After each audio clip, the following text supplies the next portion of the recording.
The day shuts down. The games light up. This is BetMGM Tonight with Brad Evans and Pat Boyle on Westwood One Sports.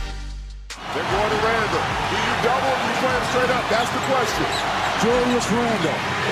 Shot clock running down. Comes down to perhaps this. Off the heel. Rebound. And Wendy. He said go. No timeout coming. Champagny stepped back for three. Off the side of the rim. Cannot get it to go. And Minnesota comes in on the road and steals game one.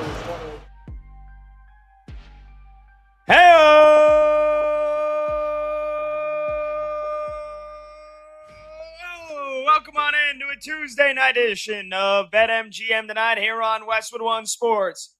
He's Brad Evans, and I'm Pat Boyle, and we're brought to you by BetMGM. Make it legendary. Download the app today. Please gamble responsibly. You can watch or listen to the show. We're with you every Monday through Friday, 6 to 11 p.m. Eastern. And you can watch the show live on YouTube. Just search BetMGM Tonight and hit that subscribe button. You can watch the show live on Twitter at BetMGM Tonight. And you can listen to the show on the Westwood One Sports app, the Odyssey app, SiriusXM Channel 375, and hundreds of local affiliates throughout North America. Our talk and text line is 310-840-4910. That's 310-840-4910. Minnesota steals game one. That was the final play call, courtesy of NBC and Peacock. Terry Gannon, Jamal Crawford on the call last night. Brad, what a freaking game that was in San Antonio last night. My goodness. Anthony Edwards returns just 9 days after suffering a hyperextended left knee and a bone bruise, and he sparks the already shorthanded T-Wolves to a 104-102 win as nearly double-digit underdogs. But it got awfully sweaty in that final minute and a half. A couple of turnovers, a couple of offensive rebounds, and then Julian Champagny found himself with a great look for a three at the buzzer, but he couldn't hit it. And so Minnesota at one point, before we got the Anthony Edwards news, Brad, over the weekend, they were nearly 15-point underdogs. They closed as nearly double-digit underdogs still last night, and they go out and win the game outright with no Dante DiVincenzo, no Ayo Dosunmu, and Anthony Edwards only playing 25 minutes.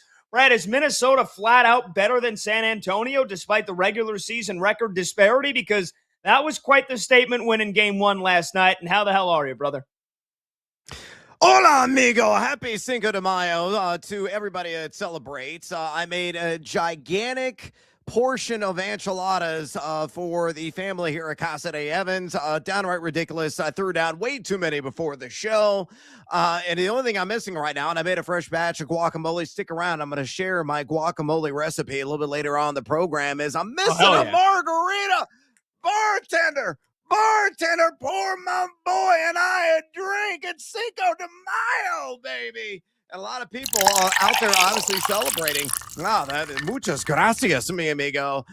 There in the Minneapolis-St. Paul area. That was a scintillating performance by the Minnesota Timberwolves. You know, the big question that you and I had, and we discussed it at length last night, how many minutes was Anthony Edwards going to play? How productive was Anthony Edwards going to be?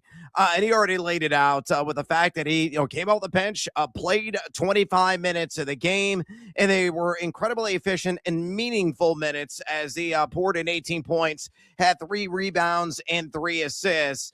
This speaks, that victory, to the depth of the Minnesota Timberwolves. We were talking about Terrence Shannon. He had some key shots in the fourth quarter in that game, finished with 16 points and 5 rebounds. Julius Randle logged a double-double. Rudy Gobert played excellently as well, seeing off the glass, getting the 10 rebounds, had 7 points. Did not accumulate nearly as many blocks as Victor Wembanyama. But a lot of the role players really shine for this Minnesota team. Alongside Anthony Edwards, of course, Naz Reid, former NBA Sixth Man of the Year, had 12 points and 9 rebounds in 30 minutes of action. And Wemby, he did have a triple-double. He had an elite defensive performance with those dozen blocks. Downright ridiculous. But boy, Pat, he could not hit the broadside of a barn from outside. A disgusting 0 of 8 from beyond the arc in the game, and that there's just some subtle differences in some of these coin flip matchups that can make all the difference in the world.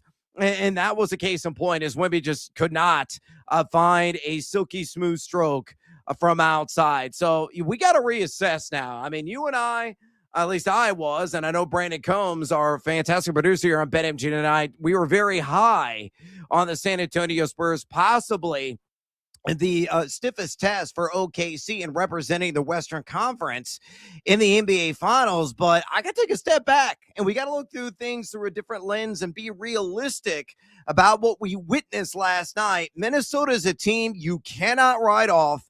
You cannot doubt them. They continuously find gutsy ways of pulling games out, and it's largely because of that aforementioned depth. Absolutely spectacular. One last point I want to make.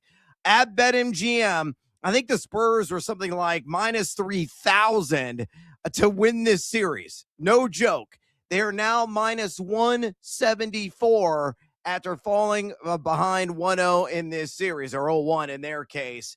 That's how the betting markets have really swayed in terms of belief that San Antonio is no slam dunk to advance another round in the Western Conference playoff race. So, we shouldn't remotely doubt the Minnesota Timberwolves because they just continuously find ways to score the dub.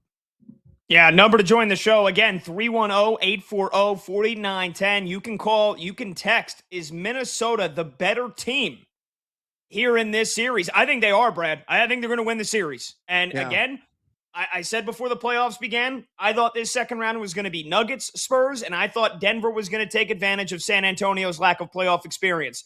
Well, at the expense of sounding like a Spurs hater here, I think they're going to lose to Minnesota because, let's not act like Minnesota hasn't been to the last two Western Conference Finals. And going into this series, I was like, all right, we have no idea when Anthony Edwards was going to play. You and I didn't make official predictions on this series. We just did our playoff bracket predictions before the postseason began. But I had Denver, San Antonio, and I had the Nuggets winning that series. Yeah. Now that it's Minnesota, San Antonio, and then we find out the news that Anthony Edwards is playing in game one. He scores 18 points on 8 of 13 shooting. Looked pretty damn good. Had a couple of concerning moments where you're like, ooh, I don't know about that knee. But he was great in the fourth quarter. They tried to put Stephon Castle on him. They tried to put Dylan Harper on him. And for the most part, he cooked. He got whatever look he wanted, attacking the rim, getting into the paint. And so, the way game one goes down, San Antonio at home, they had the rest advantage. They're fully healthy. Minnesota's missing 2.5 starters, basically, 2.5 guys. All right? I mean, they basically have a half of an Anthony Edwards right now, and they still win game one. I think they're the better team. They're going to take advantage of San Antonio's playoff inexperience, and I think Minnesota's going to win this series because even shorthanded, like that was a game that San Antonio, if you're the favorite, you want to rubber stamp that, you got to win game one at home with what Minnesota's dealing with. Now, all of a sudden, you've already lost home court advantage, and here's the next debate here, Brad. What kind of Anthony Edwards are we expecting for the rest of this series now? Because he only played 25 minutes off the bench, and he looked pretty damn good. Now, this is going to be a physically taxing, demanding series. That's for damn sure. But is it one where his injury is just going to gradually get healed and get better as the series goes on just because of time elapsing? Or is this something where there is the risk of re-injury here? I think that's the only chance San Antonio has. And I say only chance, not like they're this is a David versus Goliath. I just think Minnesota's going to win the series. And the only thing that's going to change my mind on that is if Anthony Edwards aggravates his injury. I think that's the only thing that's going to give San Antonio the edge in this series. And so, again, is the risk for re-injury too high for Anthony Edwards? Should we not expect much from him? Should we only expect him to play 25 to 30 minutes for the first 2, 3, maybe even 4 games? That's something that Chris Finch and Minnesota have to deal with. I know that they definitely liked their chances of winning before this series began, even without Anthony Edwards for the first couple of games. Then they get him for game one and they win it. So they still have to be safe and patient, listen to the medical team. But again, I think Minnesota is just flat out better when it comes to a best of 7 series. 2 very good defensive teams, 2 teams that are long, athletic, young. Minnesota's been here before. San Antonio hasn't. And Victor Wembanyama did not look comfortable enough on offense to prove to me otherwise that San Antonio is going to win this series. Yeah, it's a learning curve for the San Antonio Spurs, to say the least. But speaking of Anthony Edwards, I think he's going to continuously come off the bench, at least for the next game or two. A decent chunk in this series. There's no reason to risk further injury. Now, I'm no medical doctor by any stretch of the imagination. I think the extent of my medical knowledge is the old operation game that I played as a kid. You might know you have like the bone extractions, and if you touch the sides, the buzzer goes off. And I didn't have the most delicate hand in the world. So that's why I'm a radio show host and not somebody who's slicing and dicing key arteries and organs on a human being. But I think Anthony Edwards will continuously come off the bench here. At least, like I said, for the next couple of games. He was peak efficient last night. And that's exactly what you're looking for. Maybe it's going to be 27, 28 minutes the next game. The game after that, maybe he flirts with 30 minutes. And then the game after that, he's back in the starting lineup. That's the path that I kind of see him taking. But this is a benefit of the Minnesota Timberwolves when you have reliable depth.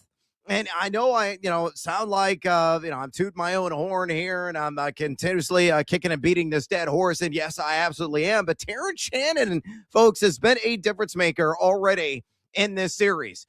Got the start last night and played meaningful minutes. He didn't have a single turnover. In fact, the last 70 minutes, he has scored 40 points with 0 turnovers. That's exactly what you want.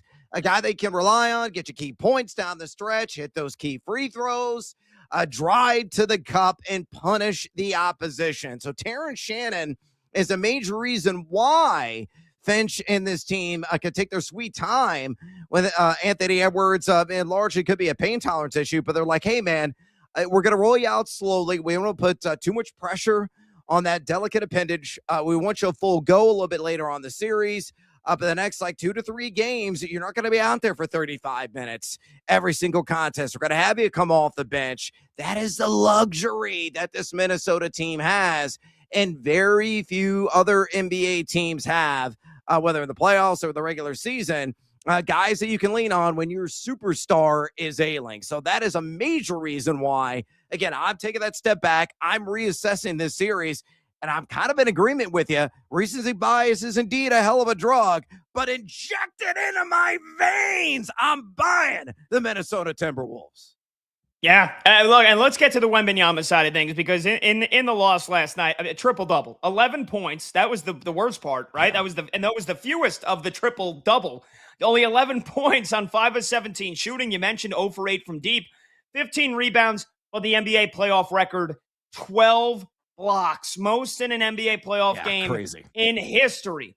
Wemby, though, said afterwards he mismanaged his energy and he didn't do enough on offense. He only got to the free throw line for 2 attempts. How are you 7'4" and you'd rather settle for 8 3-pointers and you only take 2 free throws? So, Brett, here's the thing. Is he ready to be relied upon to be the number one option on offense in this series? We know he's a game changer defensively. He was the first ever unanimous defensive player of the year. Is he ready to be the number one option on offense? Because De'Aaron Fox also struggled mightily. 10 points on 5 of 14 shooting. He had 6 turnovers. He was a team worst minus 13. Champagnie stepped up. Dylan Harper stepped up. These young guys, Stephon Castle had a couple of decent buckets, but those are not the guys you're relying on for offense. It's Fox and Wemby. So is Victor Wembanyama ready to step up offensively? And can De'Aaron Fox also prove that game 1 was just a blip on the radar? I don't know if that's the case, and I think that's the biggest thing why I don't believe in the Spurs is who is their go-to scorer. We know they're great defensively. Somebody's got to step up and be counted on for 25 to 30 points when they need it. Wemby did it last series. Yeah, big mismatch against the Blazers. He doesn't have that mismatch this series. I don't know if he's ready to be the offensive machine they need him to be. Yeah, and his French compatriot there, and Rudy Gobert is a big reason why. Rudy Gobert is still a phenomenal defensive player, a multi-time defensive player of the year during his storied NBA career. So, and they know each other quite well. I guarantee Gobert knows the idiosyncrasies and the various moves that Wembanyama's bringing to the table. And he's like, you know what, Wemby, if you're comfortable jacking bricks from outside, I'll let you take them. He might hit 1 or 2. But if you're going to rely on that 8 times in a particular contest, that's a victory for me. I think you're going to see a different version on Wembanyama in game 2. He has got to live in the post, in the paint, back the opposition down, try to get Rudy Gobert in some sort of foul trouble, and punish him inside. And you're right. You got to have that secondary and tertiary scorer step up. I still think De'Aaron Fox can certainly be that guy. And I was highly impressed with Dylan Harper, the former Rutgers standout, dropping 18 in 29 minutes coming off the bench.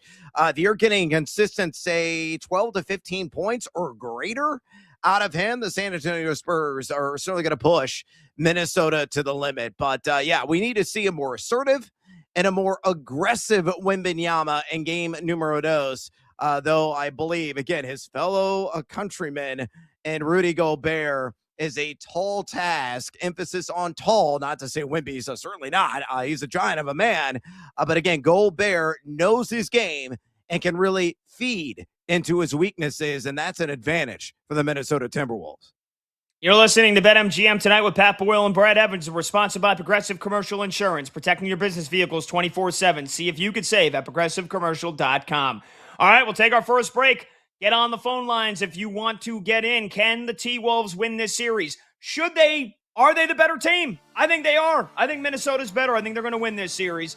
310-840-4910. When we come back, we'll talk to a 3-time NBA champion and a former San Antonio Spur in the great Danny Green and get his thoughts on the NBA playoffs as a whole. That's coming up next. He's Brad Evans. I'm Pat Boyle. This is BetMGM tonight on Westwood One Sports.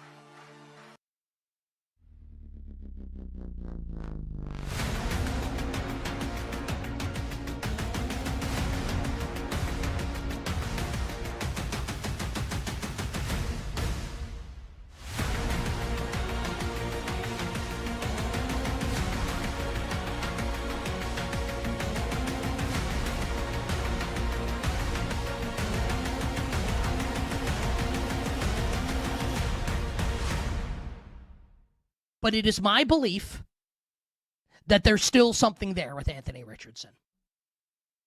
The NFL is saying there isn't right now, at least to this point, right? I think there is. And perhaps you, the listener and viewer, think that is hubris by yours truly. And how can you say something like that? I'm just telling you, like, that's my story, and I'm sticking to it. And I back that up with the fact that in a lot of dynasty leagues that I'm in, I have Anthony Richardson on my bench because I believe that there's still something there with this guy.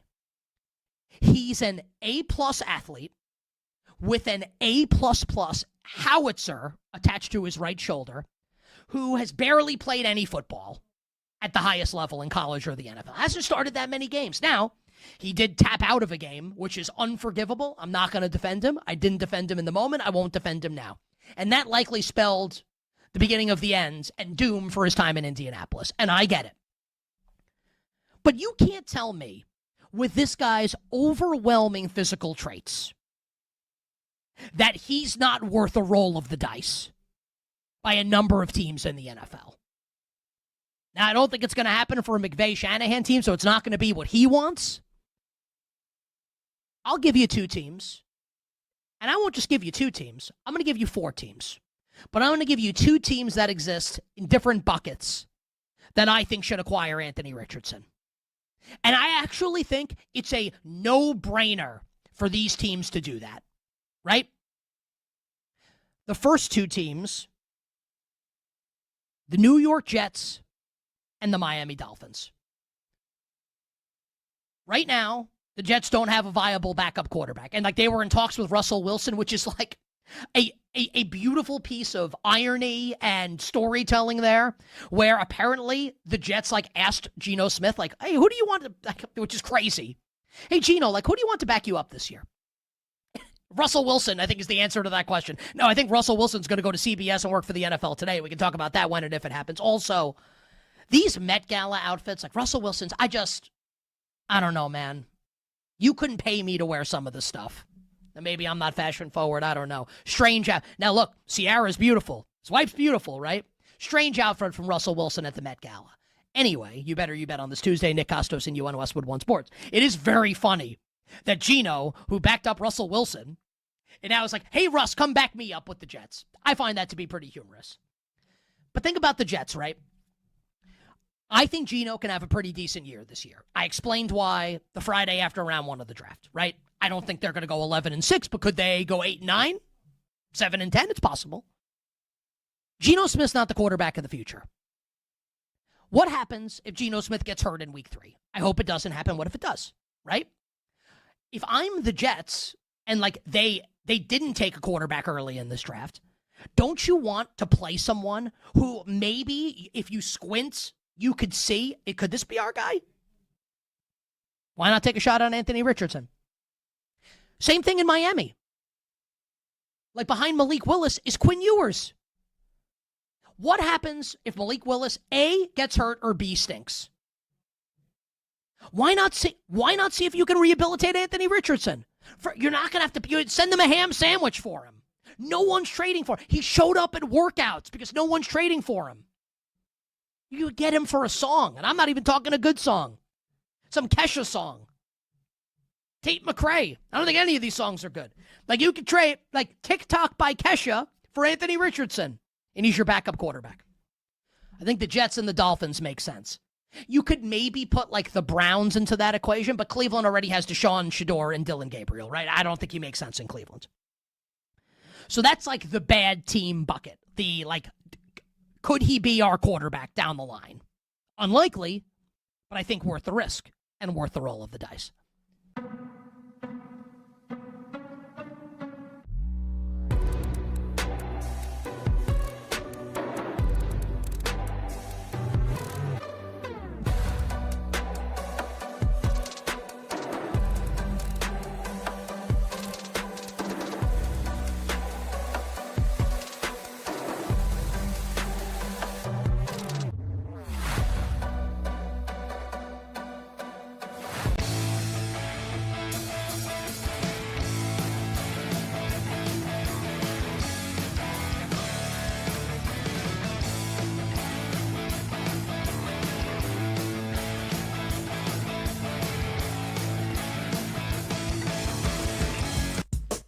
Live scores, sharp options, no waiting till tomorrow. BetMGM tonight is back.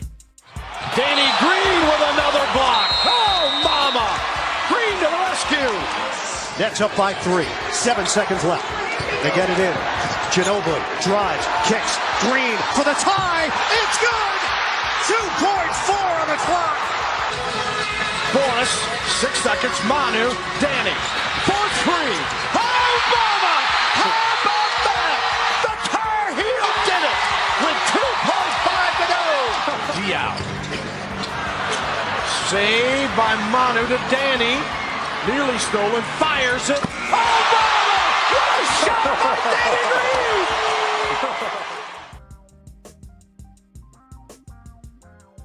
Welcome on back. BetMGM tonight, Westwood One Sports. He's Brad Evans. I'm Pat Boyle. The phone number to join the show is 310-840-4910. Before we get to our guy, the Green Ranger, this from our friends at BetMGM. When the games get bigger, the crowds get louder, and the excitement reaches a new level. Be part of the playoff action when you bet with boosted odds.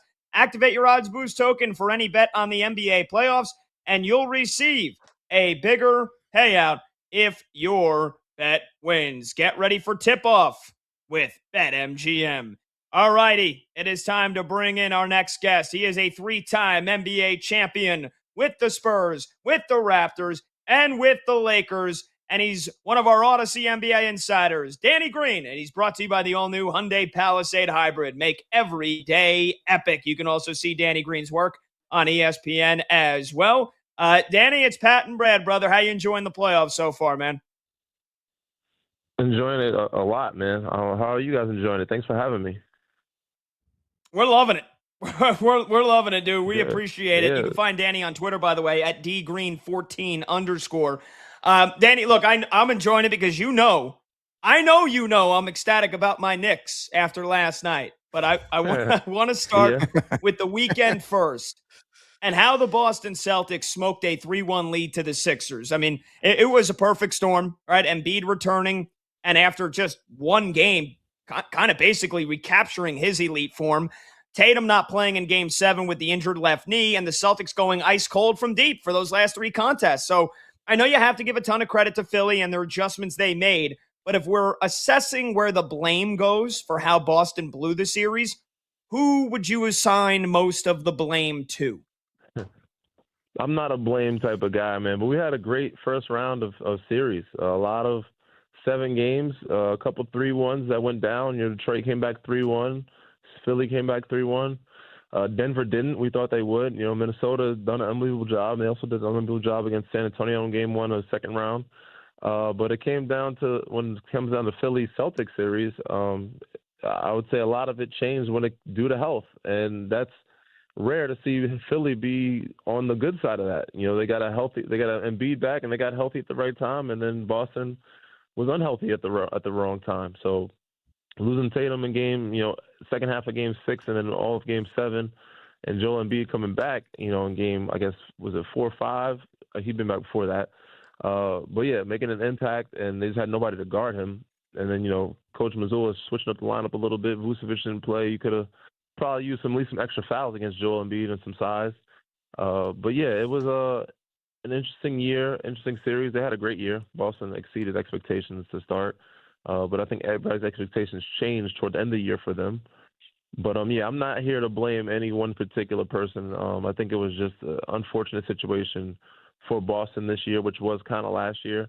But, yeah, they still should have been. There's no excuse to give credit to Philly. They still should have won the series being up 3-1. We've seen Minnesota do it without their guys being there. They had a lot of guys out. But, yeah, Philly, they deserve credit, man. They're a really good team when healthy. And Joel, he an impactful player when he's healthy. Yeah, no question about it, Danny. Let's go ahead and focus on a game going down later tonight. Game 1 at Paycom between the Thunder and the Lakers. Luka Doncic and his tender hammy, of course, remain out. As a result, the onus once again falls on the shoulders of living legend LeBron James. One of the biggest keys in this game, in the series, for either team, do Lakers have enough in the tank to be competitive in this series, or is an OKC sweep or gentleman sweep inevitable? It's the playoffs, man. Ain't nothing coming easy, especially in the second round. I just don't see many sweeps happening. And yes, the Lakers are capable of making it competitive, especially when you have a LeBron James and an Austin Reeves.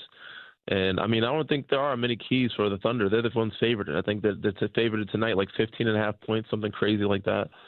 So if the Lakers want to stay competitive, be in the game, they have to do a couple of things. And I think one is we'll play without fouling, try to keep Shea off the free throw line, but also you got to attack him on defense. You got to make him, wear him down, make him play defense, make him play in pick and roll, make him switch, make him guard LeBron on the post, put him in a lot of actions.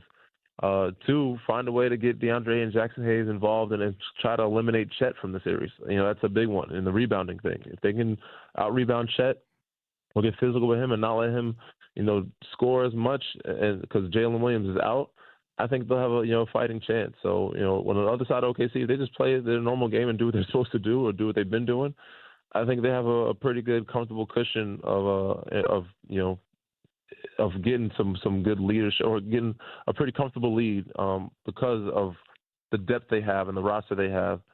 They have some room for error. Lakers have no room for error in the series. Yeah, and OKC right now at BetMGM, a heavy favorite, not only tonight, but the entire series as well. Daniel, let's stay out west. Despite Wemby's masterful defensive performance last night and triple-double featuring a playoff record, dozen blocks, San Antonio just fell short to Minnesota in game 1. Anthony Edwards scored 18 points in 25 minutes off the bench. What were your biggest takeaways from what some people consider a shocker special of sorts, with Minnesota going into Frostbank and stealing the first game of the series against the Spurs? That any team is vulnerable. Any team can get got. It doesn't matter who's on the floor, who's healthy, who's not. And we've seen that even in the Denver series. And I think the biggest takeaway, that the Spurs, even though they're a really good team, they're still youthful.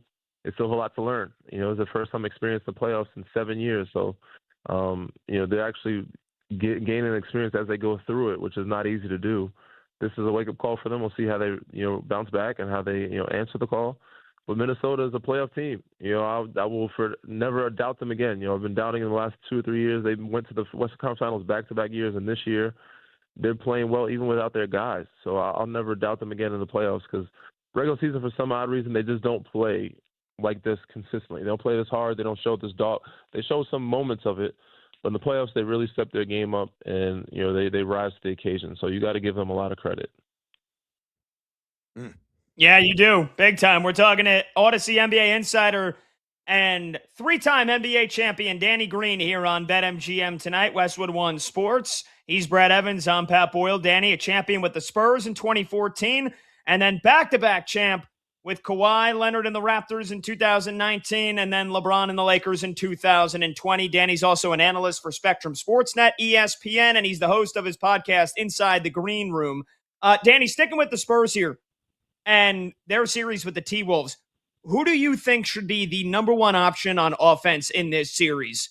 And I know it could change on a game-by-game basis, but overall for the series, who do you think has to consistently be that go-to scoring option? Would it be Wemby? Would it be De'Aaron Fox? Or maybe somebody else? I think it has to be Wemby. Like, he has to be consistent.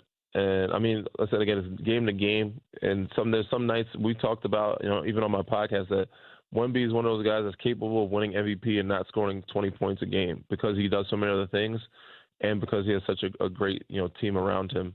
It impacts the game in so many ways. But he has to be consistent. You can't have him with 8 points through most of the game and he end up with 11.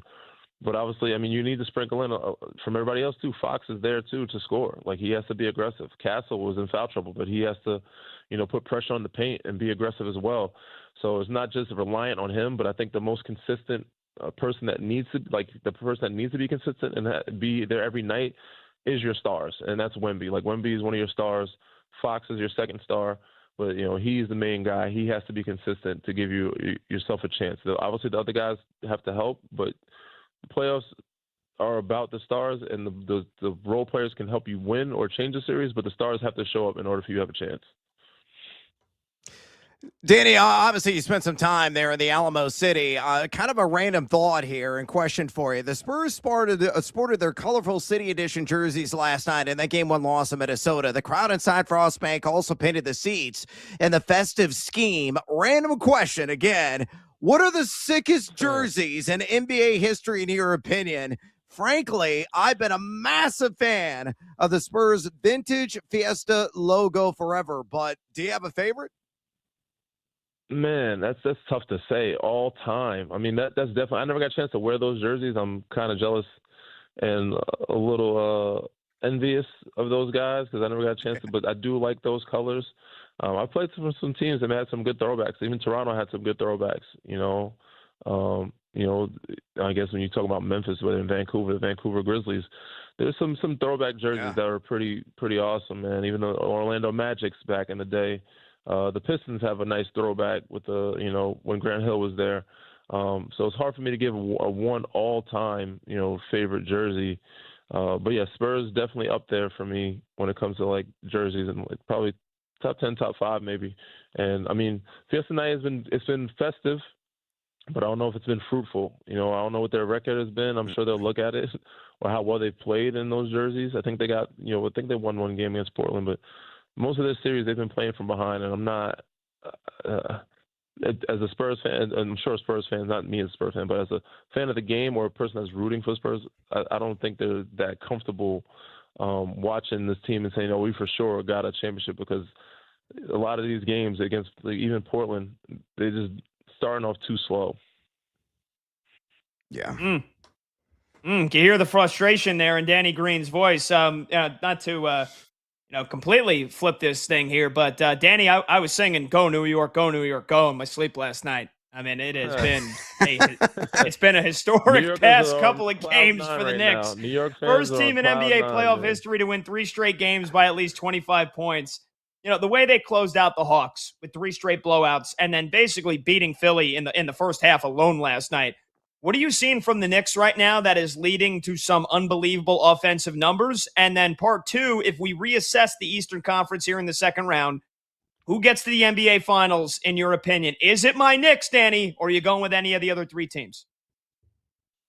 I'm going with the Knicks, man, but they're just gelling at the right time, and there was a lot of skepticism about what was going on because during the regular season, toward the end of the season, very inconsistent and a lot of ups and downs and guys not knowing their roles and some complaints or murmurs of, who should be traded, what's going on. Like certain things, guys aren't, adapting to Mike Brown's system. They're not playing enough through Cat. He's not touching the ball more. They've done an excellent job, Mike Brown and company, of involving Cat and helping him and making him start the offense or even being a focal point of offense, even when he's not scoring. He's kind of quarterbacking. He's getting assists. He's getting triple doubles. And then, of course, the emergence of OG just balling out of control. And Mikal Bridges, they have guys that are very capable with their roster, a good amount of them that can give you 20 or 30 points off that ball club, whether it's said OG, Mikal Bridges, Jalen Brunson, of course, and Cat. But they also have, Josh Hart can give you 20 if he has a good night. There's guys off the bench like Deuce that can shoot the ball well, Shamit. Jose Alvarado can make an impact. Mitch Robinson gets you 10 to 15 rebounds if need be and be a defensive, menace or demonstrative on that end of the floor. So they have a great roster, and they're just gelling at the right time. So they can keep it going, which I expect them to keep their focus. They won't shoot that great because it's hard to shoot like that. I said this on multiple times on multiple platforms. It's hard to shoot that well with no defense. 63 from the floor, 51 from three. They won't shoot as great, but we'll see how well they play when the shot isn't falling. I think if they still keep that mentality, they should be able to win the series. It won't be a sweep. I don't see any of these series being a sweep, but it'll be competitive, but they should be able to win this series. And I think this really is the series of the Eastern Conference. This is the Eastern Conference Finals for me. That other series, there's nobody on that series that I'm that confident in that can make a finals run or win a championship on the other side. Wow. Okay. We're finishing up here in the next 2-3 minutes with our Odyssey NBA insider, Danny Green, who, of course, is a 3-time NBA champion and the host of his podcast, Inside the Green Room. Make sure you check that out and download it wherever you get your podcast. But all right, Danny, let's hit that last series here. Cavs and Pistons ahead of game one tonight. So I know you just said you don't think you think this Knicks Sixers is the de facto Eastern Conference Finals, but who do you give the edge to in Cleveland, Detroit? And is this James Harden's last best shot of ever winning a title, in your opinion? You never know, man. He's end up every place he's wanted to go. He might want to go somewhere else where he has an opportunity. He could finish his career in OKC for all we know. But this is an opportunity for him, and I do give the edge to Cleveland because they have a deeper roster. Detroit is a good team. They had a great regular season. I love the fact that, Cade is playing after that collapse along at an all-time high, and Tobias Harris has been unbelievable, turning back the clock some. They need more from Jalen Duren and company, Dennis Jenkins. But I give the edge to Cleveland because, the emergence of, Evan Mobley, Jared Allen late in the season in the playoffs. They're showing they're not scared. They're actually playing well. Evan Mobley's knocking down threes right now.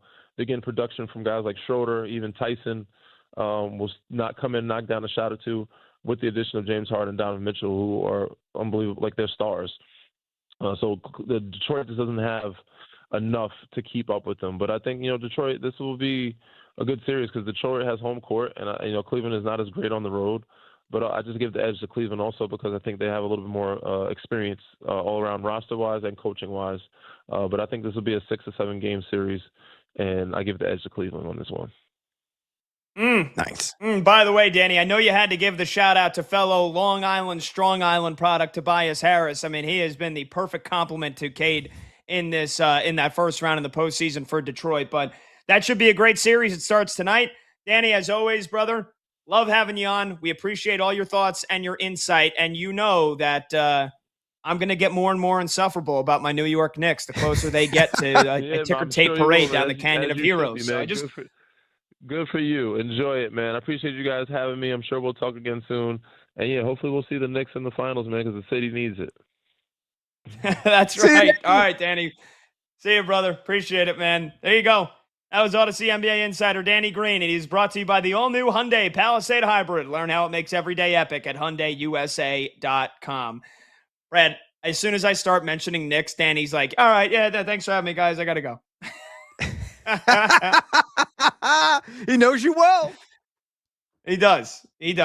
But I remember I had him on my old show last year before the conference finals, and I was talking a lot of smack about the Knicks, and then they lost to the Pacers. So I'm sure that, if we have him back on and the Knicks are not in the postseason anymore, he'll be the first one to remind me. But love having Danny Green on. We appreciate him so much for joining us.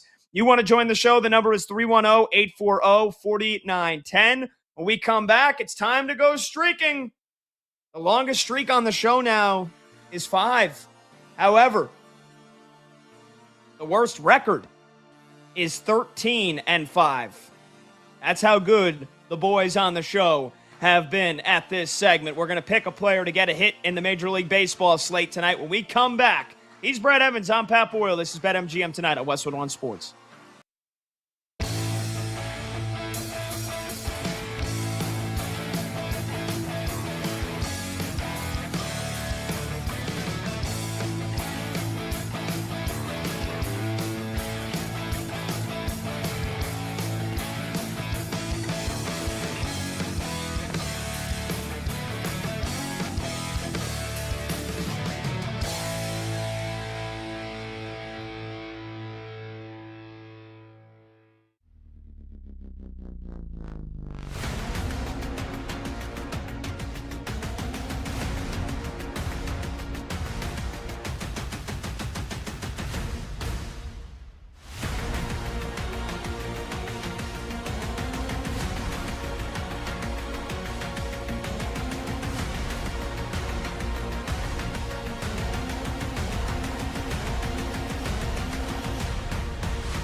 And then there's Victor Wembanyama. So you take the good with the bad, right? Wemby giveth and Wemby taketh away. Last night, it's one of those stats where you just, how is this even possible? Victor Wembanyama sets an NBA postseason record last night with 12 blocked shots and records a triple-double, points, rebounds, and blocks. Right? So you hear that and you're thinking, wow, he must have been unbelievable in the game.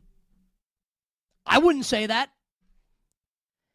0 of 8 from three-point range for Victor Wembanyama.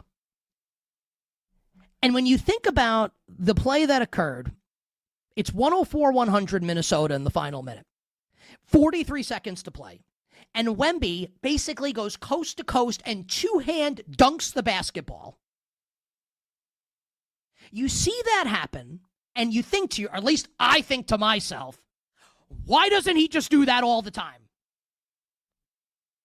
Why is he shooting 8 3-pointers? He's 8 feet tall, and you can't teach that. And he thinks he's Steph Curry. Like, hey, Victor, like, you're taller than you are an alien playing with humans. Like, just go shoot layups. Dunk the basketball. Like, if he went 0 for 8 from 3 and they lost by 2 at the end of the game and had a chance to win, he cost them the game. And whether or not you want to say De'Aaron, whatever it is, Castle fouls out De'Aaron, whatever it is you want to say. Wemby goes 0 for 8 from 3, they lose by 2. What? Why? And they're being physical with him. I don't care. He's 8 feet tall. And it's only a slight exaggeration. Go down into the post, go down underneath the basket, and lay the ball in. Fight through it. And I think what Victor Wembanyama is learning right now, and I'm not trying to turn this into a Wemby batch. He's amazing, right? You know, it's like everyone's saying now, and they're right, that regular season basketball and playoff basketball are like 2 different sports, right? And it's the truth. Well, here's what I'm here to say. Regular season basketball and round 1 against the Portland Trailblazers are a different sport than playing against the Minnesota Timberwolves and Anthony Edwards and company in round 2. It's a different deal. Victor Wembanyama, with 12 blocks and going 0 for 8 from 3, is like he's a Michelin star chef, and you go to the restaurant, and the appetizer is the best appetizer you've ever had in your life. And the drinks are strong and delicious and refreshing. And then the main course comes out, and it's frozen pizza with mozzarella sticks. What's happening here? I do think the Spurs will win the series. Think about everything that went wrong for San Antonio, and they still almost won the game. And it's actually going to hurt me as a sports fan because I love this Wolves team. But San Antonio really should win the series.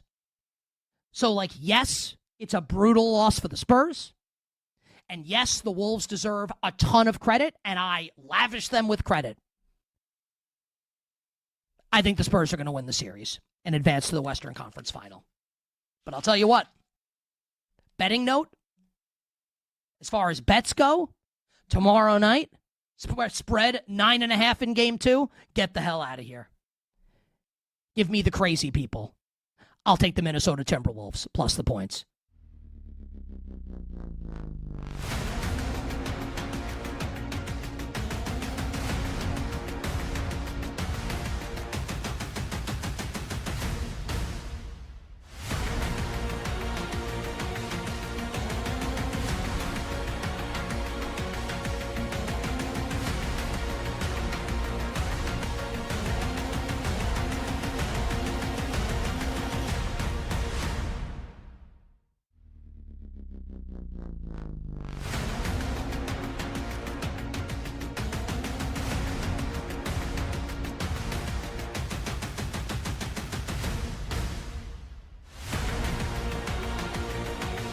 You're welcome.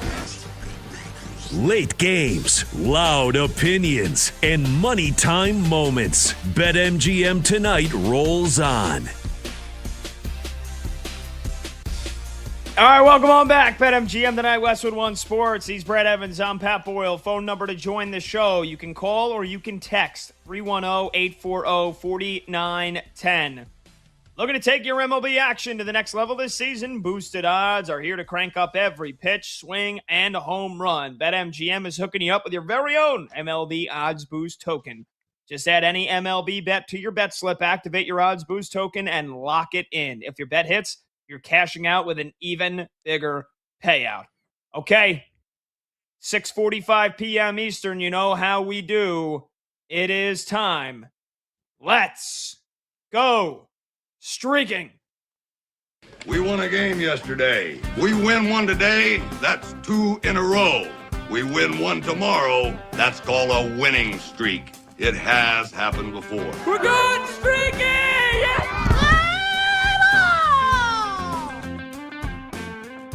All righty. Here's the premise of the game. We go around the crew and everybody picks one batter just to get a hit tonight, and we see how many correct picks in a row we can stack up.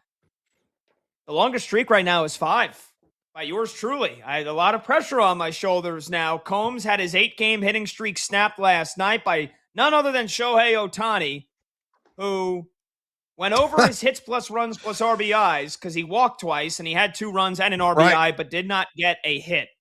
And it was now 5 straight games without a hit for Ohtani. And lo and behold, he's not in the lineup hitting tonight while he's on the mound sporting a .6 ERA. So thank you, Ohtani, for ruining Combs' streak. But I got the longest streak with 5. Here's our records. I am 15 for 18. Brad is 12 for 14. He's only gotten 2 incorrect. Combs is 13 for 18. And our video producer, Monty, Michael Montgomery, the owner and operator of batters-box.com, he once had a 14-game streak to start this segment off. Max Muncy cost him. He got back on the wagon yesterday with Carter Jensen. He's 15 for 16. So here we go, Brad. Kick us off tonight. You got a 3-game streak. Who's making it 4 in a row for you?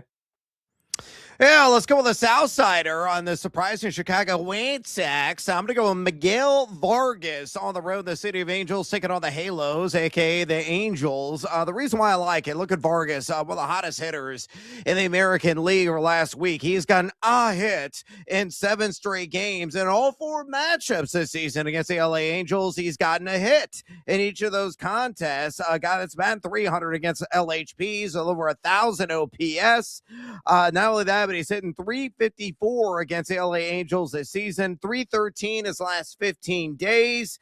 He's going to get a mixture tonight as Sam Aldegheri is going to be opening the left-hander for the Angels in this one, a 5.40 ERA. And he's going to give way to Caden Dana, who is far worse, at 6.40 ERA, and he's given up as well a 40.6 hard hit rate. So Miguel Vargas of the Chi Sox, give me a hit, and we're streaking to numero 4. All right, I love it. I love it. Brad going with Miguel Vargas at the Halos tonight. Miguel Vargas of the Chicago White Sox. I am going with one of the more electric players in all of Major League Baseball. To get my streak to 6, give me Elly De La Cruz tonight for the Cincinnati Reds, going up against your guys' Cubbies in Wrigleyville, 7:40 p.m. Eastern start. Jamison Tyone on the mound for the Cubbies. And you know I love looking at the head-to-head matchup first. Maybe that's not the best thing to do. I know Monty disagrees, but Elly De La Cruz, 5 for 14 lifetime off Jamison Tyone with 2 home runs. So that's a .357 batting average. And you look at what Elly De La Cruz has done here lately. 3 hits last night, and he's got a hit in 3 of his last 5 games. You go back a little bit further, he's got a hit in 7 of his last 10 games. So Elly on a bit of a heater right now. That batting average up near 300. I like Elly De La Cruz to mash one. And then I always do like to go check afterwards. If it's not the first place I check, I do like to check Monty's website, batters-box.com afterwards, sometimes for a little confirmation bias. Elly De La Cruz with an elite rating tonight. He has the 16th highest rating of any batter tonight in Major League Baseball. So that made me love it even more. Elly De La Cruz from the Reds to get a knock tonight. Combs, looking to start a fresh streak. Ohtani had you biting the dust last night. Who are you going with tonight? I am going to go to your neck of the woods in New York, but I'm not taking a Yankee. I'm going with the Ranger, Josh Jung, who absolutely owns the New York Yankees pitching staff. Only twice since 2022 have they held him without a hit in a game. He has a .293 batting average with 27 hits in 24 games against the New York Yankees. I love this guy in New York. He's also got a 9-game hitting streak going right now. So give me Josh Jung to get on the board tonight. Okay. You're going to learn about Elmo Rodriguez tonight when he strikes him out 4 times. Just saying. Just saying. Okay. All right. And then we finish it. We finish it with Monty. 15 out of 16 since we started this segment just over 3 weeks ago. Monty, you got a 1-game streak, making it 2. Who you going with? Yeah, we'll definitely get to 2 tonight. I think Teoscar Hernandez at the Astros. Peter Lambert, he's just not very good. So Teoscar's got an elite rating, obviously, on my site, batters-box.com. I have Teoscar's WOBA, ISO, and hard contact rate all increasing by at least 15% in this matchup. Lambert's kind of been more of a reverse splits pitcher this year, so righties have been doing more damage than lefties against righties. Lambert has an xERA over 6, allowing 60% hard contact, 13% barrel rate, which is very high, and an expected batting average of over 300. In 106 elite ratings, Teoscar is getting a hit nearly 70% of the time, so that trend is on our side. And then a very small trend also on our side. Lambert has only faced 15 elite rated hitters, so absolutely hate the sample size, but love the fact that 87% of them are getting a hit, so hopefully that small trend continues on our side tonight, and Teoscar gets it done. Wow, I love it. By the way, Monty, you keep going with batters-box.com. Why have you gotten away from the dash? I feel like batters-box.com. They're good. Either one's good. I'm just trying to give you No, I appreciate it. Hyphen was just kind of originally, I think, how I was pronouncing it and giving it out, and so sometimes we just fall back into old habits, you know. We need you need to make. Have you made T-shirts for the website yet? I've had no merch. I've had a few requests, but I figured I'd go out and I'd get it done, and then only 5 people would get shirts. So I have not done it yet. I just want a hat with a dash. Yeah. Something about like hyphen or dash, like that should be like the slogan or the catchphrase of like the T-shirt, and then obviously you have the actual URL on the shirt. But I don't know. I feel like if you make 50 of them, I feel like that dunce Colby Marcio will probably buy 25 of them. I mean, what else has he got better to do? The guy's posting pictures of his dog at the playground all day today. He's got time on his hands. He'll buy shirts. Why is Colby He's my number one fan. strays? He's always said, "Don't forget the hyphen." So that's sort of the phrase. Don't forget the hyphen. That's our little phrase. Yeah. Okay. All right. I love Colby. I'm just messing around. Hopefully you heard that. All right. When we come back, we'll talk to our Odyssey Sports NBA insider, Nick Friedel. Get all of his thoughts on the postseason as it's heating up. That's up next on BetMGM tonight. This is Westwood One Sports.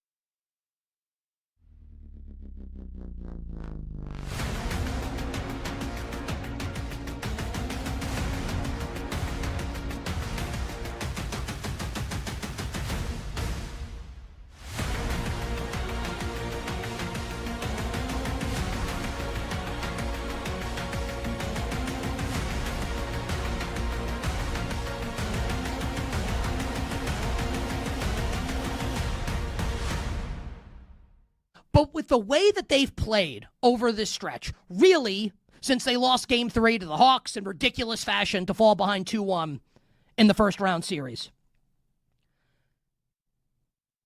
this is the best Knicks team of my lifetime.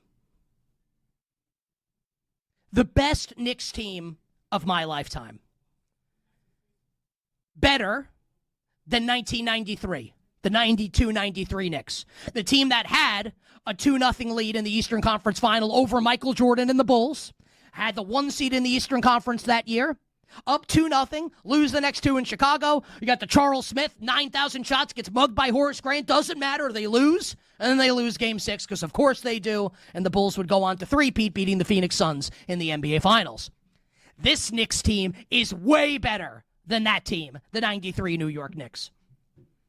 They're better than the 94 Knicks, who went to the NBA Finals and lost Game 7 on the road in Houston and lost Game 6 holding a 3-2 lead. John Starks missing a three-pointer at the buzzer that would have won the Knicks the NBA Finals. Olajuwon gets a piece of it.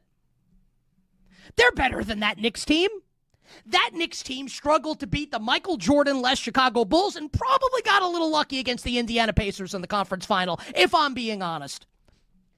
And I mean, are we really going to compare this? And like, every Knicks fans love the 99 team. Obviously, the Allen Houston shot to beat the Heat in Game 5 in Round 1 in an 8-1 upset. The Larry Johnson 4-point play against the Pacers in the Eastern Conference Final before they got vaporized by Tim Duncan and the Spurs in the NBA Finals. Like, everyone loves that 99 team with Houston and Sprewell and Camby, and I love them too. This team's way better than that team. Way better. I've never seen the Knicks play this well in my life. I'm 43 years old, a month from tomorrow on June 6th. I've been watching this team since 1990. I've never seen them play this well. Never. And you want to be cute about, what about Jeremy Lin? Yeah, that was pretty cool in the regular season. Carmelo had a couple of nice moments. This team is different, and it's obvious that they're different. It doesn't mean that they're going to win it all. It doesn't even mean they're going to win this series. They could choke it away. Of course they could. The Sixers are really good. But I think the point holds that this run that they've been on, and I think any Knicks fan that's been alive for any period of time can say this, unless you were around for the 70s, right? And you saw them winning championships in the early 70s. This is the best Knicks team of my lifetime. What an incredible run this has been for the New York Knicks.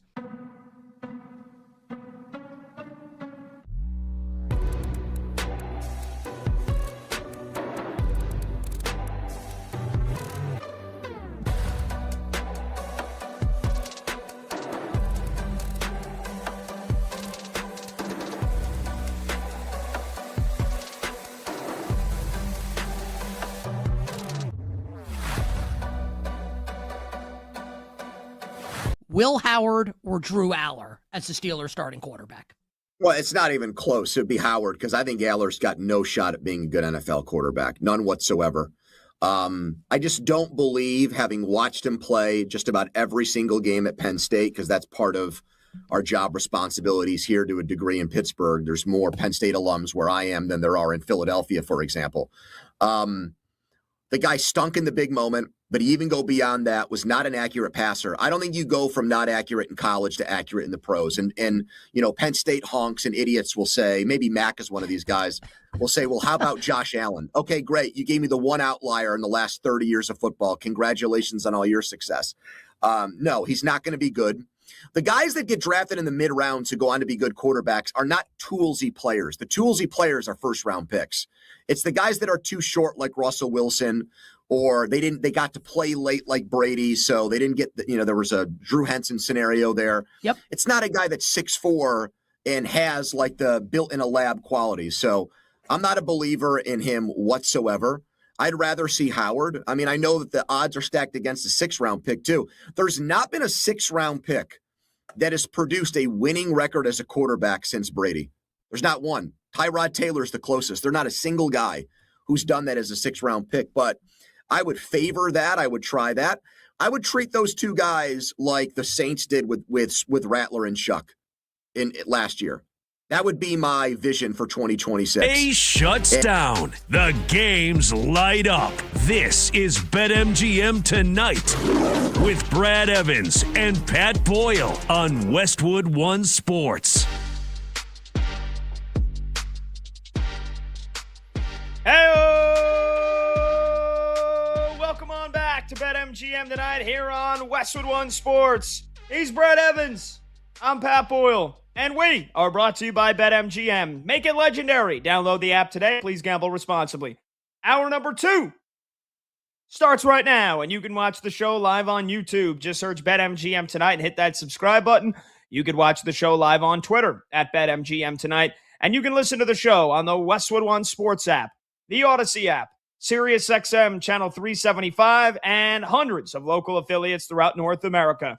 We've got a couple of more NBA playoff games tonight. Game 1 between the Cavs and the Pistons starting shortly. And then you got game 1 between the Lakers and the reigning champion Thunder coming up at 8:30 p.m. Eastern. And so to talk about the NBA postseason is our guy Nick Friedel. On the line is Odyssey Sports NBA insider Nick Friedel. Insider calls are brought to you by Hyundai and the all-new Hyundai Palisade Hybrid. Nick, how you doing, brother? It's great to see you, man. Pat, your Knicks look like they got a little momentum going after that one last night. I know you're feeling good. I know there's a lot to get into tonight.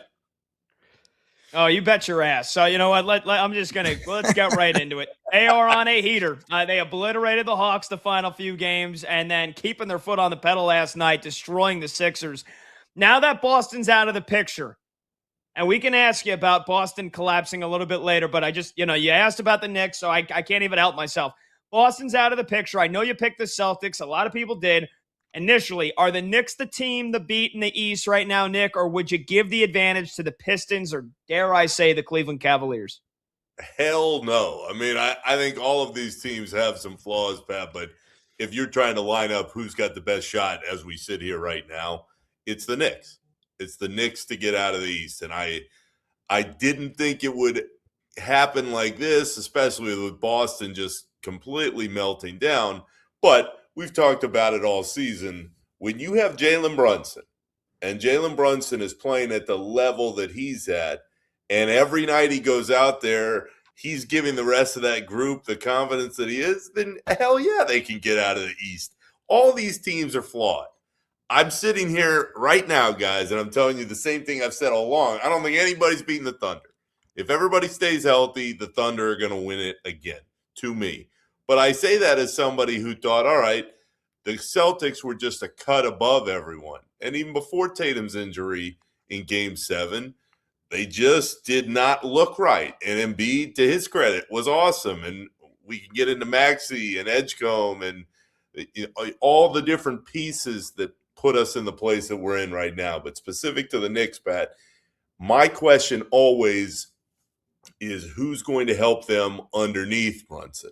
Because I think Brunson is unbelievable, but who's going to be there every night? Towns, Anunoby, Hart, Bridges.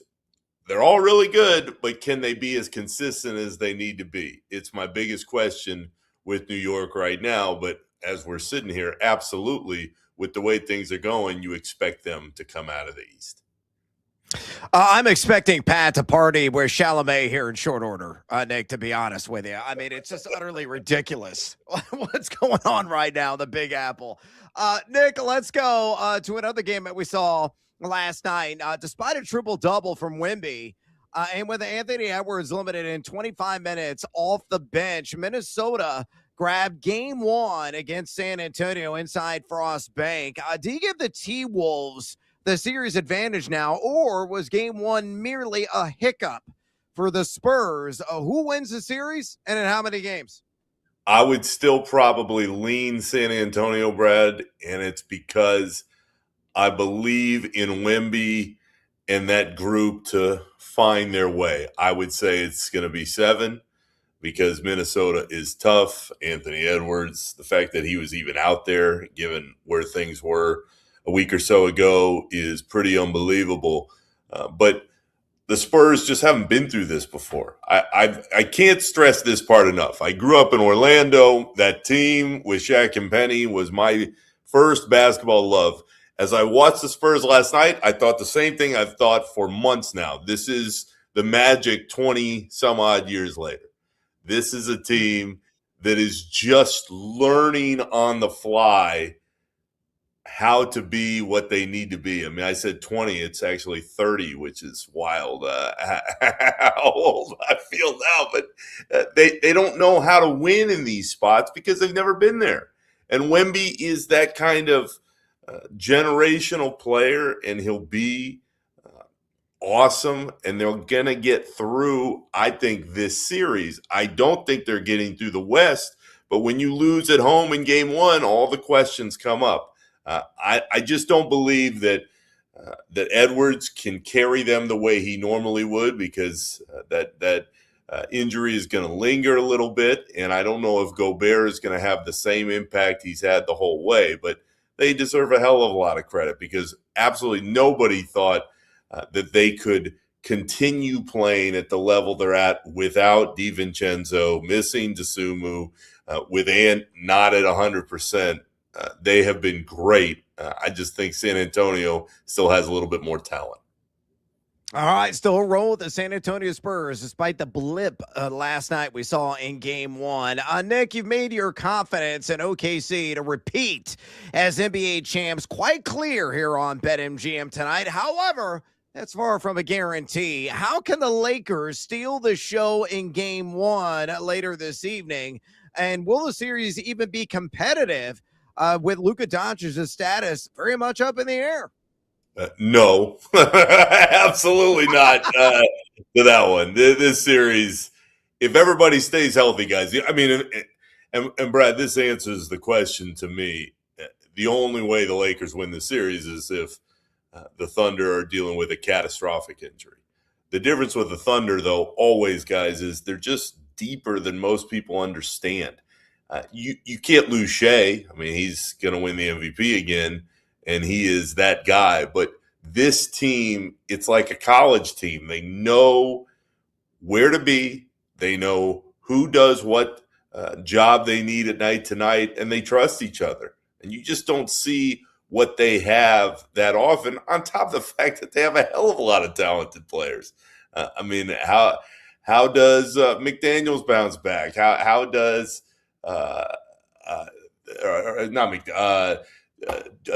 J-Dub. I mean, when you watch the Thunder, you're seeing a team that never plays with any fear. You have Lou Dort, who comes in and just absolutely annihilates people. You have all the different pieces in play that fit together. I mean, I look at a guy like Caruso, and he's just a maniac when he gets out there defensively.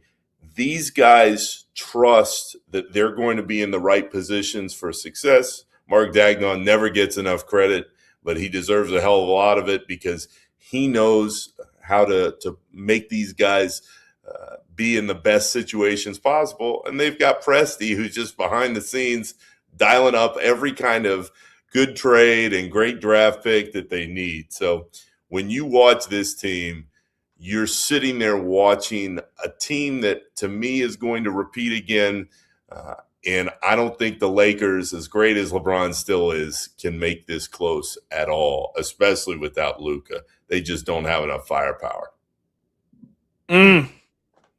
And you mentioned Alex Caruso, Nick. I've said it before. I think I've said it to you. I would give up my unborn first child if Alex Caruso could be on the New York Knicks. And we do the show from home. I'm in my home studio here. My girlfriend is downstairs cooking dinner right now, the saint that she is. Honey, I would give up our unborn first child if Alex Caruso could be on the Knicks. We'll see if I'm going to pay for that one after the show ends tonight. But we're talking to our Odyssey NBA insider, Nick Friedel, here on BetMGM tonight. Westwood One Sports. He's Brad Evans. I'm Pat Boyle. Insider calls are brought to you by Hyundai and the all-new Hyundai Palisade Hybrid. Learn how it makes every day epic at HyundaiUSA.com. Nick, let's talk about a team that is out of the postseason and made some big headlines yesterday. The Magic fired Jamal Mosley after their 3-1 series lead collapse against the Pistons. But we talked about how those explosive rumors, when they first popped up during the NBA play-in tournament, rumors from yesterday was that basically nothing short of a run to the finals was going to save his job. So do you think Mosley deserved to get fired after 3 straight exits in the first round, even though Paolo Banchero regressed this year? Franz Wagner couldn't stay healthy. And it wasn't Jamal Mosley who traded 4 first-round picks for Desmond Bane. So do you think he deserved to get fired? And then part 2 of my question, should Billy Donovan be the front runner to get the Magic job now? Pat, the first part is yes, because when you've invested that much money and you made that trade for Bane that you mentioned, the coach is the first to go. He knew 100% walking into this season, we better improve or else that's it. There have also been reports, I know Joe Cowley from the Sun-Times in Chicago referenced, the locker room doesn't feel like it was in the best place possible. It felt like there was a lot of shakiness going on in that Magic room. When that happens and when there's smoke about, all right, well, are Banchero and Mosley seen? That's a disaster. That's it. So you're pulling the plug. They didn't get out of the first round. It made sense to make the move. Now, to the part about Billy Donovan, I would tell you that when you hear this much smoke about a coach who was in a different job a month ago, who was in Chicago, could have stayed there, could have ridden out the rest of his career there, and you hear that much connection to, in this case, Billy Donovan and the Magic, it's hard to think that it's not going to happen. In the NBA, usually where there's smoke, there's fire. The only thing that's interesting to me, guys, and we've touched on it in weeks past, but I mean, Billy Donovan took this job. I think it was, back in like 2007 after the Gators went back to back. I was at the press conference. Like, you had Magic personnel bringing his wife flowers and, oh, Billy's here. This is so great. And a few days later, I don't think I want this job. So you wonder how much that may linger, at least organizationally. He's a really good coach. Obviously, he's in the Hall of Fame because of what he did at Florida. How much of an upgrade? We'll see. I think the problem is that team that was supposed to really make a push, they didn't. When that happens, all kinds of different issues are going to come up. I think the much larger question is, are you trading Wagner or Banchero thinking, hey, this just is not good enough, and trying to rework the roster that way? Either way, it was a bad year for the Magic, and I'm not surprised what happened with Mosley. Good stuff there. Nick, let's talk about the T-Wolves and Spurs yet again. Terrence Shannon, you may remember, went to a mighty fine university, only about 15 minutes away from Casa de Evans. Yes, it's some miserable school right down the road from me, the University of Illinois. You might have heard of it. He splashed on the scene, scoring 40 points with 0 turnovers in his last 70 minutes of postseason action. What took Chris Finch so damn long to come to the realization of how to properly utilize Shannon? And do you think Terrence Shannon will remain a fixture in the starting lineup with Anthony Edwards working his way back? Brett, he should now. When you're playing at the level he's been playing at, you've earned the right to keep going until you don't do it anymore, especially in the biggest of games. What's impressed me the most about Shannon is he's not swayed at all. He's not scared. He's playing like this repeatedly. This is a pattern.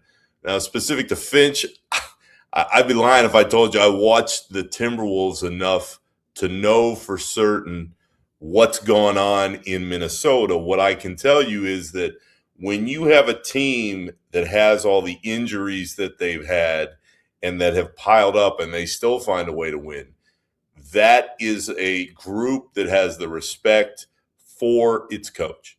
And so why Finch took so long on Shannon, I don't know. I'm sure there's points where he's kicking himself going, I should have let this guy work his way through all the different ups and downs in the last few months here, getting to this point.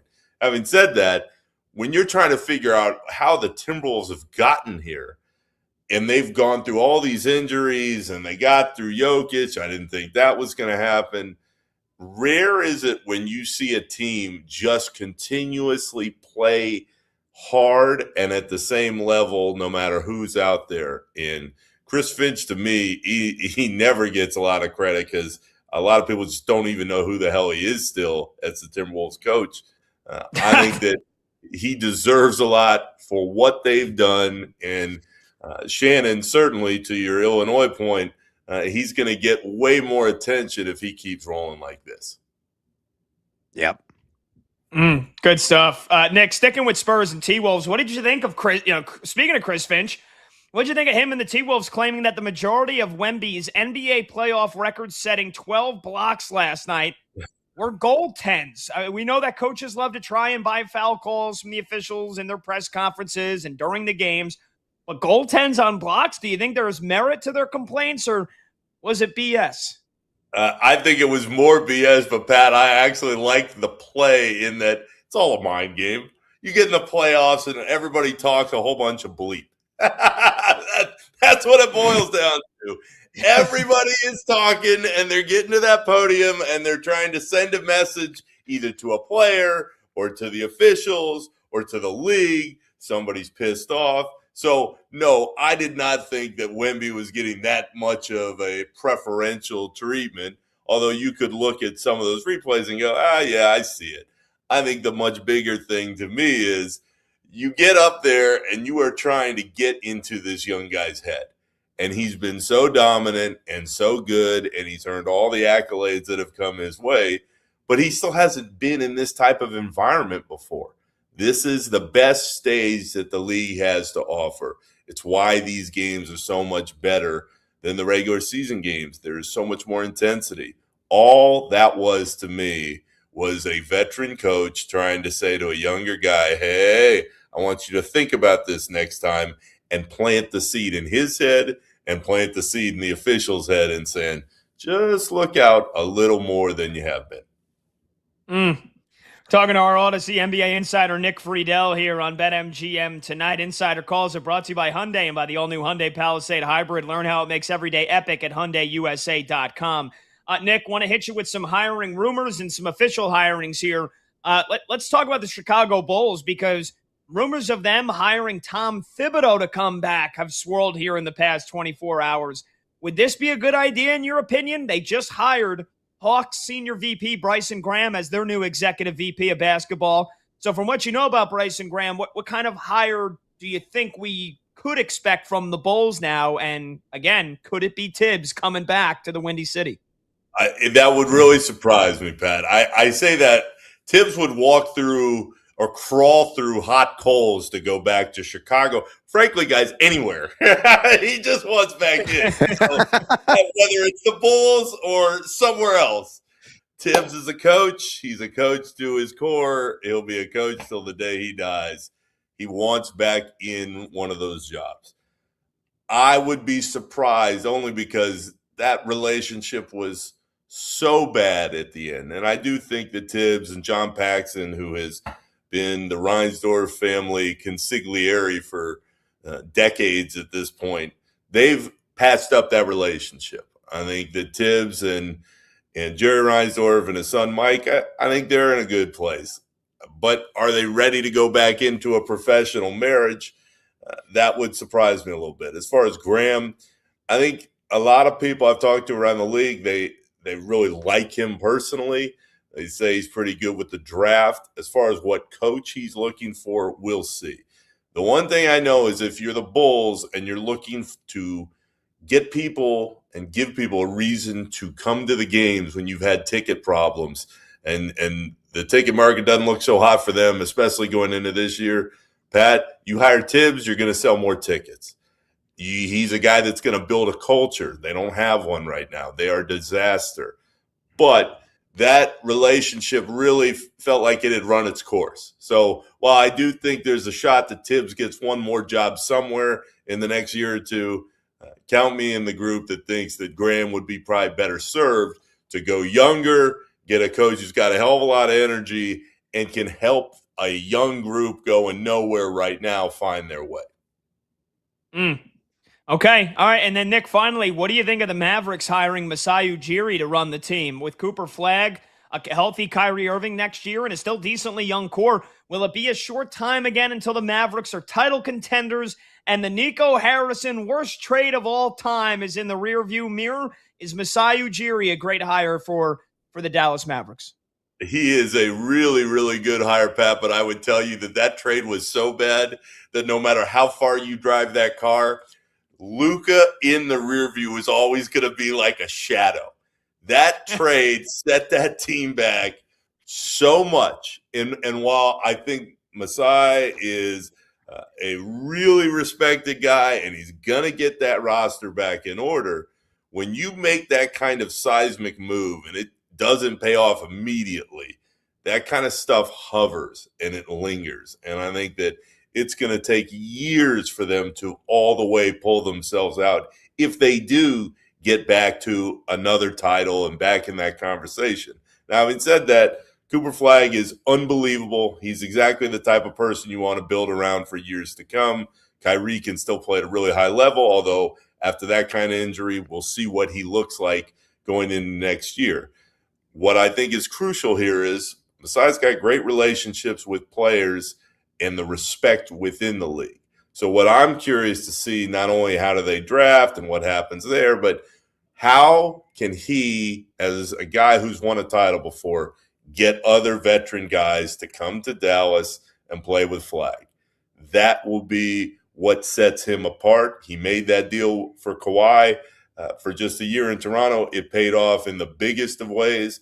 Can he do something like that again? We'll see. But I thought the hire was really good, and I think he will get things back in order. I just think that Luka deal was so bad that it's going to linger for a long time still. Oh, yeah. Big time. Nick, we appreciate you, man. We got all the respect in the world for you. We threw a lot at you.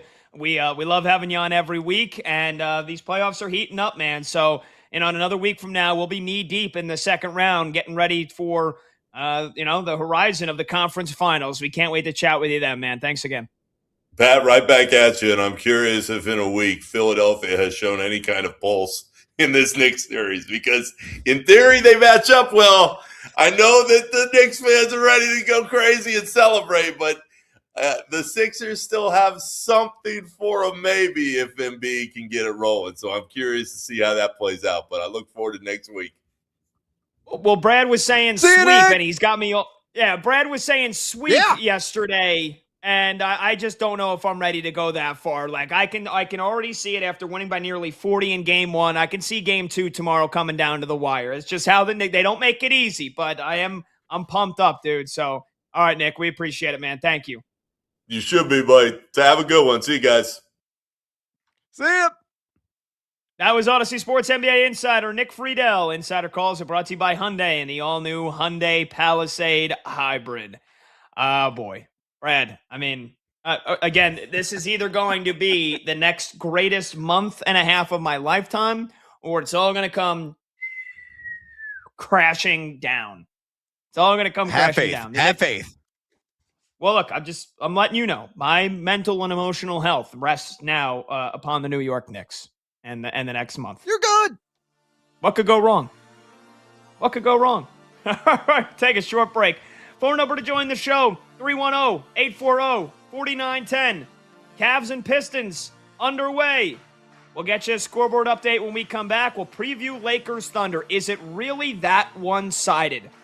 Or can LA and LeBron keep things close, not only tonight, but in this series? We'll talk NBA playoffs and these two games tonight when we come back. He's Brad Evans. I'm Pat Boyle. This is BetMGM tonight on Westwood One Sports.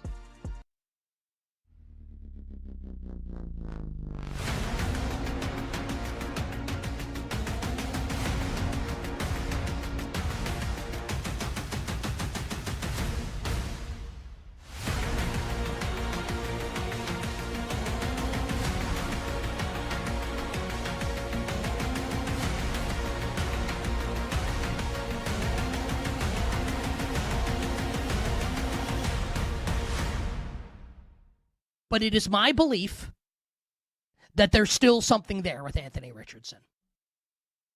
The NFL is saying there isn't right now, at least to this point, right? I think there is. And perhaps you, the listener and viewer, think that is hubris by yours truly. And how can you say something like that? I'm just telling you, like, that's my story, and I'm sticking to it. And I back that up with the fact that in a lot of dynasty leagues that I'm in, I have Anthony Richardson on my bench because I believe that there's still something there with this guy.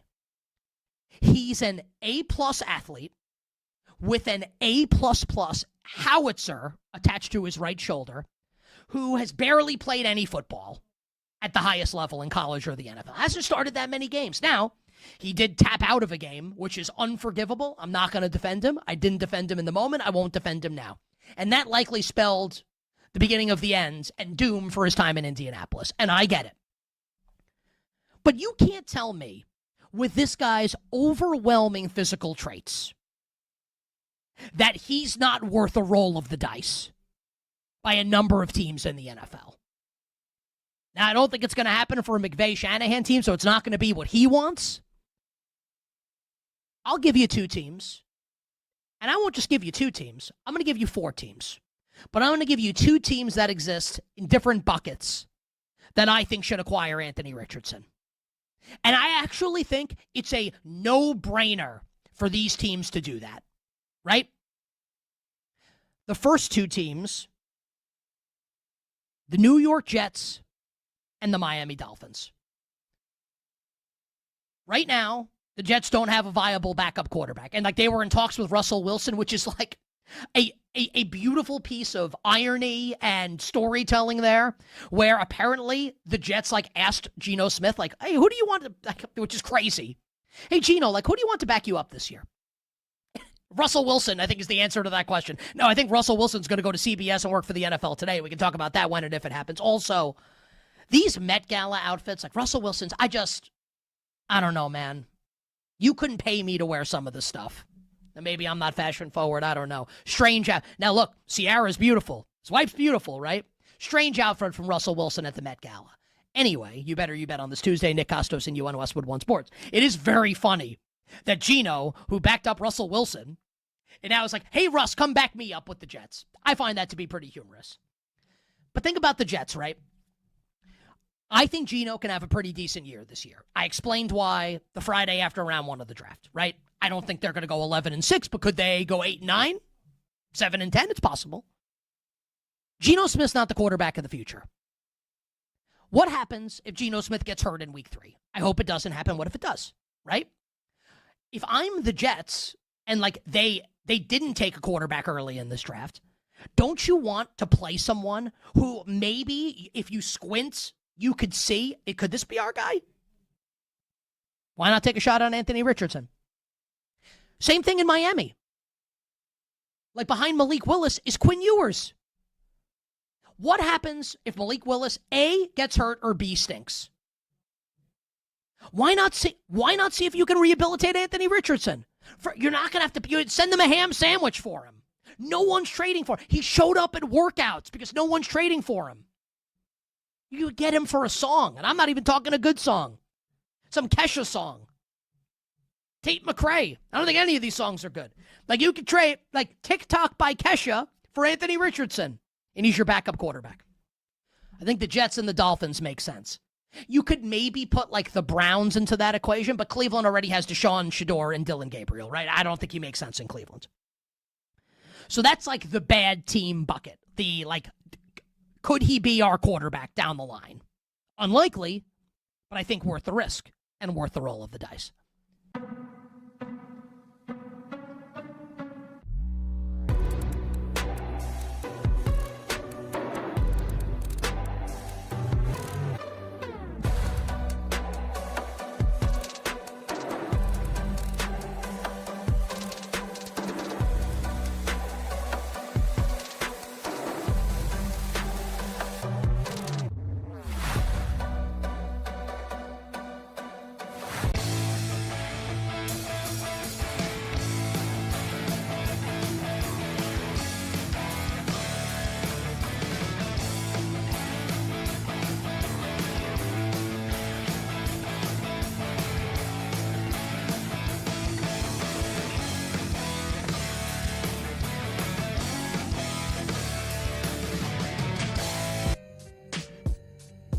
Live lines, late games, and breaking angles. BetMGM tonight with Brad Evans and Pat Boyle. Back now.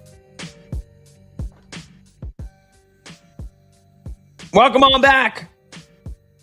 BetMGM tonight, Westwood One Sports. He's Brad Evans. I'm Pat Boyle. Phone number to join the show is 310-840-4910. And this segment is sponsored by Progressive Insurance. Save on commercial auto insurance from Progressive. Get a fast quote at progressivecommercial.com. Huge shout out, as always, to our Odyssey NBA insider, Nick Friedel. I mean, the guy knows everything there is. He knows all the executives. He knows the front office. He knows the players. He knows the game. He could break down the game. He could break down the hirings. We love him. We love Nick every week, talking to him during the NBA season and now during the playoffs. Speaking of which, Brad, let's get a first scoreboard update here. We were going to break down this game, but a bit of an earlier start, and then we were chatting with Nick, so not an opportunity to talk about it before it begins, but maybe an opportunity to see if this is going to be a blowout or not, because 2:45 to go in the first quarter, and the Pistons are already up by 16 over the Cavaliers. It's 30-14, and they're on a 9-0 run right now. Cleveland led in this game to start. Let's see. They were up 5-0 to start. So it's a 30-9 extended run here for the Detroit Pistons. Cade Cunningham picking up right where he left off from the last couple of games. He's already got 8 points. He's hit a couple of three-pointers. Tobias Harris also still hot. He's got 6 points. And Asar Thompson's already got 5 rebounds in the first quarter. Meanwhile, for Cleveland, Evan Mobley's got 5 points. Donovan Mitchell's got 7. James Harden, 2 points, 3 rebounds, and 1 assist. But Jared Allen coming off that monster Game 7 performance where he had 22 points and 19 rebounds. He's got 0 points, 0 rebounds, already 3 fouls in the first quarter. So they are picking on Jared Allen, and he did not get a kind whistle early on in this game. So, Brad, we were going to talk about this game beforehand. You liked Cade Cunningham. You thought he was going to have a big game against Cleveland. Why did you have those thoughts? Well, just largely because Cade Cunningham is the man, and he's always got a master plan. Whether it's score the rock, whether it's dishing dimes, whether it's crashing the glass, he is Mr. Everything for this franchise, and he's earning every bit of that Buddy's deep dish pizza. By the way, Pat, if you've never had Buddy's, if you ever go to Detroit, just go ahead and make sure you go there because it's outstanding. You ever had Detroit-style pizza before? I've been to Detroit. I had pizza. I forget what was the restaurant I went to. It was like old-fashioned, like Chubby's or Checkers, like the old-fashioned design, like the checkerboard, like looked like you were going into like a 1970s, like old-school restaurant that would be in some kind of movie. I forget the name of it. Yeah. It's right by, right in like the downtown plaza between the stadiums and the arenas, but I forget what the name of it was called. I had the pizza, but Detroit pizza is amazing. I didn't have Buddy's, though. Money. Yeah, Buddy's is outstanding. And if you're unfamiliar with the Detroit-style pizza, let's go on a tangent here for a second. Every slice that you get, because it's cut into squares, but it's like a deeper dish, but it has that like baked-in, golden, awesome crust on every single piece. And that's really the differentiation point with Detroit style compared to your, flat slice that you're familiar with there in New York City. Everybody talks about the deep dish in Chicago, but really the south side of Chicago with the tavern style pies is the best. Thinner crust, cut into squares as well. But Buddy's, folks, try it out if you're ever in Detroit, and you'll thank me later. Anyway, digressing on Cade Cunningham, he's worth every single slice of that Buddy's right now. A guy that's just killing it right now with 8 points and an assist so far in 6 minutes of play, a 3 of 5 from the floor. You look at Cleveland, they've been just kind of a lackluster defensive team this NBA postseason, getting up 1.119 points per possession in those 7 games. That's not extraordinary by any stretch of the imagination. And the other key takeaway here, Pat, is I think Detroit learned from playing with their food in the last series. Everybody was writing them off. You were writing them off. I was doubting them against the Orlando Magic as well. Who wasn't? Even, the diest of diehard fans there in the Motor City were like, yeah, we're done. We're toast. We're just, throw us in a Lake Huron. We're going to sink to the bottom. after they, were down with a 3-1 deficit. And then they roared back, stole that series, and now they're out to say, look, that was a lackluster performance. We're never going to do that again. We're going to keep our foot on the gas. We're going to play our best effort. And it starts with Cade Cunningham. And so far, absolutely delivering as they are throttling the Cleveland Cavaliers toward the end of the first quarter. Not at all surprising. Yeah, I was going to go Cade Cunningham to get 10 assists tonight because I thought that Cleveland, kind of similar to what you were thinking, and you had the points plus assists angle. I thought it was just going to be assists because I thought Cleveland, they have a tendency, especially Donovan Mitchell and James Harden, definitely not your, more elite defenders. So they play kind of a drop coverage. Well, they'll invite you into the paint, and then that's where Evan Mobley and Jared Allen become such big forces defensively. And so I thought Cade Cunningham, game one at home, is he going to try to be aggressive shooting the three? Well, so far he has. But I thought more likely the case would be a lot of kick, a lot of dribble drive, kick it out to the wings and kick it out to other teammates to score. And that Cleveland was going to force basically anybody else but Cade Cunningham to beat them. Again, so far in this first quarter, it's early. We'll see if Cleveland can make a comeback. It's now a 15-point game. Max Strus just hit a three, but so far it's it's Asar Thompson that's kind of been running the floor and dishing. Cade Cunningham only has 1 assist. He's already hit those 2 threes, so 8 points and an assist. Again, we'll see if Cleveland adjusts here after this first quarter. I mean, Detroit is just lighting them up. 50% from the field, 3 for 4 from deep, and they've already shot 10 free throw attempts. Cleveland doesn't have a single free throw attempt. So, I mean, look, I'm watching the game on mute as we're doing the show. If I'm Kenny Atkinson, I don't care how physical one team is being more than the other. If I'm Kenny Atkinson, I am screaming at the officials that the Pistons have taken 10 free throws so far, and the Cavaliers haven't attempted a single one. All right, let's move on. Let's talk about the game that's tipping off in about an hour from now. It's LeBron James and the Lakers. The biggest underdog he's ever been in any game in his career. 15.5-point underdog here in game one, and massive underdogs to win this series against the reigning champion Oklahoma City Thunder. And a lot of that is due to, of course, Luka Doncic still out with the hamstring, grade 2 hamstring strain. Reports, as of today, is that he's still considered week to week. That doesn't really sound like he's close. Again, maybe game 4. We'd be spitballing at best. The good thing, though, for the Lakers is the Thunder's second best player, J-Dub. He's already ruled out for game 1 with the grade 1 hamstring strain that he suffered in game 2 against the Suns. So a bit of a level playing field, but OKC's a juggernaut. The Lakers got past the Rockets after nearly blowing that series. So can the Lakers keep this thing close? Is it really that big of a discrepancy? I think it is, Brad, and I think the Thunder blow them out of the building here tonight in game 1. Maybe you get some close games in LA. If I had to make an official prediction, I would say the Thunder win this series in 5, and that's assuming Luka Doncic doesn't play in the first 3 games. If Luka makes a comeback all of a sudden in game 2 or game 3, I will reassess, but I'm going under the assumption that Luka Doncic probably isn't going to play in the first 3 games, and at best, I would expect the Lakers to win one of those. Even if Luka's on the floor, I mean, these teams played each other 4 times in the regular season. The Thunder blew them out in 3 of them. And Luka played in half of those games? 3 of those games? So I just don't think there's much the Lakers can do here against OKC. I think a lot of their defensive weaknesses are going to be exposed that Houston could not expose.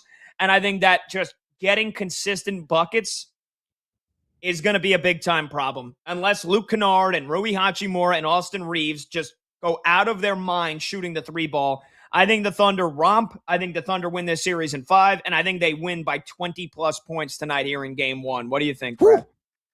I don't think you're at all bat bleeping crazy in that assessment. There are 2 wagons, certifiable wagons right now in the NBA postseason. One is your beloved New York Knicks. And it all bears out whether you're looking at it with the visual, the eye test, or looking at the advanced data. New York right now, absurd, obnoxious, really, 21.4 net rating. That's just extraordinarily good. How extraordinarily good is it? Well, OKC is that second wagon, and they are number 2 on that list with 17.9. So you're looking at a near 4-point discrepancy in net efficiency rating between the Knicks and the Thunder, and both have just been on a godlike plane. There's no question about it. I think OKC is going to flex their muscle tonight. I agree.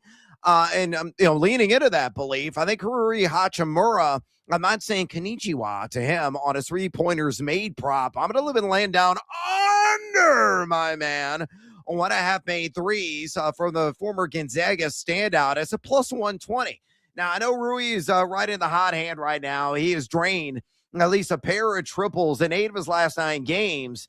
So far in this postseason, he's averaging 2.8 makes per game, as a matter of fact, 4.8 attempts per game. That's a 58.6% three-point percentage that he has knocked down. In the 3 games of the regular season, against the Thunder, he went over once in those 3 matchups, and OKC's only given up 34% from distance here in this NBA postseason. So again, my favorite prop play in this game is Rui Hachimura under 1.5 made threes, a plus 120. And you and I, my friend, symbiotic in our beliefs that the Lakers are going to be downright lucky to win even a single game in this series with or without Luka. And I think they get their heads handed to them on a silver platter night. I'm with you. I think they win by 20 plus. All right, so we both think it's going to be a blowout. We'll see if the Lakers can keep the last hour of this show exciting, or if we're already looking forward to tonight's action, or if we'll, basically be turning all of our attention to Game 2 Wild Avalanche. And you can make the argument, no matter what you get in this Thunder Lakers game, that it will not live up to that Wild Avalanche Game 2 after they put up 15 combined goals in Game 1. Well, we come back. In honor of Cinco de Mayo, Brad has created a segment called The Sizzle Scale. We'll explain when we return. You don't want to miss it. He's Brad Evans. I'm Pat Boyle. This is BetMGM Tonight, right here on Westwood One Sports.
And then there's Victor Wembanyama. So you take the good with the bad, right? Wemby giveth and Wemby taketh away. Last night, it's one of those stats where you just, how is this even possible?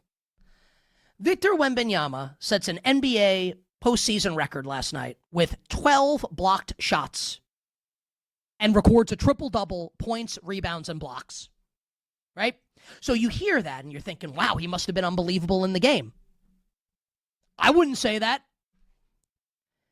0 of 8 from three-point range for Victor Wembanyama. And when you think about the play that occurred, it's 104-100 Minnesota in the final minute. 43 seconds to play. And Wemby basically goes coast to coast and two-hand dunks the basketball. You see that happen, and you think to you, or at least I think to myself, why doesn't he just do that all the time? Why is he shooting 8 3-pointers? He's 8 feet tall, and you can't teach that. And he thinks he's Steph Curry. Like, hey, Victor, like, you're taller than you are an alien playing with humans. Like, just go shoot layups. Dunk the basketball. Like, if he went 0 for 8 from 3 and they lost by 2 at the end of the game and had a chance to win, he cost them the game. And whether or not you want to say De'Aaron, whatever it is, Castle fouls out De'Aaron, whatever it is you want to say. Wemby goes 0 for 8 from 3, they lose by 2. What? Why? And they're being physical with him. I don't care. He's 8 feet tall. And it's only a slight exaggeration.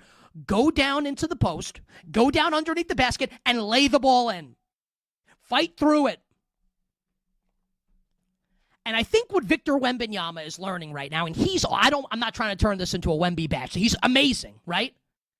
You know, it's like everyone's saying now, and they're right, that regular season basketball and playoff basketball are like two different sports, right? And it's the truth. Well, here's what I'm here to say. Regular season basketball and round one against the Portland Trailblazers are a different sport than playing against the Minnesota Timberwolves and Anthony Edwards and company in round two. It's a different deal. Victor Wembanyama, with 12 blocks and going 0 for 8 from 3, is like he's a Michelin star chef, and you go to the restaurant, and the appetizer is the best appetizer you've ever had in your life. And the drinks are strong and delicious and refreshing. And then the main course comes out, and it's frozen pizza with mozzarella sticks. What's happening here? I do think the Spurs will win the series. Think about everything that went wrong for San Antonio, and they still almost won the game. And it's actually going to hurt me as a sports fan because I love this Wolves team. But San Antonio really should win the series. So, yes, it's a brutal loss for the Spurs. And yes, the Wolves deserve a ton of credit, and I lavish them with credit. I think the Spurs are going to win the series and advance to the Western Conference Final. But I'll tell you what, betting note, as far as bets go, tomorrow night, spread 9.5 in game 2, get the hell out of here. Give me the crazy people. I'll take the Minnesota Timberwolves plus the points.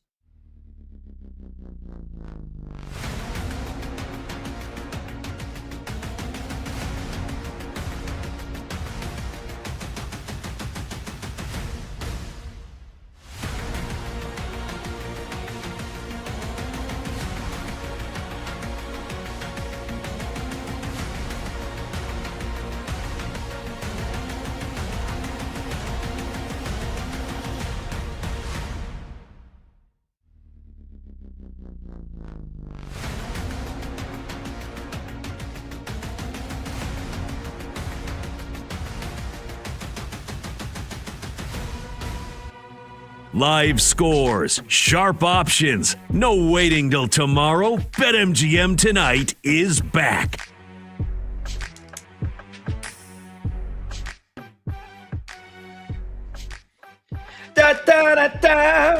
Welcome on back, BetMGM tonight. Westwood One Sports. He's Brad Evans. I'm Pat Boyle. The phone number to join the show is 310-840-4910. That's 310-840-4910. All right, Brad, it's Cinco de Mayo. We're going to get your guac recipe in an hour. We're going to get your marg recipe in an hour on this festive day. But right now, we're going to do what you're calling this segment, the sizzle scale. Tell us what it's about. Yeah, and again, in honor of Cinco de Mayo, you're going to apply peppers on the Scoville scale, which designates how hot they are in Scoville units to your perspectives on the following comments. So in other words, how hot are the following takes? And we're going to assign a pepper, again, on the Scoville scale. We'll give you the heat approximately in units, and we'll have a conversation. Simple as that. I love it. Beautiful. All right, so let's get it cracking here. Let's start with some baseball. The Chicago White Sox, the Southsiders, only one game below 500 at 17-18 this season, will shock the baseball world and win the AL Central this season. Brad, what kind of pepper? How hot is that take? Yeah, I'm going to go with a poblano pepper. A pepper that's kind of a cheat code in my guac recipe, by the way. I could use that instead of a jalapeno. A jalapeno is a little bit spicier, but the poblano is one step down. So if you're looking at the Scoville scale, it ain't that hot. It's 1,000 to 2,000 Scoville heat units. To put that in perspective, the hottest pepper is Pepper X at over 2 million. So this isn't remotely muy caliente, by any stretch of the imagination, because the White Sox have Munetaka Murakami, who was tied with Aaron Judge with a dozen homers, which is leading the major leagues. And, as a collective, the WRC Plus the last couple of weeks has been top 10 in all of Major League Baseball. And they'll be like, hey, what about the pitching? It's not been too shabby either. They're top 12 in expected ERA, top 6 in overall ERA. So in a division where there's a lot of mediocrity reigning supreme, the White Sox only one game below 500. They've been one of the surprise sensations of this Major League season. They're very much in the conversation to compete for a division title, as mind-blowing as that sounds. So poblano pepper for me on the Scoville scale. Not all that spicy. Yeah, I'm going to go with banana pepper. I mean, this is basically like a step up from bell pepper, which is not spicy at all. I love a good banana pepper, by the way. And when I used to go middle school, my probably twice a week would go to Subway, get me a $5 footlong, and I'm throwing banana peppers on every single sub I would get. So I don't see it happening, but I don't rule it out of the realm of possibilities, because you mentioned Munetaka Murakami is probably going to blast 40 home runs this year. Love me some Colson Montgomery. You picked Miguel Vargas tonight for Let's Go Streaking. He's on a bit of a heater right now. And then, the pitching staff. I mean, Davis Martin's in the Cy Young conversation. He's got a 1.64 ERA. He's unbelievable. And Sean Burke, a guy that not a lot of people saying Sean Burke, who? He's pitched pretty damn well as well. The top of that starting rotation is under the radar, to say the least. Their bullpen raises too many questions for me. But, again, the division is not a strong one. And now with Tarek Skubal's injury for Detroit, I think the door is slightly ajar. I just don't expect the White Sox to grab it. Okay, let's move on. Oh. With 40 points and 0 turnovers in his last 70 minutes, Minnesota's emerging sensation, Terrence Shannon from the ILL, should start the rest of the T-Wolves playoff run. Brad, what are you giving this one? This is a mildest of mild comments. I think it's a bell pepper on the Scoville scale. So there's no heat to this whatsoever. We talked to Nick Friedel in the last segment. He believes that Terrence Shannon is going to start the rest of the series, as he should, because of his explosiveness off the dribble, his ability to score. He is wired to score. He is a plus defender as well. With Anthony Edwards, working his way back to maybe 30, 35 minutes in a game, you don't really skip a beat when you have Terrence Shannon on the floor, whether it's a healthy or not. So I think he's going to be a fixture in the starting lineup moving forward, because finally, Chris Finch has seen the light. Yeah, I'll go jalapeno. I think this is, honestly, it's 50-50. I think a lot of it depends on Ayo Dosunmu's calf strain that he's currently nursing, that reportedly has been a problem for him for weeks. But even if he's back, like you said, even if Anthony Edwards gets back to full health and he re-enters the starting rotation, you still need to fill the void of Dante DiVincenzo. And I think they could look to Terrence Shannon as a guy that, hey, he gives us juice right out of the gate, a guy that's going to take it to the cup right away, get us some easy buckets. I'll go jalapeno. I think a 50-50 shot that he could still stay in the starting lineup as long as they go here in the postseason.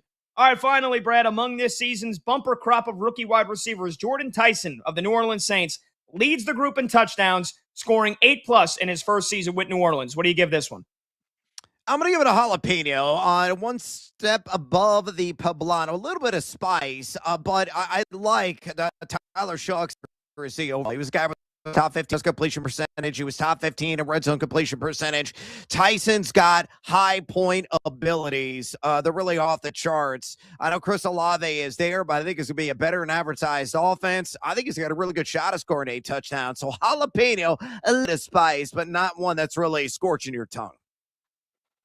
Yeah, I'm going to go Tabasco. I think that he's got a real good shot of not only leading the rookie receivers in touchdowns this year, but scoring 8+ as well. And I know Chris Olave had a tremendous season last year, and I know that a lot of his injuries recently have been concussion-related. Still, I think there's a question mark around his durability. And so even if Chris Olave gets hurt, like Tyson's going to step up and be the number one guy on this team. Tyler Shuck, they want to throw the ball. They want to continue to develop their franchise quarterback. And you look at the other receivers, like Carnell Tate, yeah, he's probably the obvious option to lead the rookie receivers in scoring, but if it's not him, it's probably going to be Jordan Tyson. All right, we'll take a short break. We'll talk some baseball. When we return, get you a playoff scoreboard update as well. He's Brad Evans. I'm Pat Boyle. This is BetMGM Tonight on Westwood One Sports.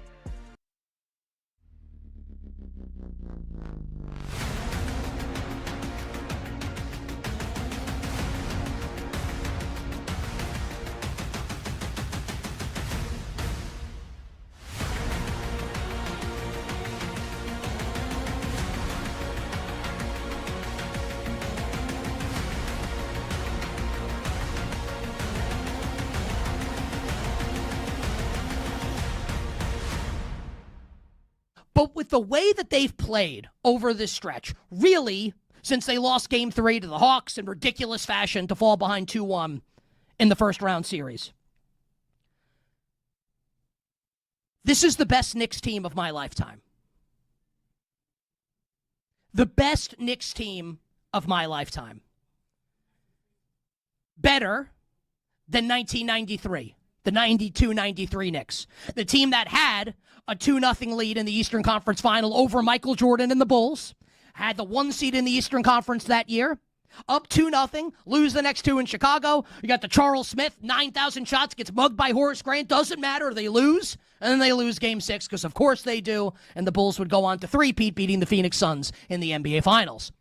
This Knicks team is way better than that team, the 93 New York Knicks. They're better than the 94 Knicks, who went to the NBA Finals and lost Game 7 on the road in Houston and lost Game 6 holding a 3-2 lead. John Starks missing a three-pointer at the buzzer that would have won the Knicks the NBA Finals. Elijah Wan gets a piece of it. They're better than that Knicks team. That Knicks team struggled to beat the Michael Jordan-less Chicago Bulls and probably got a little lucky against the Indiana Pacers in the conference final, if I'm being honest. And I mean, are we really going to compare this? And like every Knicks fans love the 99 team. Obviously, the Allen Houston shot to beat the Heat in Game 5 in Round 1 in an 8-1 upset. The Larry Johnson 4-point play against the Pacers in the Eastern Conference Final before they got vaporized by Tim Duncan and the Spurs in the NBA Finals. Like everyone loves that 99 team with Houston and Sprewell and Camby, and I love them too. This team's way better than that team. Way better. I've never seen the Knicks play this well in my life. I'm 43 years old, a month from tomorrow on June 6th. I've been watching this team since 1990. I've never seen them play this well. Never. And you want to be cute about, what about Jeremy Lin? Yeah, that was pretty cool in the regular season. Carmelo had a couple of nice moments. This team is different, and it's obvious that they're different. It doesn't mean that they're going to win it all. It doesn't even mean they're going to win the series. They could choke it away. Of course they could. The Sixers are really good. But I think the point holds that this run that they've been on, and I think any Knicks fan that's been alive for any period of time can say this. Unless you were around for the 70s, right? And you saw them winning championships in the early 70s. This is the best Knicks team of my lifetime. What an incredible run this has been for the New York Knicks.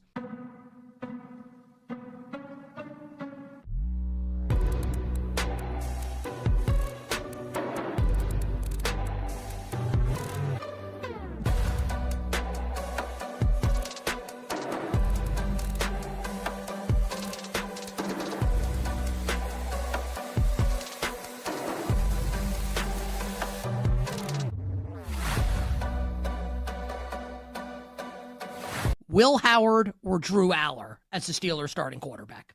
Well, it's not even close. It'd be Howard, because I think Aller's got no shot at being a good NFL quarterback. None whatsoever.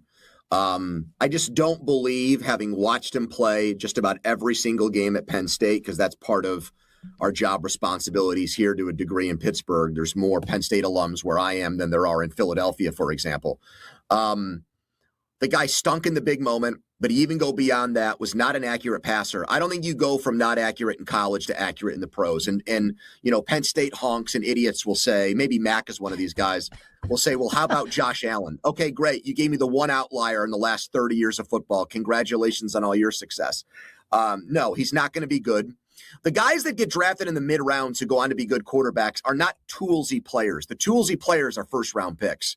It's the guys that are too short, like Russell Wilson, or they got to play late like Brady, so they didn't get there was a Drew Henson scenario there. Yep. It's not a guy that's 6'4" and has like the built in a lab qualities. So I'm not a believer in him whatsoever.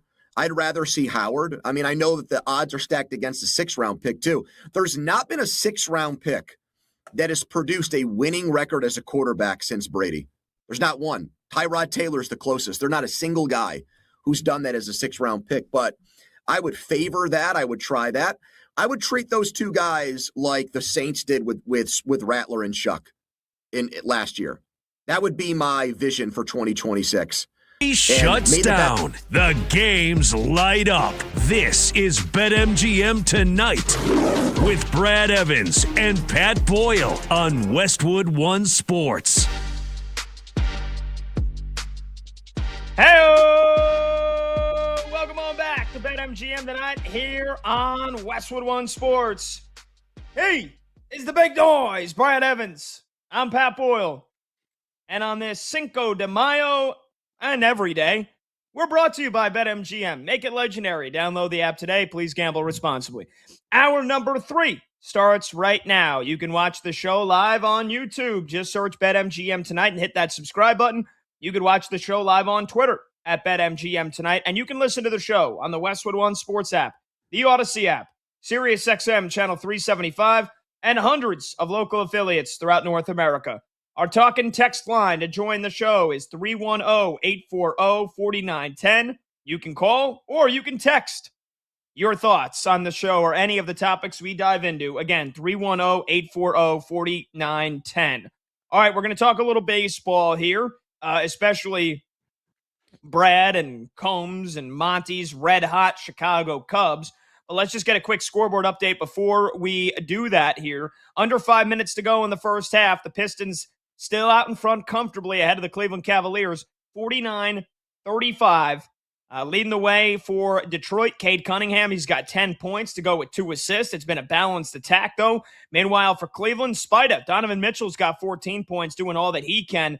James Harden, just 4 points so far to go with 3 rebounds and 2 assists. One of the big things to look out for, Jared Allen, again, coming off that monster performance in Game 7, where he had 22 points and a career-high 19 rebounds in the win over the Raptors. He picked up 3 fouls in the first 6 minutes of the game. He has not come back in since. No points, no rebounds. So Detroit getting whatever they want right now in the paint, outscoring the Cavaliers. It's actually 14-14 in terms of points in the paint, but they've gotten to the free throw line for more than double the amount of free throws as the Cleveland Cavaliers. You got the Avalanche in the Wild. Game 2 is about to start after that unbelievable Game 1 that finished 9-6 in favor of Colorado. We're about 40 minutes away from Lakers and the Thunder. But Brad, we're going to talk baseball. Why don't we get an update straight away here on your Cubbies, because they are riding quite the heater here. I believe they're going for their 13th straight win in a row at home, and they're also going for their 7th straight win overall. What's going on with the Cubbies in Wrigleyville against the Reds? Yeah, I got a fly ball pitcher on the mound. A chilly day on the north side. Light breeze blowing in off the lake there at Wrigley Field, but didn't stop J.J. Bleday from taking one out of the ballpark into the right field bleachers for a solo shot. And that's the only scoring so far. Inning and a half in, going to the bottom of the second. Cincinnati up 1-0 on Jameson Tyone and the Chicago Cubs. Elsewhere, Framber Valdez just got tossed. He's getting rocked tonight. Going against the Boston Red Sox, down 10-2. He just beaned Trevor Story, and they threw him out of the game. I think he was asking for it. He's just giving up run after run in that contest. 7 earned on those 10 runs scored, by the way, against the Boston Red Sox. That's in the bottom of the 4th. Philadelphia leads the Athletics 1-0 at the end of 5. The Marlins trailing Baltimore 5-4 the bottom of the 4th inning. The Rays trailing the Blue Jays 3-2 in Tampa at the bottom of the 5th inning.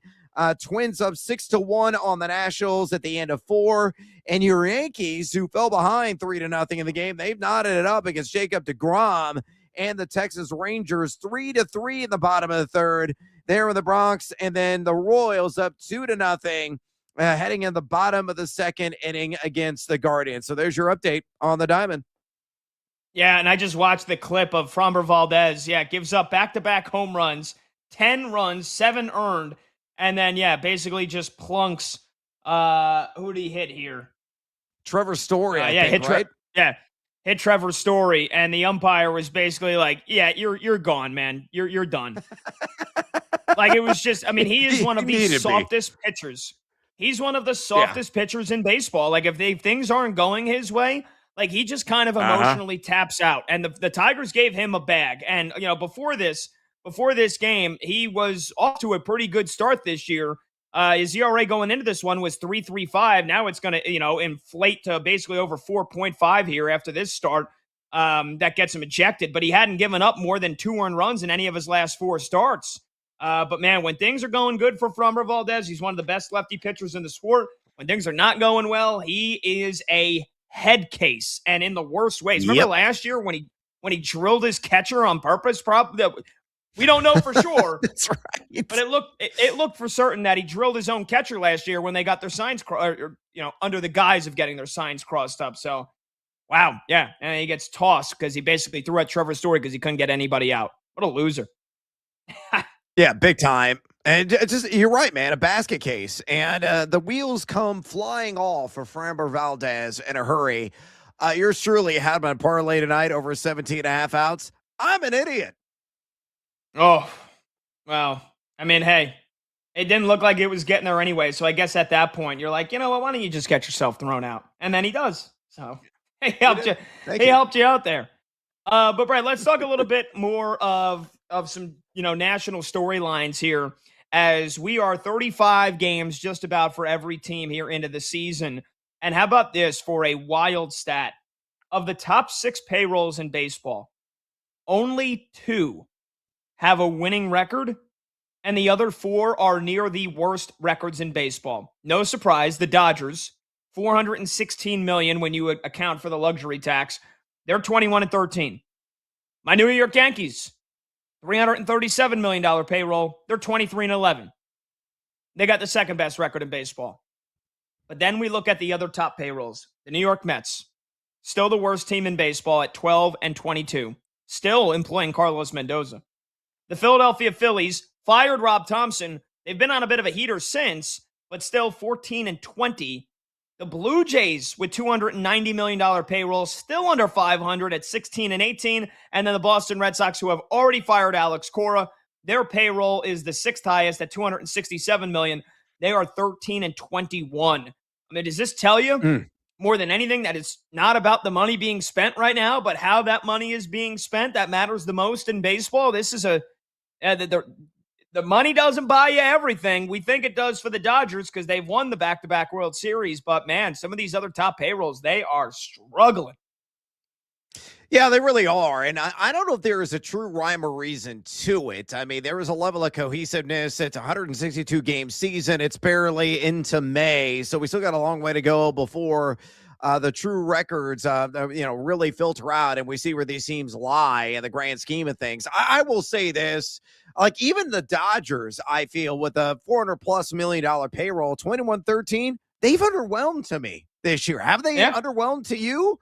I mean, Shohei Ohtani's been brilliant on the bump, and we're going to see him in action as the pitcher tonight, but he's underwhelmed as a hitter.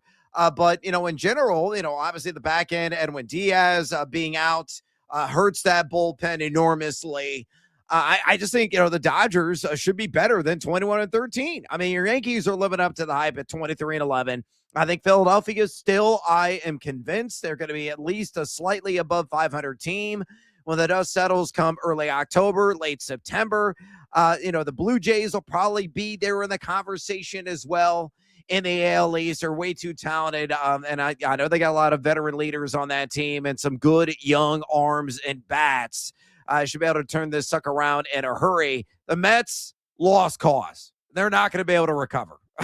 They're jinxed. I'm convinced of it. They've swallowed every single stick of dynamite. They're just going to continue to implode. And same really with the Boston Red Sox as well. That was a team I thought were going to be in the conversation for a playoff spot, a wild card spot, and they're going to likely dwell in the basement at 14-21 overall. Though again, they're laying the wood on Framber Valdez, who just got tossed. They're leading 10-2 at the end of 4 innings. So, yeah, but you got to have key role players. You got to have proper management. You got to have proper leadership, and these guys have got to come together and gel. Just like in any other sport. I know baseball may be more individualistic, but a culture that you establish in the clubhouse, how connected those players are, it carries over to action on the field. And you see the successful teams in baseball. Look at the Cubs. Yes, I'm a diehard Cubs fan. But they celebrate. They're friendly. They're jovial in the dugout after every run is scored, and you can sense how connected they really are. And a lot of these other teams, you just don't really get that belief, that sense with them, based on what you've seen with the Mets and the Red Sox. But I guess it's just a drag mentally when you suck as royally bad as some of those teams truly do.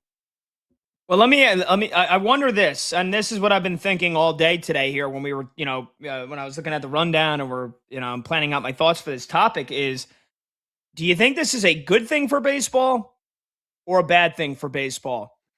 And of course, we've got the backdrop of the lockout looming over our heads and the very good chance that there is no baseball next year. And it's because of owners want a salary cap, players want a salary floor. And so you look at the top 6 payrolls in baseball, and 4 of the top 6 are way under 500. Way under 500. Yeah. Is that going to encourage teams to spend even less, because spending a ton of money doesn't even guarantee that you're going to be good? Like, is it overall, is it bad for baseball that the top spending teams are doing bad? Like, in one instance, you could say, no, that's actually great, because the teams that don't spend that much money, they have a chance. There's more parity. But also, it would then encourage teams to probably spend less, because they're like, why the hell am I going to spend $350 million if there's a chance that no matter how good we are on paper, we're going to be the New York Mets? And on the flip side, though, is it a good thing for baseball because of the parity? Because the other teams have a chance? Because the teams that can only, that might spend $100 million or $120 million on their payroll, that they've got just as much of a chance of winning. So is it good for baseball that the top spending teams are struggling, or is it bad for baseball that the top teams are struggling? I think you can make the argument both ways, but I'm curious to get your thoughts, Brad. I like parity. I like fresh blood. I like turnover. It doesn't really matter the sport. And speaking of the economics of baseball, the psychology of the overall game, I think it's a good thing. I think it's really healthy for the sport that the LA Dodgers aren't going out there and obliterating the competition every single night. And the fact that the Boston Red Sox are grossly underwhelming. Same with the New York Mets. You can't buy championships. Well, you could say, well, point to last year, what the Dodgers were able to do, though they were really challenged in that World Series, one of the best World Series of my lifetime, against the Toronto Blue Jays. But you won competitive baseball when it's all said and done. So I think it's really healthy and good for the sport. It also rewards some of those teams that don't have, the fat cats on the roster, and, like the Milwaukee Brewers of the world that just grow from within. They trust their scouts. They trust their schematics. They trust their strategy. They trust their system. And they, build up prospects. They coach them up, and they improve the overall product as a result without spending Brewster's millions. That's commendable. You're tipping your cap to instances like that. So again, I like parity, and I love the fact that not everybody out there smashing the piggy bank is just crushing the competition, because you want a lot of balance in the overall game, and you want different ways to approach it to be successful in the overall game. And so far, we're getting it, and that's a good thing. Yeah, I would tend to agree, but also, I mean, again, parity just for the sake of parity, I don't know if that's a good thing. I think if the top spending teams are usually the best teams, shouldn't that encourage other owners to spend more money? Maybe not in the span of like 1 or 2 years, right? Like, let's say at the top 6 payrolls were the top 6 records in baseball right now. Like, you could say, oh, well, the sport is only meant for the teams that spend the most money. Okay, but like, also North American professional sports, this country, the United States of America, with how many people there are, how much we love our sports, how much people will go to baseball games. Like, I'd put my life savings on the fact that baseball, Major League Baseball, owning a Major League Baseball team is going to be profitable in the long run. Very, very profitable. So like, over the course of 5, 10, 15, 20 years, you would think owners would be encouraged to spend more money, okay, like let's say the Padres, right? They've gone all out here over the last couple of years with their new ownership, and it hasn't gotten them a title. Okay, look at this Padres attendance. I mean, they sell out like almost every single game.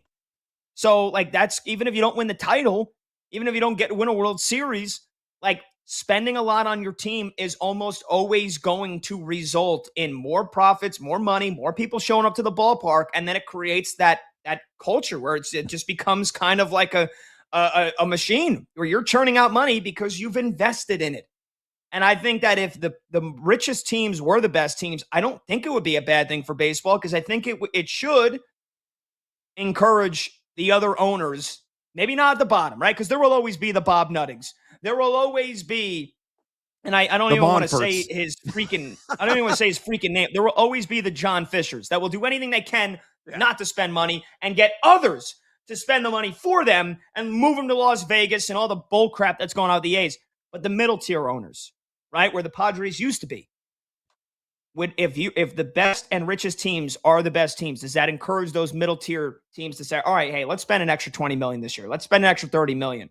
I think that honestly could be better for baseball if the richest teams were the best, rather than just for saying, hey, winning doesn't buy you championships. It just ensures that it's going to be parity. Yeah, and that's a strong argument you're making. There's a competitive factor and a willingness for some of these franchises that may be like, hey, it's our time to shine. We've got the right guys signed that, plugged in the right holes for our team. We got a few top prospects we're going to call up here in short order, and we're going to be a well-oiled machine come late June, early July. We're going to be able to make a push. Or maybe we're going to make some moves at the trade deadline to bring in some additional weapons to get us over the hump and over the top. There is that mindset that certainly exists among that middle tier. But conversely, you look at like the Monfort families I just brought up, owners of the Colorado Rockies. They still put butts in seats in that stadium. Why? Denver is beautiful. Coors Field is awesome. And I saw many a game when I lived in Denver for a number of years. The product was just terrible. It was dreadful. They never had, adequate pitching. Of course, they got a lot of big boppers because a lot of guys are going to tape measure shots at the Cavaliers ballpark, the thin air, yada, yada, yada. I don't care about the humidor and, it's various effects that are there. They can, put a bunch of crooked numbers on the scoreboard. But that is maybe the exception of the rule. Is that the Monforts aren't really willing to go out and spend a lot of capital to build that franchise. They will accumulate prospects. They may spend them off for additional pieces that never really materialize. But they can afford to do that because people still go to the games because they enjoy sitting outside in beautiful sunshine, low humidity, comfortable temperatures, drinking an ice-cold Coors Light, slamming a couple of dogs, and watching their craptastic Major League Baseball team lose continuously. They're fine with it. So you get some of those exceptions to the rule, and then meanwhile, I get like the Miami Marlins of the world. Their ballpark ain't the greatest. You got to be indoors because they're less. They're as big as bats there in South Florida. Got awesome food. We taco that they're featuring this year. But the product's a little bit better, but nobody goes to the game because it's not the same experience as you would get maybe at Coors Field. Every angle that you take, every franchise is a little bit different. But for the most part, I think you are right. That middle tier, there's going to be willing spenders there, but some of those bottom tier teams are just contempt, stinking up the joint every single year because there are a number of them that get people to buy. It's inexplicable. Yeah, it's good debate. It's a good conversation to have. All right, we're going to take a short break here. When we come back, Shohei Ohtani is on the mound with a .60 ERA, but he's not in the lineup, and he's hitless in 5 consecutive games. Should we expect this to continue? Talk a little bit more baseball, and then we'll talk some football with some news of the day as well. We might not have replacement refs after all. We'll take your phone calls and your texts when we come back, too, at 310-840-4910. He's Brad Evans. I'm Pat Boyle. This is BetMGM tonight on Westwood One Sports.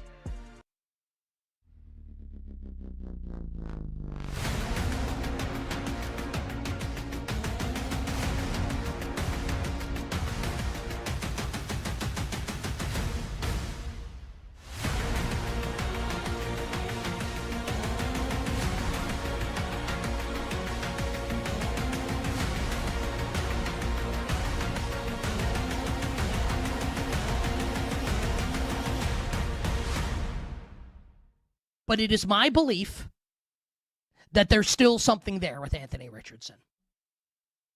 The NFL is saying there isn't right now, at least to this point, right? I think there is. And perhaps you, the listener and viewer, think that is hubris by yours truly. And how can you say something like that?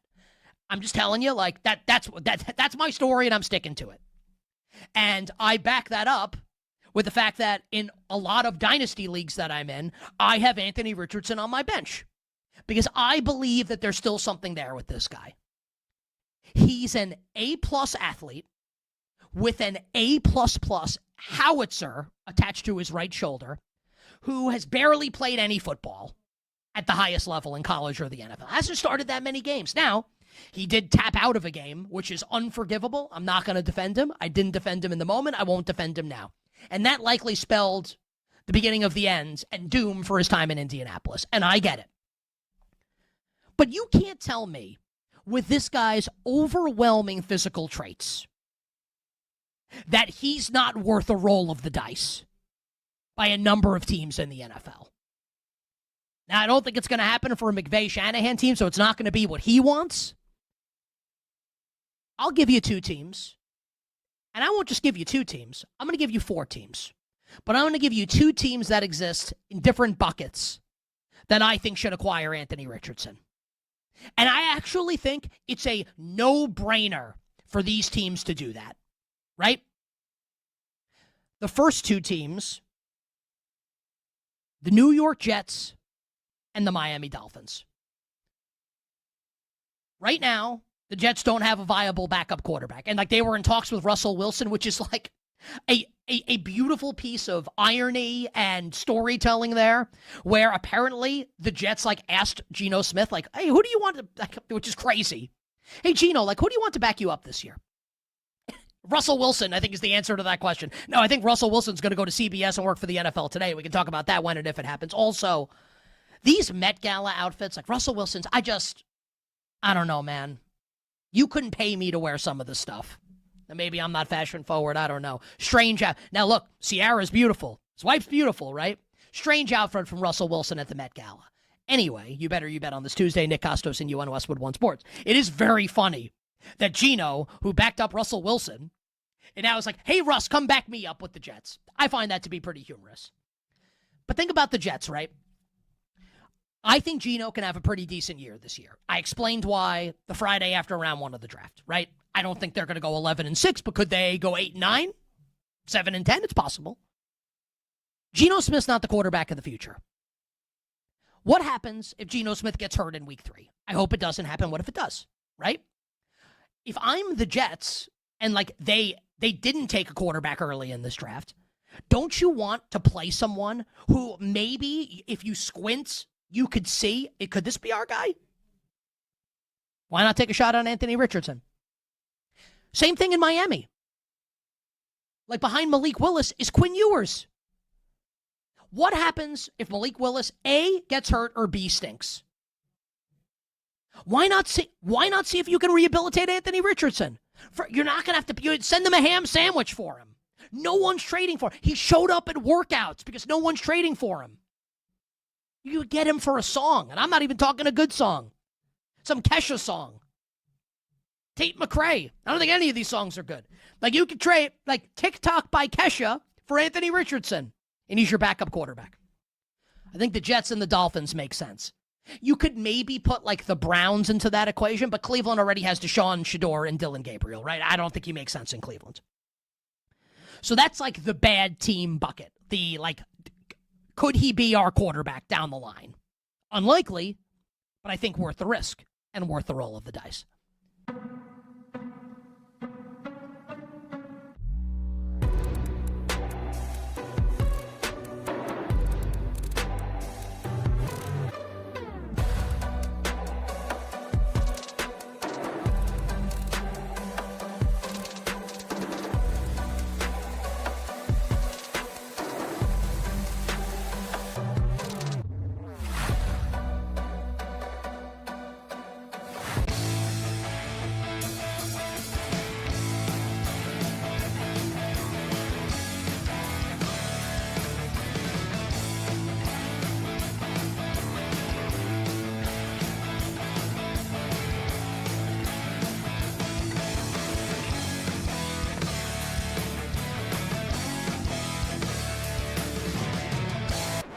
Live scores, sharp options, no waiting till tomorrow. BetMGM Tonight is back.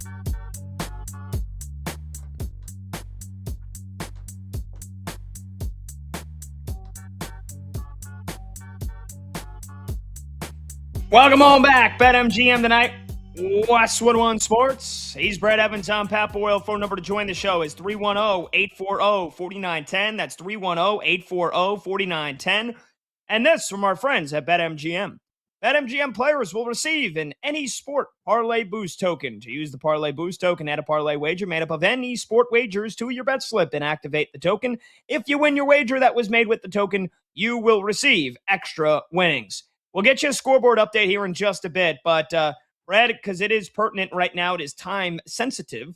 Shohei Ohtani on the mound right now for the LA Dodgers. And, we talked a lot about what kind of year this is going to be for Shohei on the mound. Well, he came into the game sporting a .6 ERA through his first 5 starts to go with 34 strikeouts in 30 innings pitched. He's only given up 2 earned runs on the season. He's on the mound tonight in Houston, not in the starting lineup, not hitting, but he's on the mound, and he already has struck out 2 Astros batters in a scoreless first inning. Dodgers-Astros, zip, going to the top of the second. But what Shohei Ohtani's doing at the plate right now, I think factors into this here, Brad, because he's hitless in 5 consecutive games for the first time in 4 years. And so if the best player in the world has a down year at the dish, can the Dodgers still be dominant? We were talking last segment about how the Dodgers have kind of underwhelmed, and obviously it's a team sport. Baseball, more so than any other sport, 9 guys in the lineup, 1 guy having a human year shouldn't, really affect that. But if Ohtani continues to look human at the dish, is this division not so much of a runaway this year for the Dodgers? And maybe is the World Series appearance not so much of a guaranteed here? By the way, 3rd time that he's on the mound this year and not in the lineup, but it is the 2nd time in a row. So an interesting development for sure with Dave Roberts and Shohei Ohtani.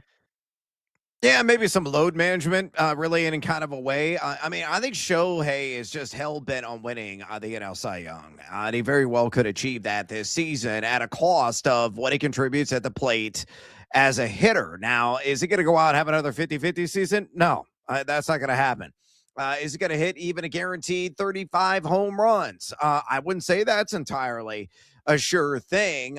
He's got to, probably flirt with a 30-30 season when it's all said and done. It's still going to be quite valuable.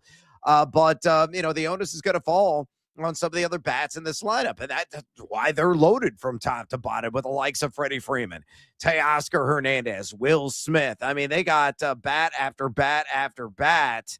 So even if Shohei has somewhat of a down year, it's not really going to hurt this Dodgers club overall. But I think you've got a slightly lower expectations for LAD this season. And we talked about this, was about a week ago, in addition of MLB multiple choice. One of the choices that was offered was, or the question was, how many games will the Dodgers win in the NL West? And it was 1-3, 4-6, 7-9, or 9+ games. I went 1-3, but we had a lot of variance between you, me, and Brandon, our outstanding producer here on BetMGM Tonight, on what that separation was going to be from San Diego.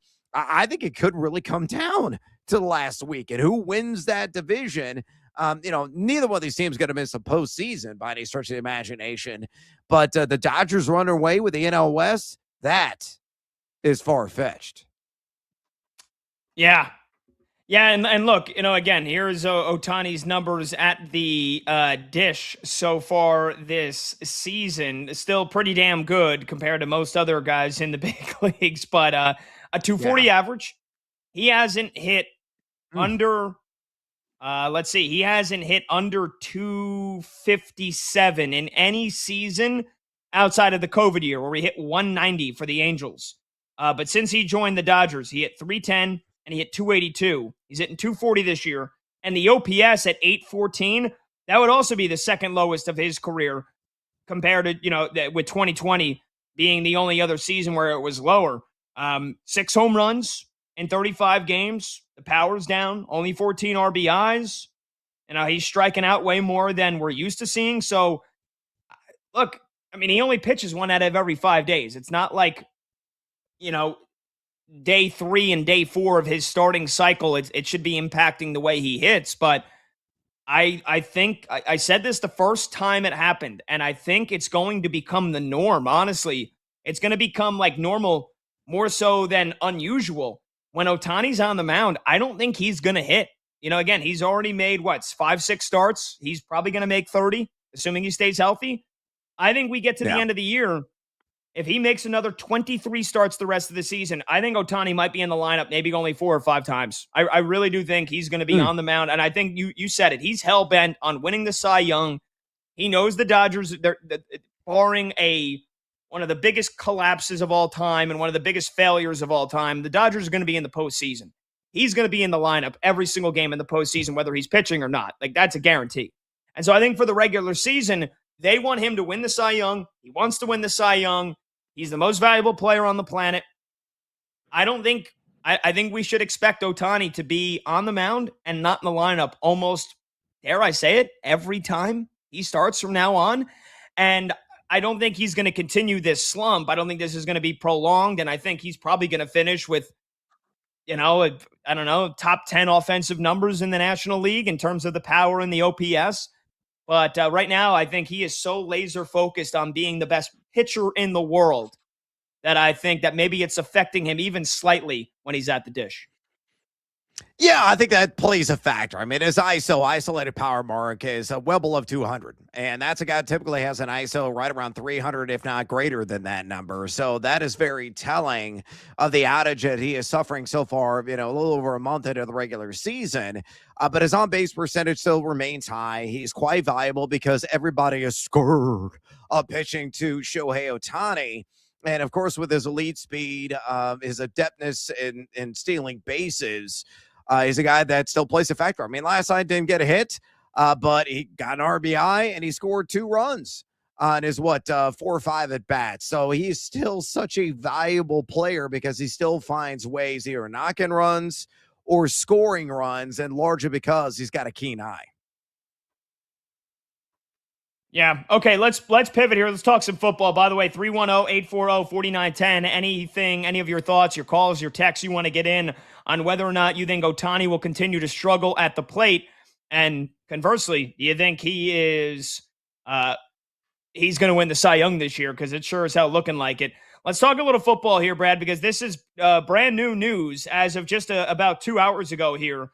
Negotiations between the NFL and the NFL Referees Association on a new collective bargaining agreement have progressed far enough that the referees have scheduled a ratification vote for Thursday night, less than 48 hours from now. And if that gets formally approved, that would avoid the need for replacement officials this season. The CBA is going to expire at the end of this month. So they could obviously get it done during the summer. It would be essentially a mini ref lockout, though, if that happens. But I kind of expect this to get approved here on Thursday, and I think that's a big win for the NFL. It's a big win for NFL fans that the referees were able to get what they wanted and what they needed to the point where they would vote and agree to a new CBA, and we don't have to worry about our precious football games being ruined by amateur refs coming up in the 2026 season. I think that's a big development, and I think it's a big win for football fans everywhere.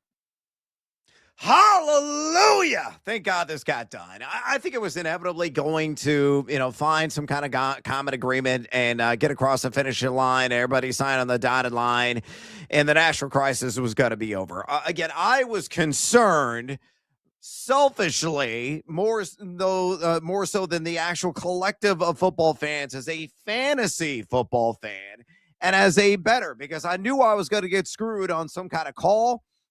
Whether or not a guy, committed pass interference or not, might have extended a drive, and the opponent that I was going against gets a touchdown from Josh Jacobs as a result. Just an example I'm putting out on my keister.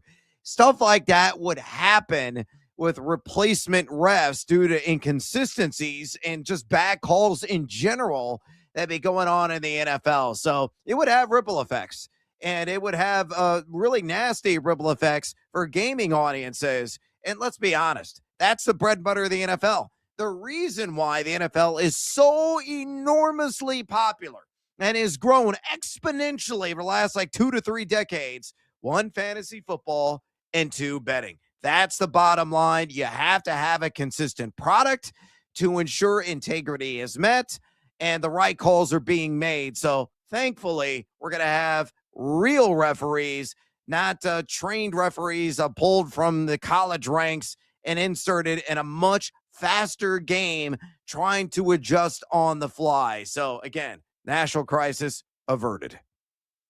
Yeah, and get this. So I don't think we've got specific terms of this new agreement and like what are the big, highlights here in this new CBA and what were the big agreements that were made. But from this article on ESPN I'm reading, apparently the NFL, Roger Goodell and the owners, they wanted to use the looming expiration of the CBA to try to force the referees and the referee association to some of the things the NFL wanted, which apparently reportedly included minimizing the use of seniority amongst officials for postseason games, which I don't know why the hell you would ever want that if you're an NFL owner or if you're Roger Goodell. Why would you ever want referees with less experience to be reffing the most important games of the year? I don't understand that. I don't know if that has anything to do with the pay structure. I'm assuming it does, because why the hell else would you ever want that?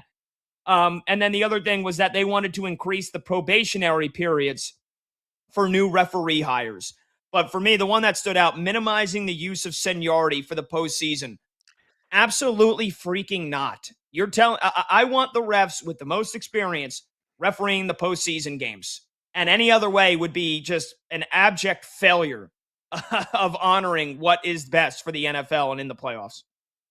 Okay, maybe to a certain extent, but isn't it based on just performance? Because they have to track how many proper calls are made and improper calls are made in a given game. There's got to be some sort of charting system by the NFL to ensure that the best refs are being rewarded and getting those playoff games, getting Super Bowls. I don't give a damn if you're a rookie referee or a 20-year referee. I want the best performing, most consistent callers who are getting it right, calling and reffing those games more so than just somebody based on experience alone. That's just my 2 cents. Yeah, I mean, look, I just to use the baseball example, Angel Hernandez was one of the most experienced umpires, and he was the absolute worst. Was terrible. So I right. Yes, I get it in some regards, but I don't know. I would usually prefer to have somebody that's reffed 4 or 5 Super Bowls and somebody that's never reffed one at all. That's just me. That's just, again, the language wasn't all that concrete, just that the NFL and the owners wanted to minimize the use of seniority during the postseason, almost as if like, no, we don't. My brain just went to like, no, we don't want, we'd rather have rookie refs in the postseason because that means we could pay them less, right? Because I don't know, I'm guessing the pay scale goes up if you're reffing a postseason game. They probably get paid more to ref a playoff game than a regular season game. So if they're trying to say, no, we don't want to pay the more experienced referees more money, we can just get some of the rookies, a second-year ref or a third-year ref to ref playoff games, and that way we don't have to pay him as much. That's where my mind went, and that's probably why I think it was a big deal, why they needed to get rid of that. So, I don't know. Combs thinks I'm an idiot, or Combs says, Pat, you're so old in our show chat. I don't get it. Get off my lawn, Pat! I mean, usually the most experienced refs are usually the best ones. I mean, right? Otherwise, why would they be around for so long? This isn't I made the example of Angel Hernandez. This isn't Major League Baseball, right? You don't just get a free pass when you're basically unanimously known as a terrible umpire. I feel like in the NFL, the refs, if they do a terrible job, like, I mean, how many times have we seen like, oh, this refereeing crew they're not going to ref the next round of the playoffs because they screwed up so bad? I feel like we see that almost every year in the postseason. Pat, just to throw something out as a hypothetical, could you imagine Angel Hernandez being an umpire in this day and age of ABS, and how many of those he would lose? We would go back. We would go, like, the pitch clock would be broken because we would still find a way to get 4-hour games because every call would be challenged. And everyone, like, every call would be so egregious that every team would be like, they'd be like 22 for 22 with their challenges against Angel Hernandez. Oh my gosh. I would love to bet on that. Yeah. Like, let's go WWE style. Angel Hernandez out of retirement to umpire one series, and let's just see how many times ABS humbles his ass. Over under 15.5. Give me the over. I don't care what the juice is. I'm in. Without a doubt.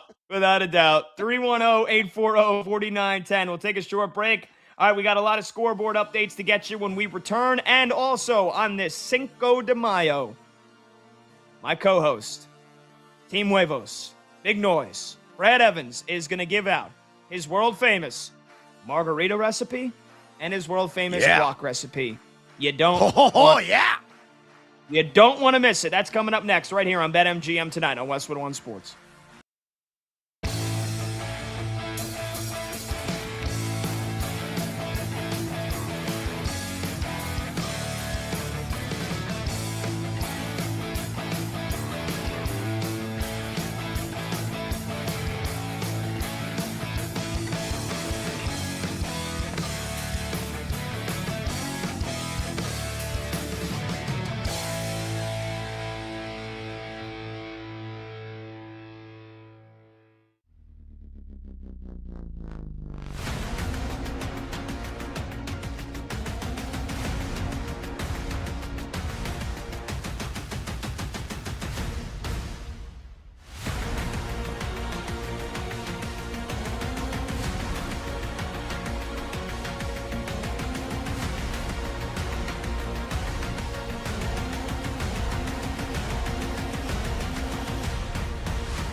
And then there's Victor Wembanyama.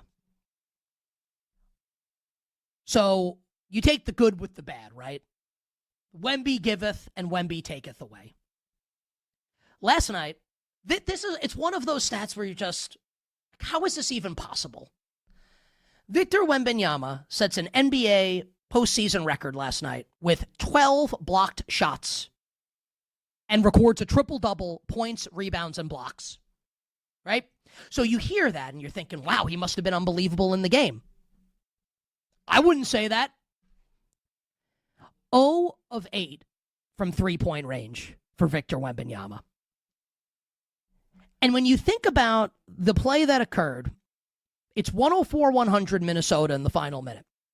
43 seconds to play. And Wemby basically goes coast to coast and two-hand dunks the basketball. You see that happen, and you think to, or at least I think to myself, why doesn't he just do that all the time? Why is he shooting 8 3-pointers? He's 8 feet tall, and you can't teach that. And he thinks he's Steph Curry. Like, hey, Victor, like, you're taller than you are an alien playing with humans. Like, just go shoot layups. Dunk the basketball. Like, if he went 0 for 8 from 3 and they lost by 2 at the end of the game and had a chance to win, he cost them the game. And whether or not you want to say De'Aaron, whatever it is, Castle fouls out De'Aaron, whatever it is you want to say. Wemby goes 0 for 8 from 3, they lose by 2. What? Why? And they're being physical with him? I don't care. He's 8 feet tall. And it's only a slight exaggeration. Go down into the post, go down underneath the basket, and lay the ball in. Fight through it. And I think what Victor Wembanyama is learning right now, and I'm not trying to turn this into a Wemby bash. He's amazing, right? You know, it's like everyone's saying now, and they're right, that regular season basketball and playoff basketball are like two different sports, right? And it's the truth. Well, here's what I'm here to say. Regular season basketball and round 1 against the Portland Trailblazers are a different sport than playing against the Minnesota Timberwolves and Anthony Edwards and company in round 2. It's a different deal. Victor Wembanyama, with 12 blocks and going 0 for 8 from 3, is like he's a Michelin star chef, and you go to the restaurant, And the appetizer is the best appetizer you've ever had in your life. And the drinks are strong and delicious and refreshing. And then the main course comes out. And it's frozen pizza with mozzarella sticks. What's happening here? I do think the Spurs will win the series. Think about everything that went wrong for San Antonio, and they still almost won the game. And it's actually going to hurt me as a sports fan because I love this Wolves team. But San Antonio really should win the series. So, yes, it's a brutal loss for the Spurs. And yes, the Wolves deserve a ton of credit, and I lavish them with credit. I think the Spurs are going to win the series and advance to the Western Conference Final. But I'll tell you what, betting note, as far as bets go, tomorrow night, spread 9.5 in game 2, get the hell out of here. Give me the crazy people. I'll take the Minnesota Timberwolves plus the points.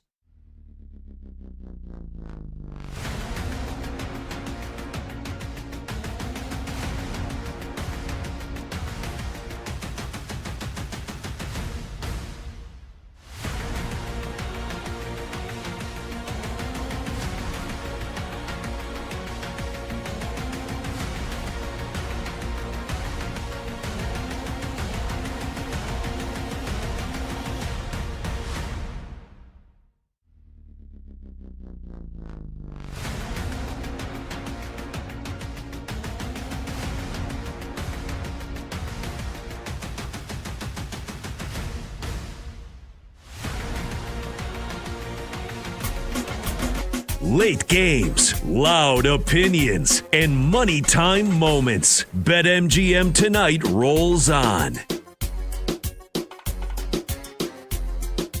Da-D-Y-K. More like Da-D-Evans. Welcome back. BetMGM Tonight, Westwood One Sports. He's Brad Evans. Team Huevos. I'm Pat Boyle. Phone number to join the show, 310-840-4910. Quick programming note, we're going to have Bobby Skinner join the show at the top of the hour, the host of Giants Nation podcast. Going to ask him about Big Blue's draft. I still can't get over they don't have Caleb Downs, but maybe I'll be dead wrong. And also, there is a growing belief within a lot of Giants fans that they're going to fire their GM, Joe Shane, before the season starts. Those rumors are not going away. As they prepare for year one of the John Harbaugh era. So we'll talk with Bobby Skinner and talk a little New York Football Giants here at the top of the hour. But, Brad, it is Cinco de Mayo, and you sent some pictures. You posted them on social media. The Evans guac, the Evans margarita recipes. I mean, they look out of this world. So please share the world-famous secrets of your recipes, however you want to take this, brother. All right, let's go with the Team Huevos margarita first, mi amigos. And I posted this during COVID when I was living in Colorado, and I posted a picture of it.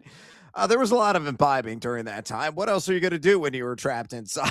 So, I kind of came up with this. I've refined it. I've added some things here and there. Very simple. There are a lot of people that use those like margarita mixes. Never use those. They're packed with artificial flavoring, coloring, sugars, nonsense. So I only use the good stuff, folks. So it's simple as a juice of 1.5 limes. Squeeze a couple of limes, fresh limes you get at the grocery store.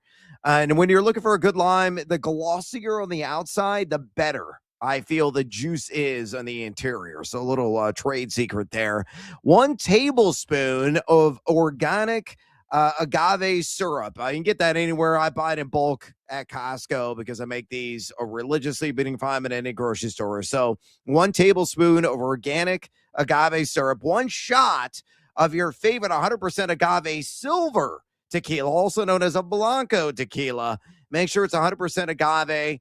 Make sure it's not low-level Cuervo, something at least decent. I typically use a Herradura. For example, in a Blanco, runs you about $25-30 a bottle. I would go with that and recommend it. And then 1 shot of Grand Marnier. You can also use Cointreau. I think Grand Marnier's got a little bit more of an orange flavor than Cointreau does. It's a basic orange liqueur. Don't use like Deckers and the bottom shelf level stuff. Spend up for the Grand Marnier. If you don't want to spend that much, you can go like $5 less with Cointreau, and that's it. So again, juice of 1.5 to 2 limes, 1 tablespoon of organic agave syrup, 1 shot of your 100% agave silver tequila, 1 shot of Cointreau. Shake it in a shaker. Serve it on ice with a salted rim. And then I usually take one of the limes that's muddled essentially and float it in there. And there you have it. That's a picture I have posted right now on my Twitter feed at Noisy Huevos, a totally Team Huevos margarita. Sounds delicious, doesn't it, partner? Oh yeah, big time. And if you're watching live on YouTube or if you're watching live on Twitter or Twitch, you could see that picture. That thing looks professional. That looks like I could take down 8 of those on a day like today. My neck of the woods in Philadelphia, where it was 85 degrees today. Oh man, thank God I didn't have that recipe handy. Thank God I didn't. We don't live in the same area. Otherwise, I might have been doing this show in a much different state of mind, to say the least. But better state of mind. Or better state of mind. That is for sure. All right, so that's the Evans world famous margarita recipe. But let's give the people what they really need here: the guacamole recipe. What goes into that puppy? Because my mouth was watering hearing you talk about it before and seeing the picture you posted of that. Yeah, I made that right before the show today, and my kids are probably going to obliterate it. I already have while I was on air for the last 3 hours. Get 3 to 4 ripe avocados, some pico de gallo, even if you use the store-bought stuff. Most of it's not too bad. Throw it in there. That's chopped onion, tomato, jalapeno, a little cilantro, and a little bit of salt and pepper that's already mixed in. 2 squeezes of cilantro paste. Any kind of grocery store sells that. Juice of 1 lime. Squeeze it, fresh lime juice, sea salt, pepper, and cumin.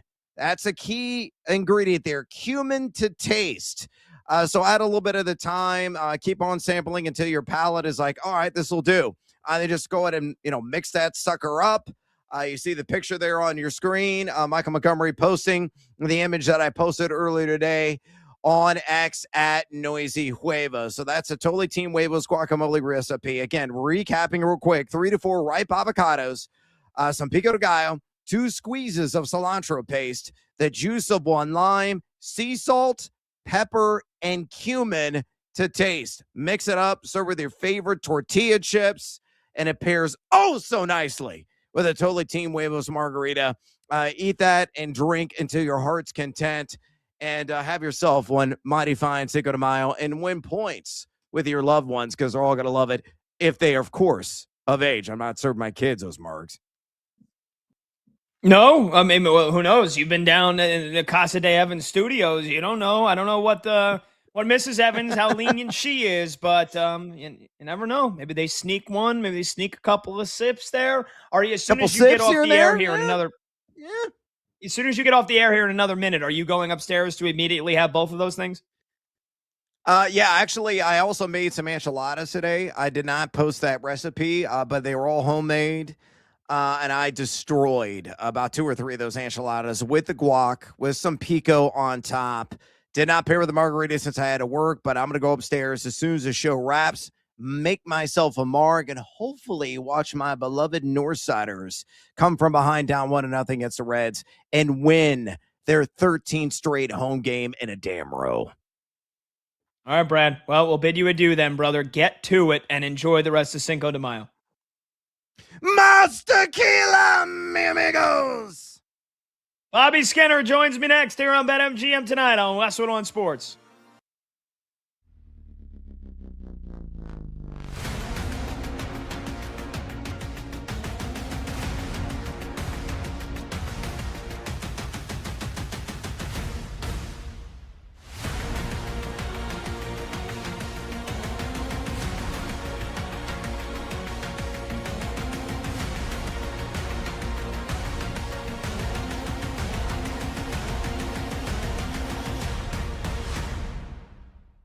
But with the way that they've played over this stretch, really, since they lost Game 3 to the Hawks in ridiculous fashion to fall behind 2-1 in the first round series,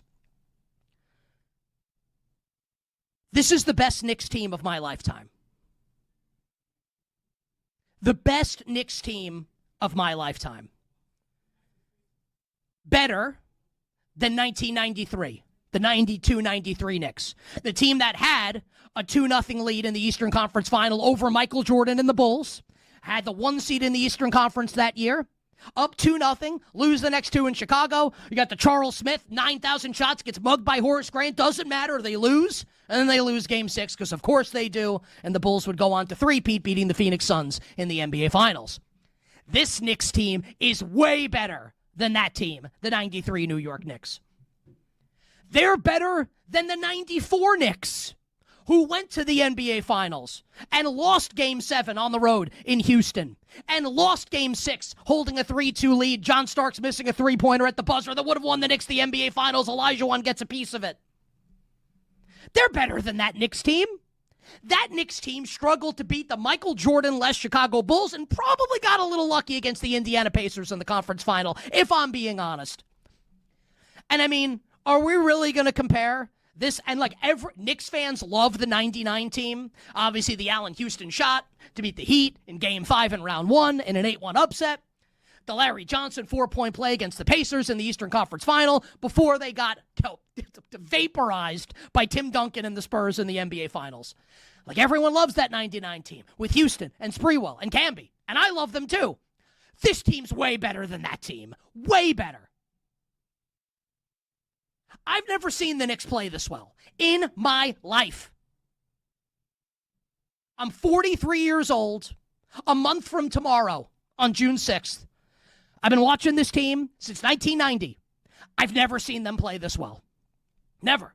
And you want to be cute about, what about Jeremy Lin? Yeah, that was pretty cool in the regular season.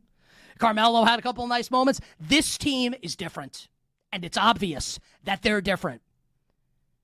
It doesn't mean that they're going to win it all. It doesn't even mean they're going to win this series. They could choke it away. Of course they could. The Sixers are really good. But I think the point holds that this run that they've been on, and I think any Knicks fan that's been alive for any period of time can say this.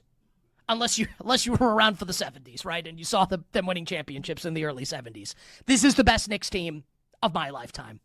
What an incredible run this has been for the New York Knicks. Will Howard or Drew Aller as the Steelers starting quarterback? Well, it's not even close. It'd be Howard, because I think Aller's got no shot at being a good NFL quarterback. None whatsoever. I just don't believe, having watched him play just about every single game at Penn State, because that's part of our job responsibilities here to a degree in Pittsburgh. There's more Penn State alums where I am than there are in Philadelphia, for example. The guy stunk in the big moment, but he even go beyond that, was not an accurate passer. I don't think you go from not accurate in college to accurate in the pros. And you know, Penn State honks and idiots will say, maybe Mac is one of these guys, will say, well, how about Josh Allen? Okay, great. You gave me the one outlier in the last 30 years of football. Congratulations on all your success. No, he's not going to be good. The guys that get drafted in the mid-rounds who go on to be good quarterbacks are not toolsy players. The toolsy players are first-round picks. It's the guys that are too short, like Russell Wilson, or they got to play late like Brady, so they didn't get, there was a Drew Henson scenario there. Yep. It's not a guy that's 6'4" and has like the built-in-a-lab qualities. So I'm not a believer in him whatsoever. I'd rather see Howard. I mean, I know that the odds are stacked against a 6th-round pick, too. There's not been a 6th-round pick that has produced a winning record as a quarterback since Brady. There's not one. Tyrod Taylor's the closest. There's not a single guy who's done that as a 6th-round pick. But I would favor that. I would try that. I would treat those two guys like the Saints did with Rattler and Shuck in last year. That would be my vision for 2026.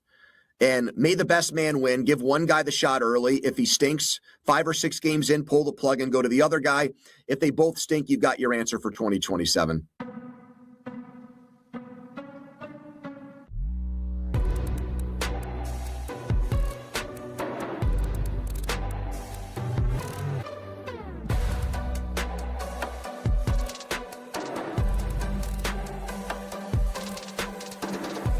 The day shuts down. The games light up. This is BetMGM Tonight on Westwood One Sports.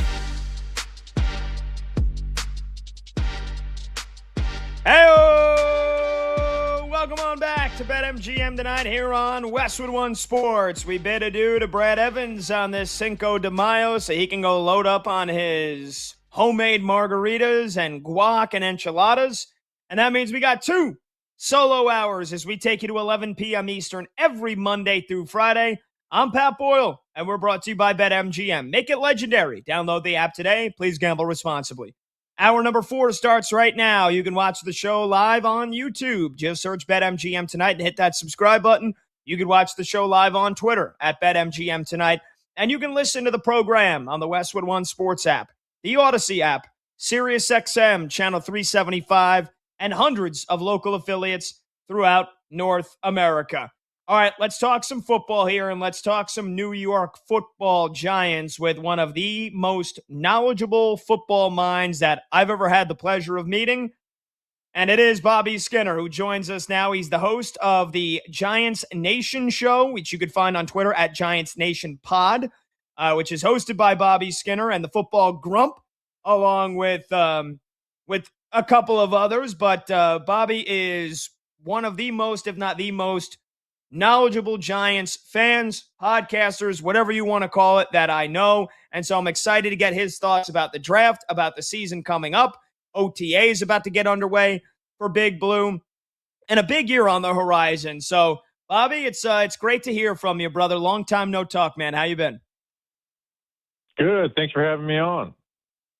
Yeah, absolutely. Let's start with today's news here, Bobby, and that is the DJ Reader signing. The New York Football Giants signing DJ Reader, as a run stopper to possibly, hopefully, fill the Dexter Lawrence void. DJ Reader coming over from the Detroit Lions, where he spent the last 2 years. As a guy that got drafted by the Texans, spent 4 years there. He also spent time with the Cincinnati Bengals. And so 31 years old, signed a 2-year, $22 million contract with the Lions 2 years ago, but today agreeing to a 2-year, $12.5 million contract with Big Blue. And, after the way the Giants drafted, I was like, well, I hope they're not done adding to the defensive line, and they are not. So overall, your thoughts on DJ Reader now expected to become a prominent member of the Giants' front defensive line? Yeah, it's really rare for the draft to end and then you to add 2 starters after that, which the Giants did in DJ Reader and Shelby Harris. And I think are like the clear best 2 players for their defensive tackle spot currently. Reader's a good player. I've liked DJ Reader for a long time, going back to Cincinnati. He's only 31 years old. The last couple of years haven't been as dominant as they were in Cincinnati, but still a good player. He's their best run defender, right? He's going to take on double teams. He's going to handle them. When he gets one-on-one opportunities in the run game, like he can make some plays there. He's not a guy who's getting in the backfield or pass rushing or anything, but the Giants don't need that. So he's a godsend for them. Like, he was an absolutely must. It's very rare, a guy with a $6 million per year contract. We were saying you absolutely had to sign this guy, but the Giants did because they're still in bad shape in that defensive tackle room with him, but without him, it would have been one of the worst rooms ever assembled. One of the worst rooms ever assembled. And you're definitely somebody that doesn't speak in hyperbole often. So I know that when you say that, you absolutely mean it. Bobby, I'll never, and I just I'm going to give you my thoughts first, and then we can debate whether I'm crazy or if maybe I'll be dead wrong. Again, I really love what the Giants have done for the last couple of months this offseason, but I will never forgive them for not drafting Caleb Downs. And maybe I'll be dead wrong, Bobby, but I thought he is the next coming of Ed Reed. I thought he's the next coming of Troy Polamalu. I think he's going to be Kyle Hamilton, but even better, I was screaming for months that the Giants needed to draft him. That was before they had 2 picks in the top 10. They passed on him both times. I can already see the statue of Caleb Downs being built outside of Jerry World in 20 years from now. Maybe I'm wrong, Bobby. So Arvell Reese. Go ahead. Well, I want to pick on you with Caleb Downs a little because I'm a big Caleb Downs fan as well, too. He was my number 1 player in the draft. Here's a scenario that could have played out for the Giants, and it's crazy to think about. The Chiefs traded up with pick number 6 to get up to number 6 with the Browns from pick number 9. The Giants could have taken that offer, so they would have been able to get Caleb Downs and Francis Mauigoa at pick number 9 and pick number 10. The 2 picks that were traded, one was a 5th rounder, one was the 3rd-round pick slot that they drafted Malachi Fields. So you could look at that. They could have gotten Caleb Downs, Francis Mauigoa, kept Malachi Fields, and then had an extra 4th-round pick and then 2 extra 5th-round picks. So, I mean, don't get me wrong, I'm super excited about Arvell Reese, and I love Francis Mauigoa. But if we could go and do things over again, I think I would take that. Yeah. You would have taken the trade and then had Caleb Downs and Mauigoa at 9 and 10? Yeah. Again, you get hindsight where you get to know that Caleb Downs falls to pick number 9, and maybe the Cowboys trade up and get him, a little more aggressively. But if you're telling me I have that option, yeah, I'm doing that. Where I get, I'm swapping Arvell Reese for Caleb Downs, and then I get, an extra 4th round and 2 5th-round picks. I'm taking that. Yeah. All right. Well, good. So again, maybe we'll be dead wrong. Maybe Caleb Downs won't be the best player in this draft. Maybe he won't be a Hall of Famer or immediate All-Pro. But man, I can already see it now again in the Cowboys uniform, just terrorizing the Giants receivers for the next decade here. Okay. So anyway, what the Giants did do, Arvell Reese, who was never expected to be there at 5. So again, a lot of potential, a lot of upside, a lot of athleticism. And then Francis Mauigoa, even though they re-signed Jermaine Illuminor and they've got Andrew Thomas, they drafted a tackle with a 10th overall pick to play guard. But okay, what did you think of that? Those 2 picks. What do you think of Arvell Reese and Francis Mauigoa now becoming Giants? Well, I'll do quick on Francis Mauigoa. I love Francis Mauigoa. I think he's a guard, and I know for the Giants it makes that move a little easier because, like you said, they have Thomas and Illuminor. I wanted him to be a guard no matter where he landed. So I love that pick, number 1. With Reese, it's the flip side of the Caleb Downs thing is like, Caleb Downs is a safety, positional value, blah, blah, blah. And he's not the best athlete in the world, but, rarely the best safeties are. But Reese is an amazing athlete, right? He's an A-plus athlete. He's strong. He can play, with physicality. That's a guy who can be a true difference maker. And I think Caleb Downs could be a difference maker too, but at the safety position, sometimes it's got to come to you, right? And you have to, force the other team to make mistakes, where Reese can be the guy who just creates havoc. So again, he has a lot of ways to go to do that, but Reese has that ability, and I think, and that's what the Giants are betting on, is that Reese is going to hit his potential, which is a Pro Bowl, All-Pro level player. Yeah. Okay, we're talking to Bobby Skinner here on BetMGM tonight, Westwood One Sports. I'm Pat Boyle. Bobby is a co-host of the Giants Nation pod, a.k.a. the Giants Nation Show. Make sure you download that wherever you get your podcast. You can check it out on YouTube as well.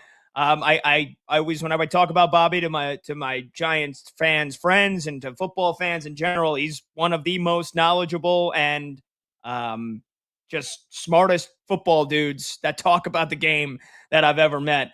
Bobby, what should NFL fans and especially Giants fans expect from Big Blue here in year 1 of John Harbaugh? I think maybe this is, again, one of the many years in the last couple of years of getting the hopes up in the summer, but I think they're going to win 10 games and make the playoffs. I got real high expectations for the Giants this year. What are your thoughts for this season for Big Blue?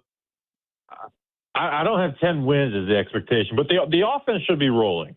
Especially now they got Francis Mauigoa. So now, in theory, you upgraded the offensive line from what was their best unit in a long time.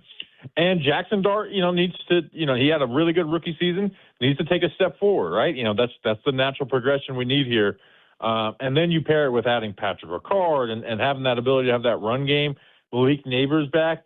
They should be able to put up points and score with teams. So the offense, I don't have, I'm not top 5 standards, but I have pretty high standards for the offense. Defensively, there's just so many question marks, and I think they're thin, right? We just mentioned with DJ Reader and Shelby Harris, those guys play about 50% of the snaps, and so that means, you've got over 1,000 snaps that have to be accounted for that are not being taken up by above average players unless Darius Alexander takes a huge step forward. The cornerback room, Paulson Adebo had a bad year last year. Greg Newsome has had one good year in his career. Obviously, they drafted Colton Hope, but I'm not going to put too high expectations on him. And then the safety room doesn't inspire any confidence. I'm not the biggest Javon Holland fan in the world. So defensively, they could be a bad unit because teams are running on them, and they're coverage-wise, teams are able to get what they want in the passing game. The defense, I think, just has huge question marks. And, there's just certain positions where if they have one injury, they could be on the verge of making those rooms bad. So I've said my expectation is the playoffs, but my prediction isn't the playoffs. And I think I'm still sticking with that, though. That they have three major pieces: a fifth-year general manager, a second-year quarterback, and a first-year head coach who's won a Super Bowl before. If they can't make the playoffs in a league that half the teams make it, then one piece of that formula, at least one of that piece of that formula, is completely flawed and needs to be moved on from. So with that formula, playoffs has to be the expectation, even though it's not my prediction. Well, that leads me perfectly into my next question here, Bobby. You mentioned the second-year quarterback ain't going anywhere, right?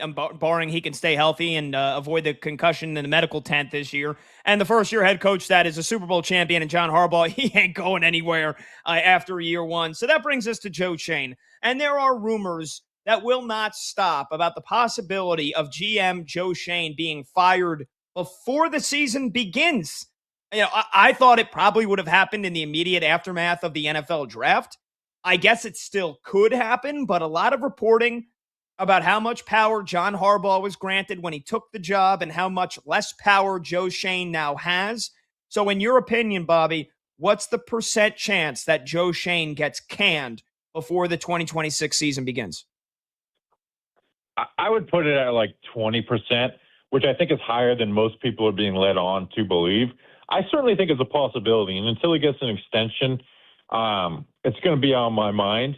At the end of the day, I do think he gets brought back because all of the offseason work has been done.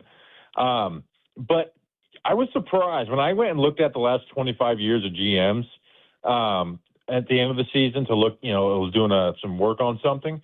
I was surprised at how many guys were fired after the draft. Hell, for the Giants, Dave Gettleman, right? The Panthers fired him in the middle of July. So it's not as surprising as you want. And there have been conversations within the building about it, right? It's not something where, everyone on the outside is speculating and everyone on the inside is like, I don't know what you guys are talking about. We have no consideration of it. So if I had to put a percentage, I'd put 20%, because I don't think it's going to happen. Because I don't think the Giants, pull the trigger on it. But I do think there's people who would probably rather it just be done now because they could see it happening at the end of the season, and you could get it. And Pat, and here would be the reason why you would do it now if you wanted to do it, because the counterpoint is, well, you just had all the draft and free agency. Why would you do it now? Which is a good point. But you cannot hire scouts or assist, front office personnel from other teams until the draft is over now, right? Brandon Brown, the Giants assistant GM, kind of triggered that rule when the Giants hired him in February or March, and the Eagles were mad that he knew all of their draft board. If you did it now, you bring in the new GM, you let him get his feet wet and learn some of the running the day-to-day stuff on the job, while having a full year, pulling in all his own scouts to be able to have that and then be ready to go once the season is over and you're getting, going towards free agency in the draft. But at the end of the day, I don't think the Giants pull the trigger on it.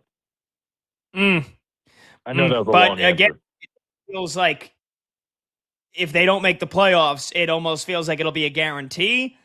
If they do make the playoffs, that's kind of like the bittersweetness about it, right? Because I would say, Bobby, you much like most Giants fans, probably want Joe Schoen gone. And if the Giants make the playoffs, that probably means Joe Schoen's coming back for another draft and another season. So it's like, I guess if the Giants do miss the playoffs this year, maybe the one saving grace is that they'll be hiring a new GM, right?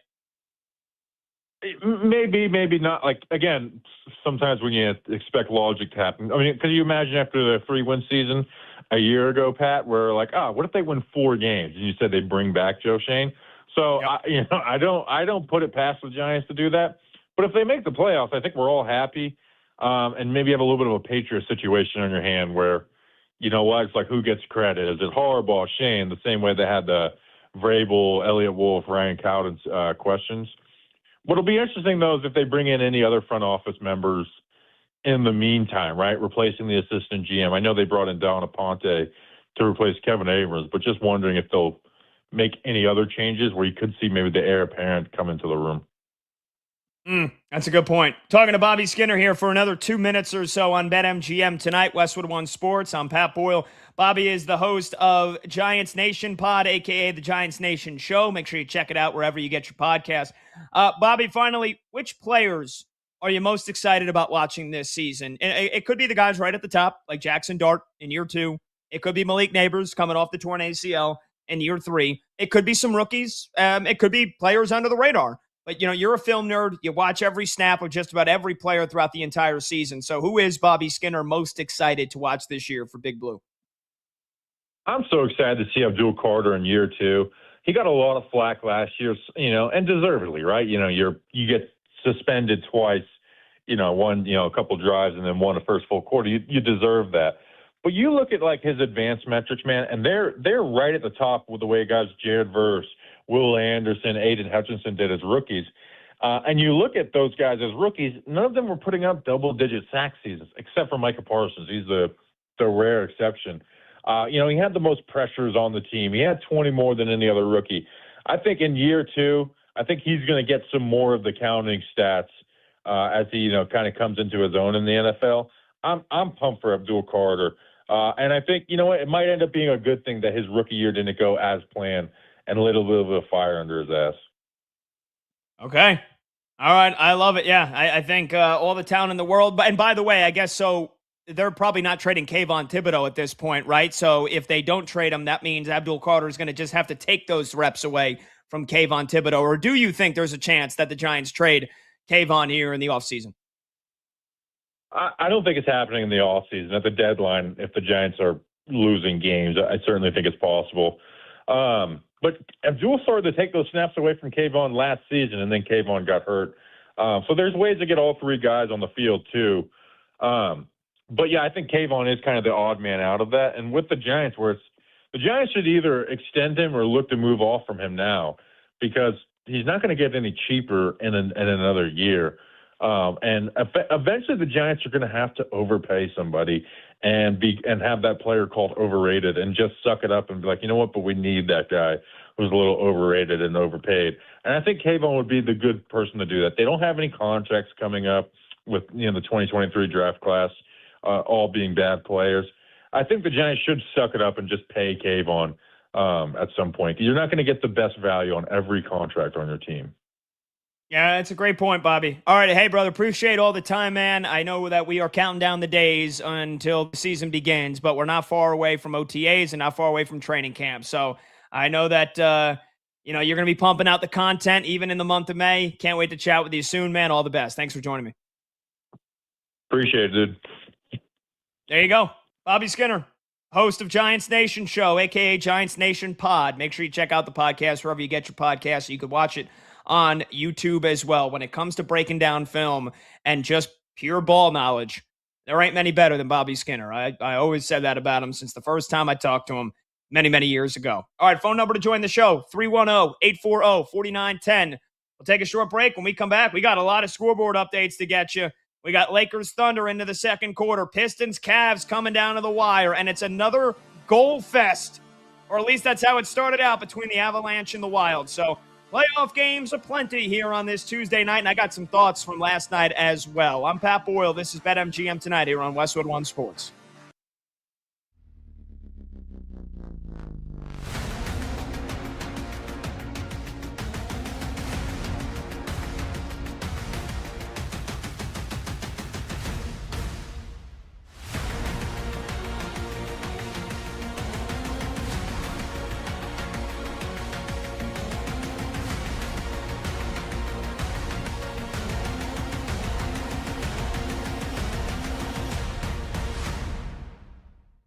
But it is my belief that there's still something there with Anthony Richardson.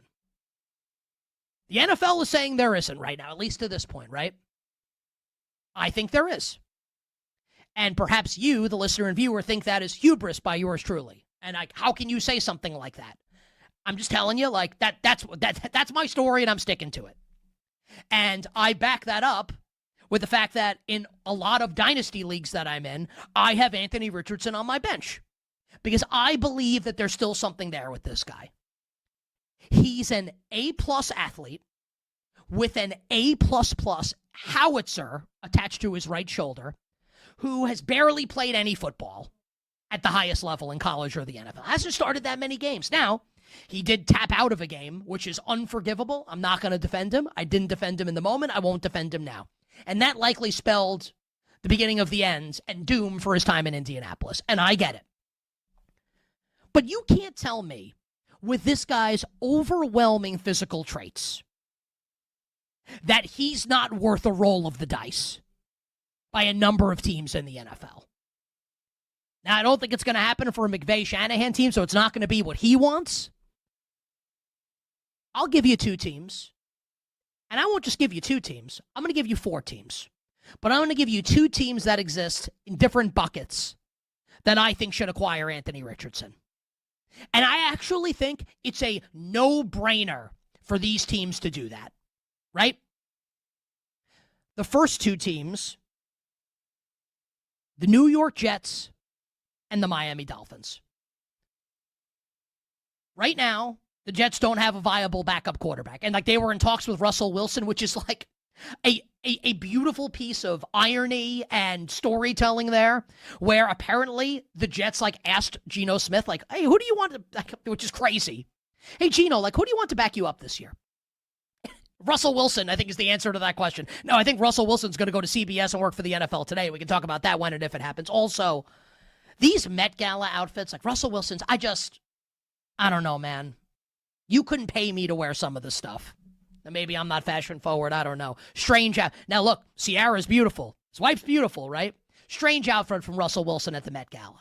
Anyway, you bet on this Tuesday. Nick Costos and you on Westwood One Sports. It is very funny that Geno, who backed up Russell Wilson, and now it's like, hey, Russ, come back me up with the Jets. I find that to be pretty humorous.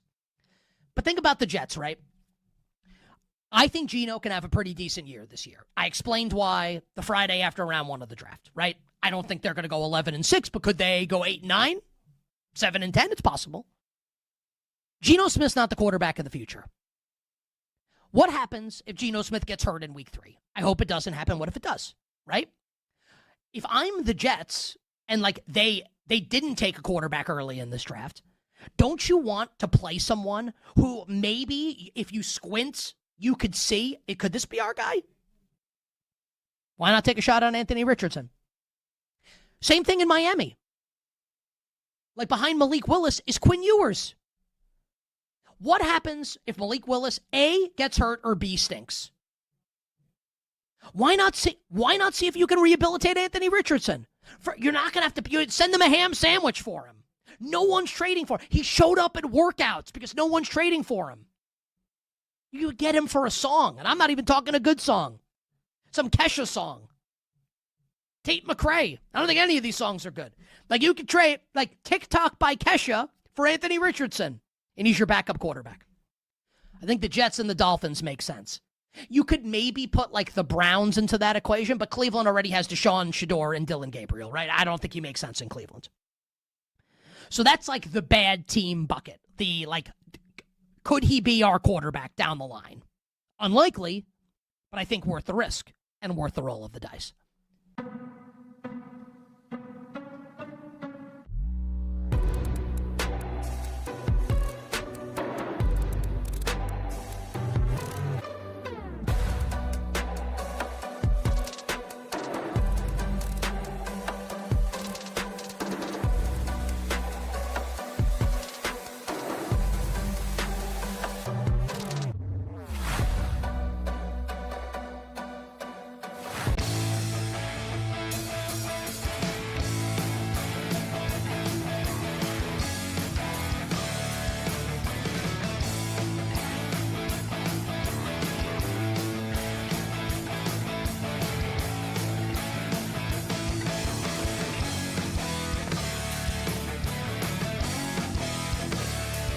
Turns up. BetMGM Tonight continues now.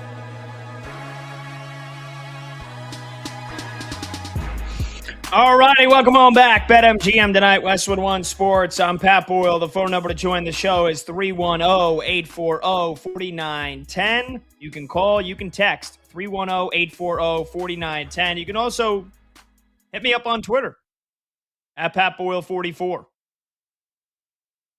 which we've got some folks that are weighing in on Twitter. I posted a picture earlier this afternoon. My girlfriend, Coco, she works from home and I do the show from home, but in the afternoon, I'm getting ready for the show, reading articles, kind of planning out the show, going through the rundown, submitting promos in the morning, the Beat the Books that I do every morning, my Sports Minute. And so it was an absolutely gorgeous day here today in the city of brotherly love. 85 degrees, sunny skies, barely a cloud in the sky. And so we whipped up a little homemade iced tea. I had a bunch of tea bags, and decided to do it the old-fashioned way. Boil the water, put like 10 to 12 tea bags in the boiling water, and then you put the ice in your cup and you make the iced tea. Either way, posted a picture of us out on our rooftop, and I said, we're having in parentheses, work day, having a day. But it was a work day, in the middle of working, getting ready for the show. She was working from home. And I said, guess who made the iced tea? And Ed Karshna comments, Julius Randle. I don't get it, but it was great. Unless there's an inside joke that I'm missing, I'm not sure. But I brought that up because I wanted to talk more about this T-Wolves and Spurs game last night. But before we do that, let's get you a scoreboard update here on the games going on right now, because this Pistons-Cavs game looked like it was going to be a blowout at one point. Detroit led by double digits almost immediately, and the Pistons had as big of a lead as 18 points in this game. Well, about 2.5 minutes ago, it was tied up at 93. Since then, Detroit has surged back in front on an 8-2 run here over the last 2 minutes. Pistons try to hang on and win game one at home in the second round of the playoffs in the Eastern Conference. And the Pistons lead the Cavaliers right now, 101-95 with 3 minutes left to go. Better late than never for James Harden, but he is getting a lot of his work done at the free throw line. He's got 20 points to lead the way for Cleveland, but just 5 of 13 from the field. He's 9 for 9 at the free throw line. So classic James Harden, drawing contact, getting to the free throw line. He's also got 8 rebounds and 7 assists. Donovan Mitchell got off to a hot start. He has fizzled here in the fourth quarter, though. He's at the free throw line right now to get it back to a 2-possession game. Spida now has 20 points. So you got Donovan Mitchell and the Beard, James Harden, both with 20. But, the guy that stepped up off the bench that really got Cleveland back into this game is Max Strus off the bench with 19 points, 4 3-pointers, because they haven't gotten enough out of Evan Mobley. I mean, he's been okay defensively. He's also a team worst, -14 in the box score. And Jared Allen got 3 fouls in the first quarter. He's essentially been a complete zero in this game. Jared Allen has 2 points and 3 rebounds. So Cleveland able to stay in this game because of Max Strus. James Harden having a big fourth quarter, but Detroit trying to hold on. And Cade Cunningham's got 23 points to go with 7 assists. Everybody in the starting 5 has double figures right now for Detroit, including Duncan Robinson, who's got 19 points on 5 threes.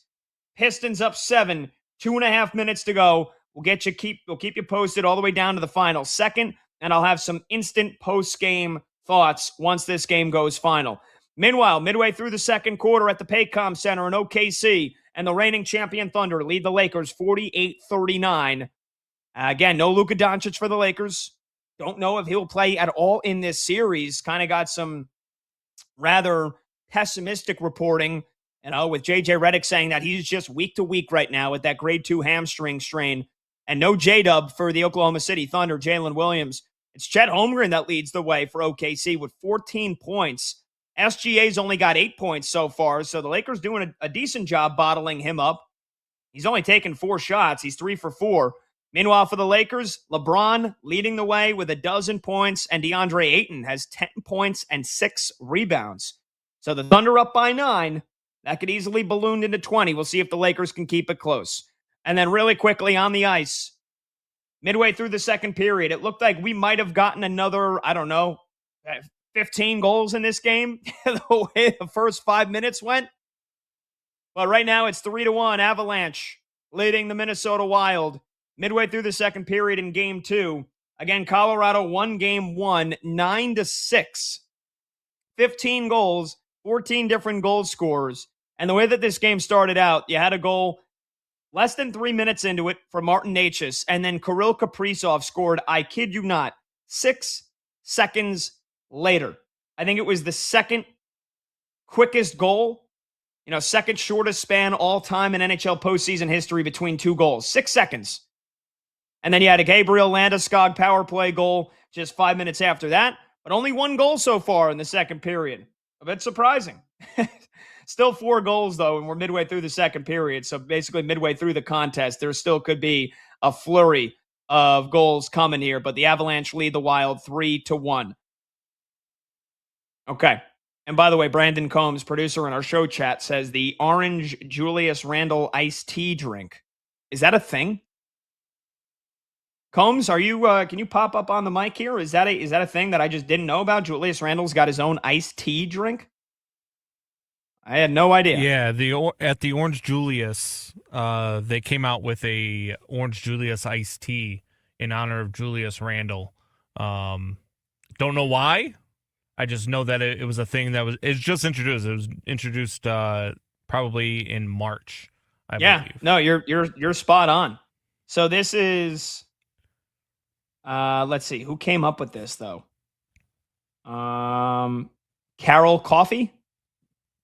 Yeah, the only reason I know it is because my daughter loves Orange Julius, and when we were there the other day, when we stopped for a drink, on our way back from Iowa, we stopped and I saw it and I was like, oh, look at that. I actually said to myself, I wonder if that's named after Julius Randle from the Timberwolves, and sure enough, it was.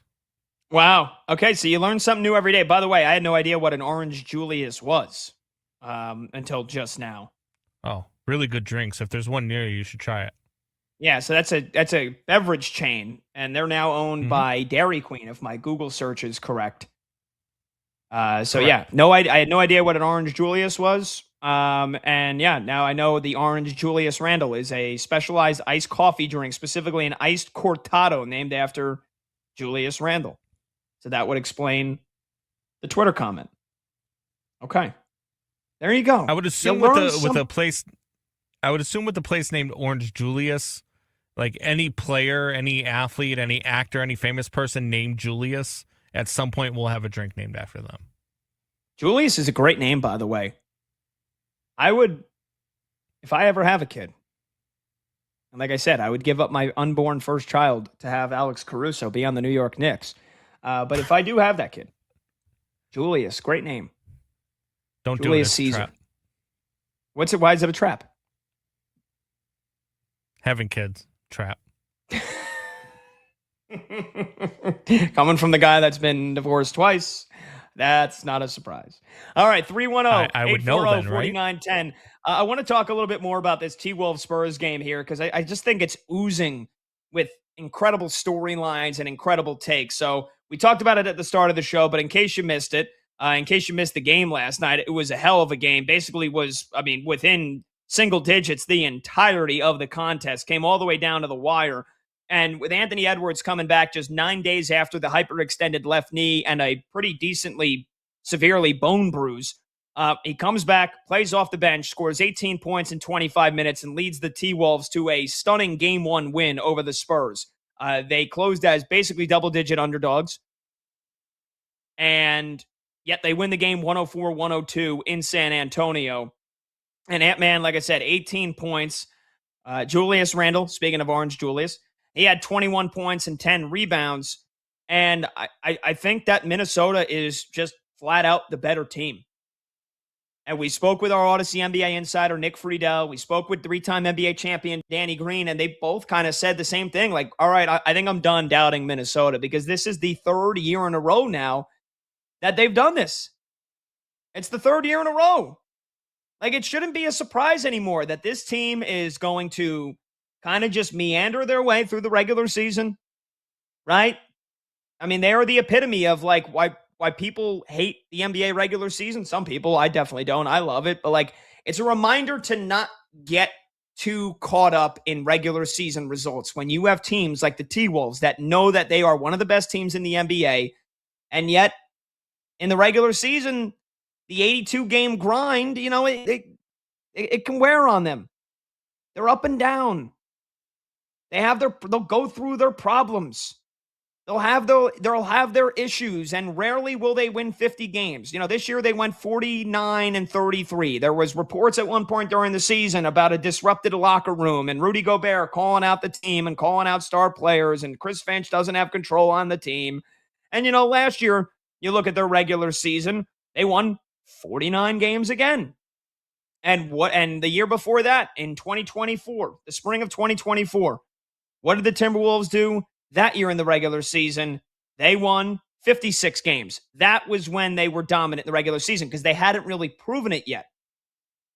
You know, that year in the playoffs, the T-Wolves go on. They sweep Kevin Durant and the Suns in the first round. Then they oust, at the time, the defending reigning champion Nuggets. And, I mean, at that point, everybody's Anthony Edwards, next face of the league, next face of the league. He's going to be amazing. They still had Karl Anthony Towns at this point, so different core. And then they got blasted by Luka and the Mavericks in the conference finals. Losing in 5. Last year, though, they had a bit of an up and down regular season. Then they crushed the Lakers in the first round. Steph Curry gets hurt. Who knows how that series would have gone with Golden State if he was healthy? They easily take out Golden State. And then they once again get humbled in the conference finals, losing in 5 to the Thunder.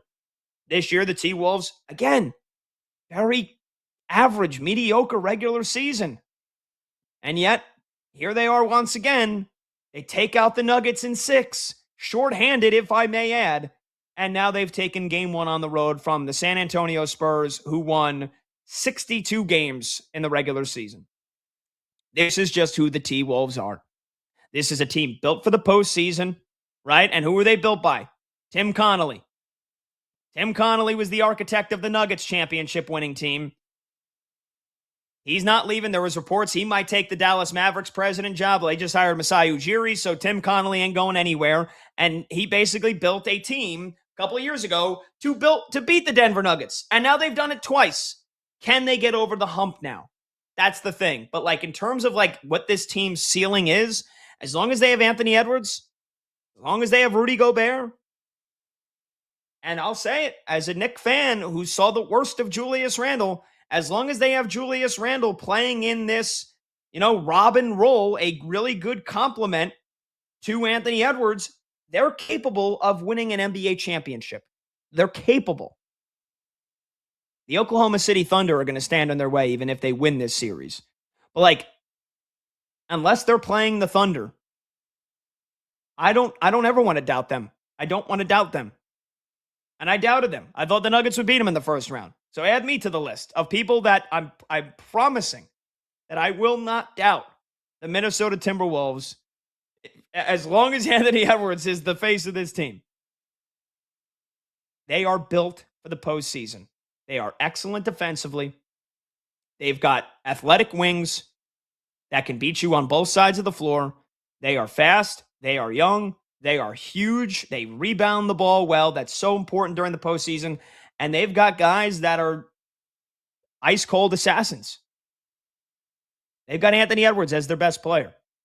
And I've been a vocal critic of Ant-Man because, again, so many people wanted to pass the torch to him in the last couple of years. And he gets to the conference finals. And you know, in the last 2 years, he's I wouldn't say a non-factor, but he didn't raise their chances of winning in those conference finals at all.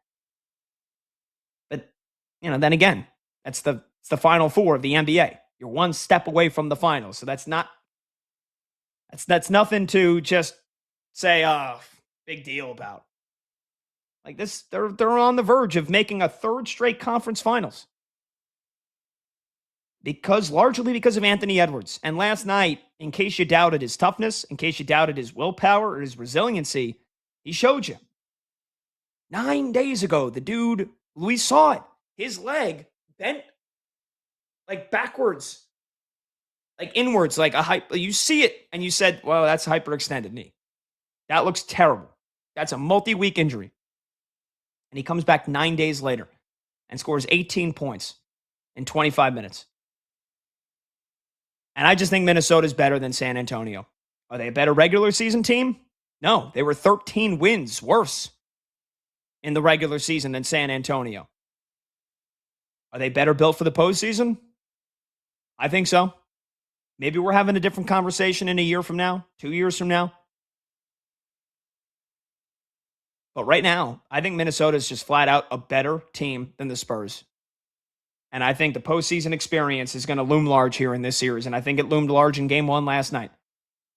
Missing a starter, missing a key bench player, DiVincenzo and DeSunmu, and Ant-Man fresh back from an injury, and they still win on the road in game one. So I think the onus now on San Antonio is to prove to us that they are not the latest of a string of teams that are just, hey, you have to learn how to lose, right? The Thunder had to lose to Luka and the Dallas Mavericks a couple of years ago before they win their title last year. Jordan and the Bulls had to lose how many times to finally get there?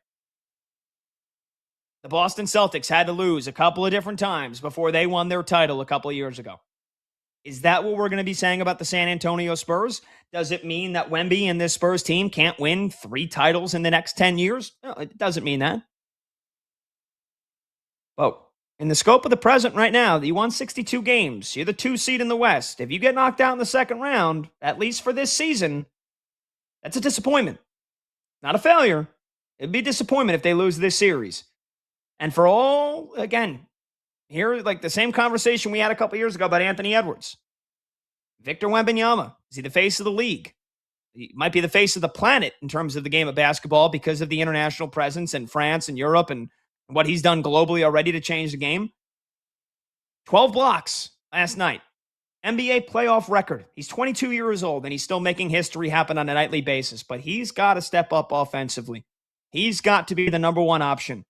And he said he mismanaged his energy and didn't do enough on offense. He only gets to the free throw line for 2 attempts last night. That's inexcusable. That's unacceptable.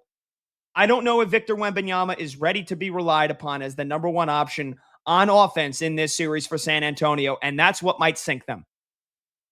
Because they can just outplay teams defensively for most of this season, and that's what they did against Portland. You can't outplay Minnesota defensively. They're just as good, if not better. You need Wembanyama to give you the offense. 11 points ain't going to cut it. And De'Aaron Fox has to step up a lot as well. But Wemby's got to be the number one option. And he's going to have to take this series from Minnesota. It's not going to be given to him, even with the injuries that the Timberwolves have. 310-840-4910 is the phone number to join the show. When we come back, we'll get your scoreboard update. It has gone final in Detroit. Plus, I got some thoughts on the Stanley Cup playoff games from last night. Another Tuesday in the postseason here in May. It rolls along. We got you covered. I'm Pat Boyle. This is BetMGM tonight on Westwood One Sports.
And then there's Victor Wembanyama. So you take the good with the bad, right? Wemby giveth and Wemby taketh away. Last night, It's one of those stats where you just, how is this even possible? Victor Wembanyama sets an NBA postseason record last night with 12 blocked shots and records a triple-double, points, rebounds, and blocks. Right? So you hear that and you're thinking, wow, he must have been unbelievable in the game. I wouldn't say that. 0 of 8 from three-point range for Victor Wembanyama. And when you think about the play that occurred, it's 104-100 Minnesota in the final minute. 43 seconds to play. And Wemby basically goes coast to coast and two-hand dunks the basketball. You see that happen, and you think to, or at least I think to myself, why doesn't he just do that all the time? Why is he shooting 8 3-pointers? He's 8 feet tall, and you can't teach that. And he thinks he's Steph Curry. Like, hey, Victor, like, you're taller than you are an alien playing with humans. Like, just go shoot layups. Dunk the basketball. Like, if he went 0 for 8 from 3 and they lost by 2 at the end of the game and had a chance to win, he cost them the game. And whether or not you want to say De'Aaron, whatever it is, Castle fouls out De'Aaron, whatever it is you want to say. Wemby goes 0 for 8 from 3, they lose by 2. What? Why? And they're being physical with him? I don't care. He's 8 feet tall. And it's only a slight exaggeration. Go down into the post, go down underneath the basket, and lay the ball in. Fight through it. And I think what Victor Wembanyama is learning right now, and I'm not trying to turn this into a Wemby bash. He's amazing, right? You know, it's like everyone's saying now, and they're right, that regular season basketball and playoff basketball are like two different sports, right? And it's the truth. Well, here's what I'm here to say. Regular season basketball and round 1 against the Portland Trailblazers are a different sport than playing against the Minnesota Timberwolves and Anthony Edwards and company in round 2. It's a different deal.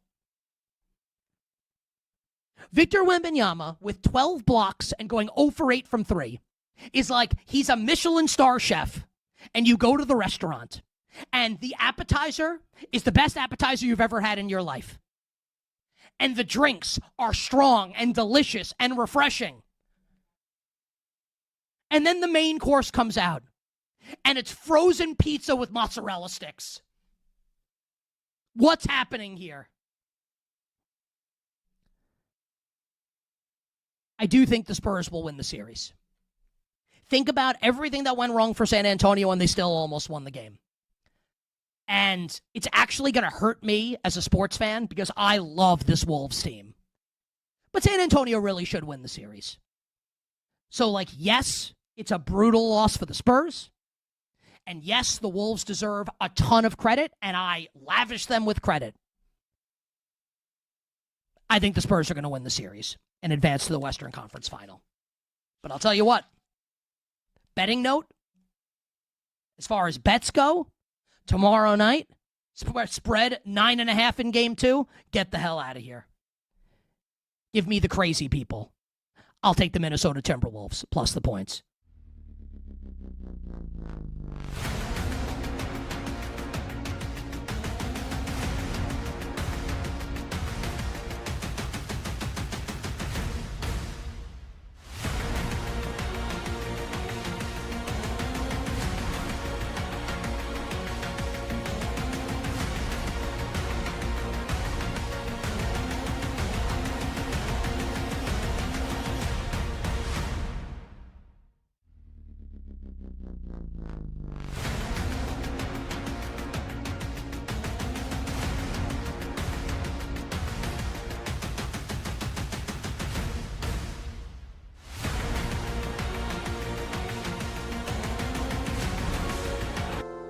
When the game goes live, the conversation turns up. BetMGM Tonight continues now.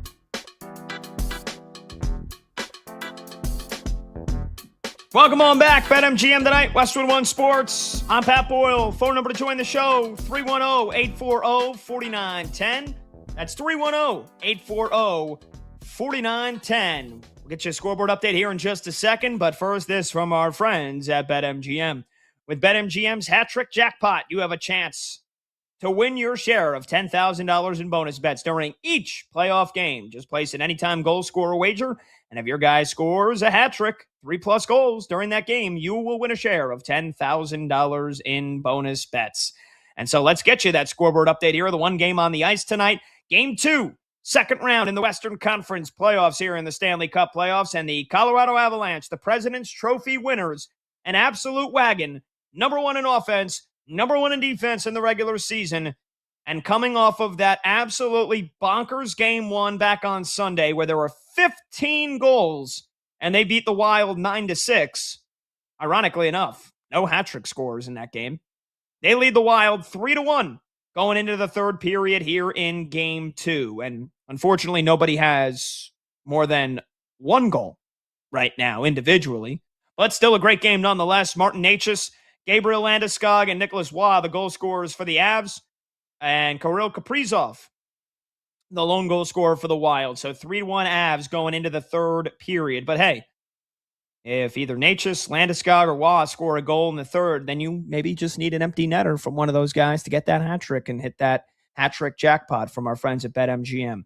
Okay, I've got some more complete thoughts on it at the top of the hour, but I just want to get you a final score. The Pistons win Game 1 in the second round against the Cavs, 111-101. So Detroit wins at home to start that series in the second round. And then at halftime in OKC, the Thunder lead the Lakers 61-53. Again, more complete thoughts coming at the top of the hour on how the Pistons were able to win Game 1. But I want to get you some Stanley Cup playoff reaction from last night because I think the Philadelphia Flyers wasted a golden opportunity last night.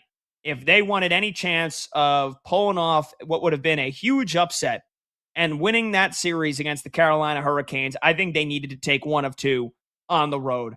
And Game 1, I never really had high hopes for them because they were coming off of an emotional Game 7 against the Pittsburgh Penguins just a couple of nights prior, and the Carolina Hurricanes were rested, ready to go, coming off of a sweep in the first round. So I wasn't shocked at all that Carolina absolutely dominated them in Game 1 back on Saturday night to the tune of 3-0. But last night, the Flyers come out of the gate, pun intended, flying. And they get a power play goal from Jamie Drysdale. Flyers had the worst power play unit in the entire league this year. Dead last. Carolina, one of the best penalty kills every year, especially in the postseason. So for Philly to score a power play goal, and then 40 seconds later, Sean Couturier gets a little puck luck and a garbage goal out in front of the net. They go up 2-0, 5 minutes into the game. And they don't score again for the next 65 minutes. Overtime included. And they lose 3-2 last night. I don't know if I want to say they blew it is the right way or that they choked or collapsed, because Carolina is just a phenomenal team. But when you go up 2-0 5 minutes into the game, you got to win that game. You got to win that game. Carolina just chipped away. They get a goal in the first. They get a goal in the third. And then Taylor Hall, with some puck luck in overtime, just sweeping a little, puck that's just kind of skimming around, floating around the crease before Dan Vladar could grab it. And this series is 2-0. And again, I know that a series doesn't start until the home team loses, but Philly had to win a game on the road. I don't think they're winning both at home. And so I think I'm not going to say it's effectively over. It's only 2-0, but they wasted a golden opportunity last night. Wasted a golden opportunity. All right, phone number to join the show, 310-840-4910. When we come back, we'll kick off the final hour. How Detroit was able to win Game 1. And does Donovan Mitchell need to do more? Plus, we're getting into some hot or cold as well. I'm Pat Boyle. This is BetMGM Tonight, right here on Westwood One Sports.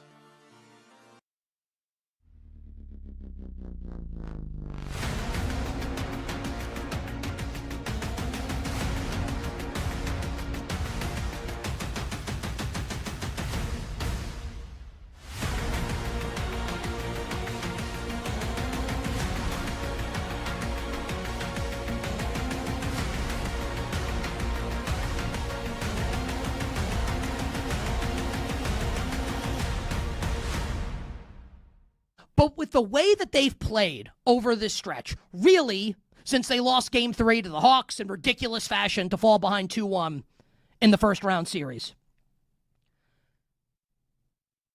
this is the best Knicks team of my lifetime. The best Knicks team of my lifetime. Better than 1993, the 92-93 Knicks. The team that had a 2-0 lead in the Eastern Conference Final over Michael Jordan and the Bulls, had the 1 seed in the Eastern Conference that year, up 2-0, lose the next 2 in Chicago. You got the Charles Smith, 9,000 shots, gets mugged by Horace Grant. Doesn't matter. They lose, and then they lose Game 6, because of course they do, and the Bulls would go on to three-peat, beating the Phoenix Suns in the NBA Finals. This Knicks team is way better than that team, the 93 New York Knicks. They're better than the 94 Knicks, who went to the NBA Finals and lost Game 7 on the road in Houston and lost Game 6 holding a 3-2 lead. John Starks missing a three-pointer at the buzzer that would have won the Knicks the NBA Finals. Olajuwon gets a piece of it. They're better than that Knicks team. That Knicks team struggled to beat the Michael Jordan-less Chicago Bulls and probably got a little lucky against the Indiana Pacers in the conference final, if I'm being honest.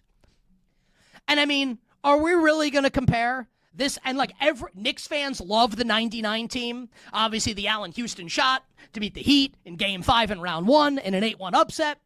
The Larry Johnson 4-point play against the Pacers in the Eastern Conference Final before they got vaporized by Tim Duncan and the Spurs in the NBA Finals. Like, everyone loves that 99 team with Houston and Sprewell and Camby, and I love them too. This team's way better than that team. Way better. I've never seen the Knicks play this well in my life. I'm 43 years old, a month from tomorrow on June 6th. I've been watching this team since 1990. I've never seen them play this well. Never. And you want to be cute about, what about Jeremy Lin? Yeah, that was pretty cool in the regular season. Carmelo had a couple of nice moments. This team is different, and it's obvious that they're different. It doesn't mean that they're going to win it all. It doesn't even mean they're going to win this series. They could choke it away. Of course they could. The Sixers are really good. But I think the point holds that this run that they've been on, and I think any Knicks fan that's been alive for any period of time can say this. Unless you were around for the 70s, right? And you saw them winning championships in the early 70s. This is the best Knicks team of my lifetime. What an incredible run this has been for the New York Knicks. Will Howard or Drew Aller as the Steelers starting quarterback? Well, it's not even close. It'd be Howard, because I think Aller's got no shot at being a good NFL quarterback. None whatsoever. I just don't believe, having watched him play just about every single game at Penn State, because that's part of our job responsibilities here to a degree in Pittsburgh. There's more Penn State alums where I am than there are in Philadelphia, for example. The guy stunk in the big moment, but even go beyond that, was not an accurate passer. I don't think you go from not accurate in college to accurate in the pros. And you know, Penn State honks and idiots will say, maybe Mac is one of these guys, will say, well, how about Josh Allen? Okay, great. You gave me the one outlier in the last 30 years of football. Congratulations on all your success. No, he's not going to be good. The guys that get drafted in the mid rounds who go on to be good quarterbacks are not toolsy players. The toolsy players are first round picks. It's the guys that are too short, like Russell Wilson, or they got to play late like Brady, so they didn't get, there was a Drew Henson scenario there. Yep. It's not a guy that's 6'4" and has like the built in a lab quality. So I'm not a believer in him whatsoever. I'd rather see Howard. I mean, I know that the odds are stacked against a 6th-round pick too. There's not been a 6th-round pick that has produced a winning record as a quarterback since Brady. There's not one. Tyrod Taylor's the closest. There's not a single guy who's done that as a 6th-round pick, but I would favor that. I would try that. I would treat those two guys like the Saints did with Rattler and Shuck in last year. That would be my vision for 2026. And may the best man win. Give one guy the shot early. If he stinks 5 or 6 games in, pull the plug and go to the other guy. If they both stink, you've got your answer for 2027.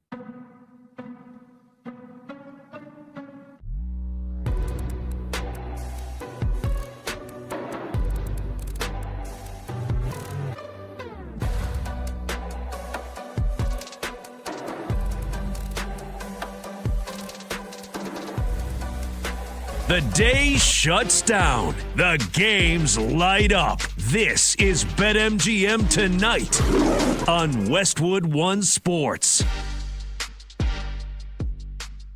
Hey, welcome on back to BetMGM Tonight here on Westwood One Sports.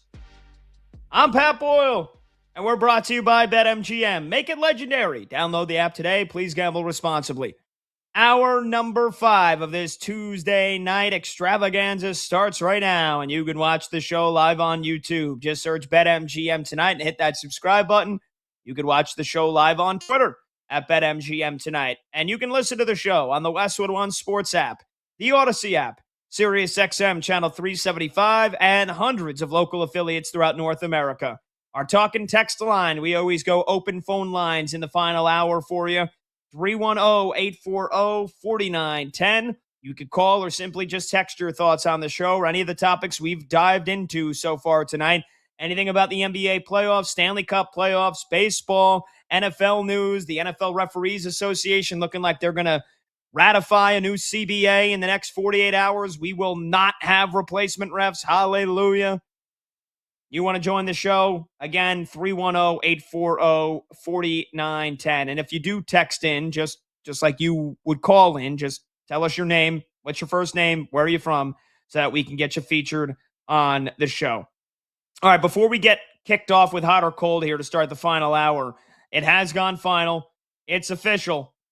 Game 1 in the books in the Pistons-Cavs series, and the Detroit Pistons hold serve, and they blew an 18-point lead, but they hold on to win anyway. The final score, 111-101, as the Pistons now take a 1-0 series lead. And my biggest probably takeaway from Game 1, I'm not going to make any grand gestures about this series. I didn't give an official prediction before it started. If I had to make a prediction, and it was going to probably be the same way anyway, I think this series is going the distance. I think it's Pistons in 7.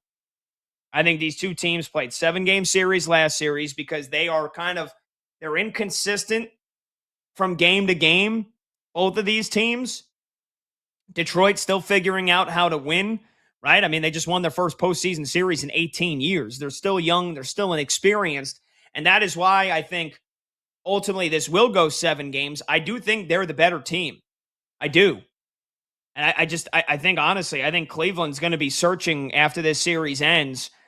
I think they're going to be searching for what's our answer now? We traded for James Harden.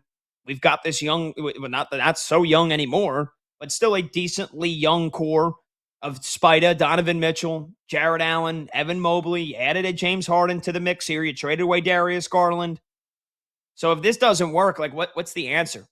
Does Kenny Atkinson get fired? Does he get brought back for another year? Again, I won't be shocked at all if Cleveland does win this series. I just think the Pistons are the better team. And they're the number 1 seed, so they have home court advantage, and I think ultimately that's what's going to be the difference. So again, nothing really changed in terms of how I think this series is going to go. The fact that Detroit blew an 18-point lead, is that a harbinger of things to come? Maybe. I mean, again, today's NBA, even for a Pistons team that doesn't shoot a ton of threes, like blowing an 18-point lead ain't what it used to be. It's not all that rare.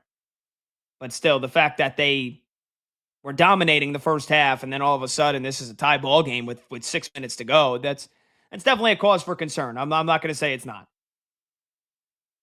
So again, I think this series goes 7.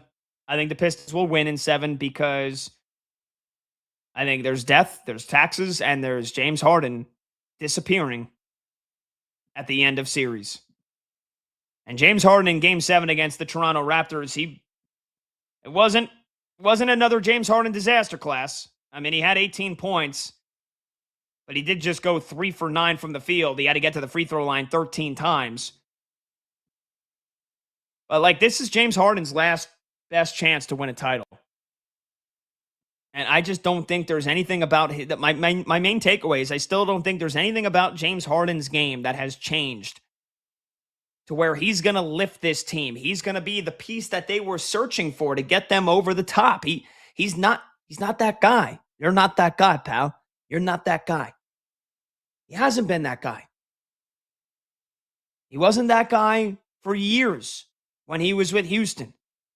Wasn't that guy with Brooklyn. Wasn't that guy with Philly. Sure as hell wasn't that guy with the Clippers. And I don't think he's that guy now with Cleveland. Now, here's the difference. Like, he's asked to be the 1A or the 1B alongside Donovan Mitchell, who we know is a proven playoff performer.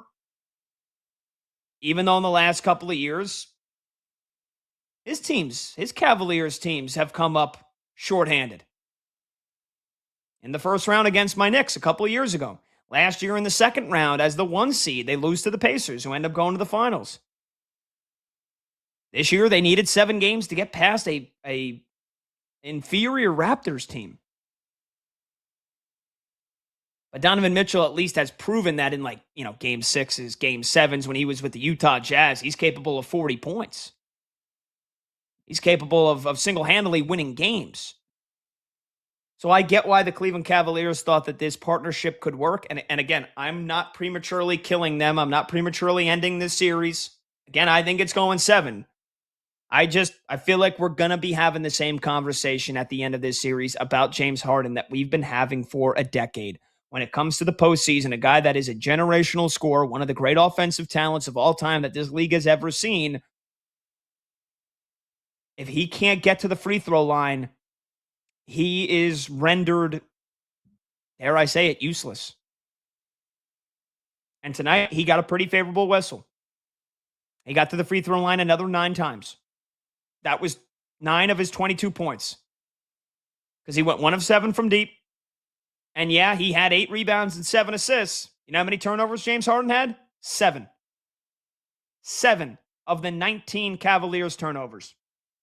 Part of the reason why they got in such a big hole in the first half. James Harden giving the ball away, making dumb passes, making stupid decisions. Again, you just look at the box score and you see James Harden, 22 points, 8 rebounds, 7 assists. He had 2 blocks. He had a steal. Not bad. I mean, if he doesn't get to the free throw line 9 times, it's a brutal performance.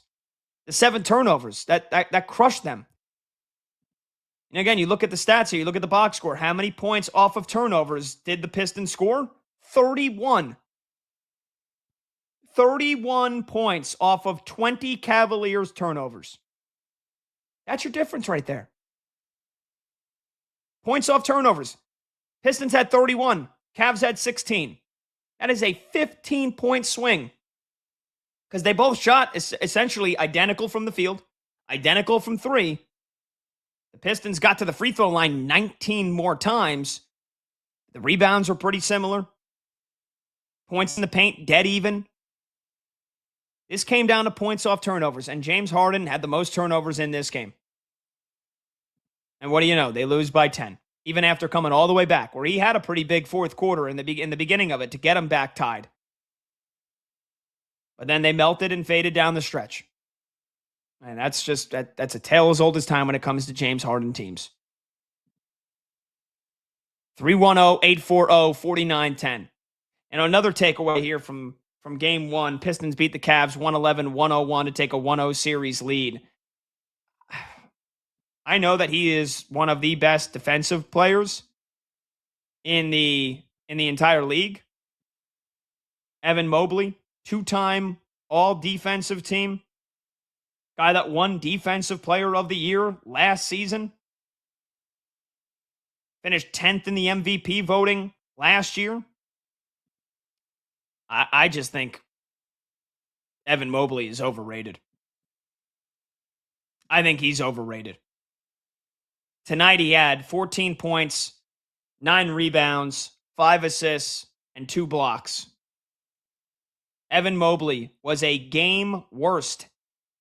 Minus 18 in the box score.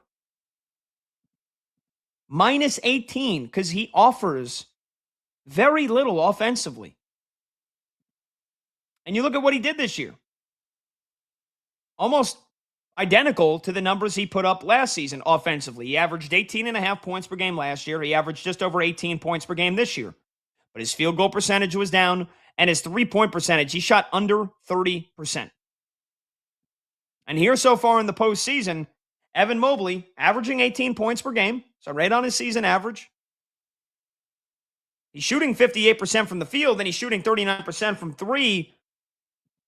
But I feel like when the Cavs need that third person, and they're going to need that third person, they're going to need somebody other than James Harden and Donovan Mitchell to step up. Otherwise, they will not win this series, and they sure as hell ain't going to win the East. I feel like more often than not, Evan Mobley cannot be relied upon. Cannot be relied upon. Or he needs to be relied upon more. And I don't know why he's not more aggressive. I really don't.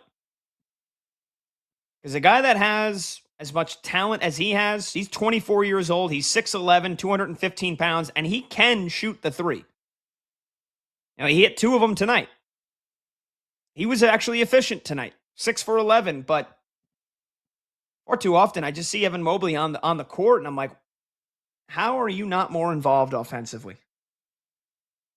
Maybe I have too high expectations for Evan Mobley. I don't know. Maybe I see a guy that not only is he one of the best defensive players in the game, but a guy that is capable of scoring 25 points on a nearly nightly basis.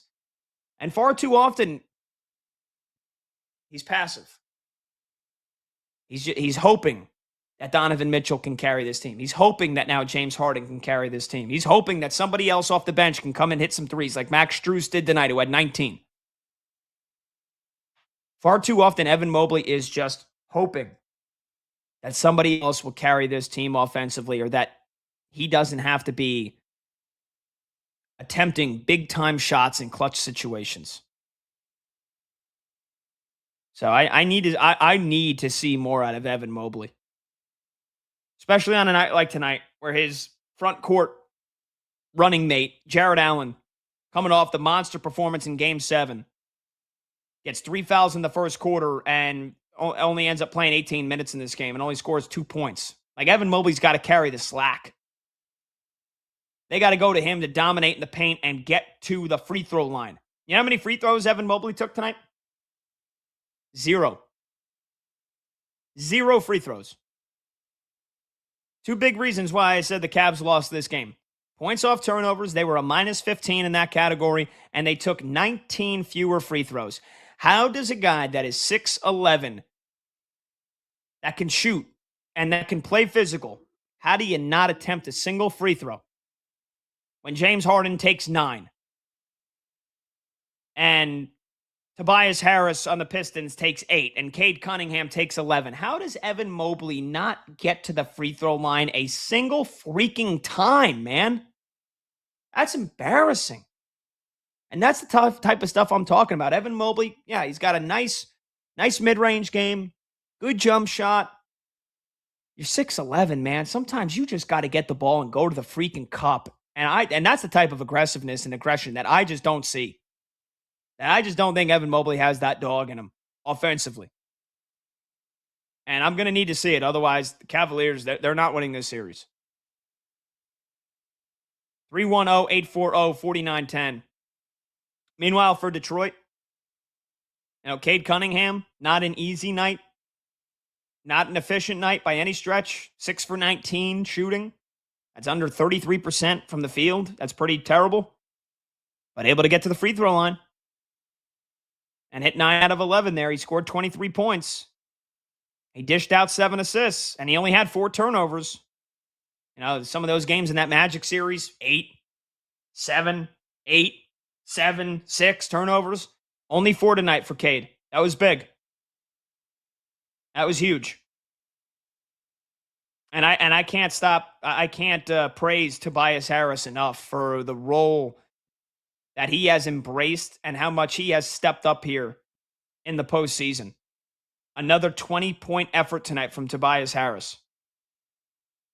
This regular season, Tobias Harris averaged 13 points.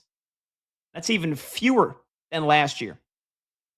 13 points per game this year for Tobias Harris. He's 33 years old. He's getting up there. He don't have many chances left of winning a title.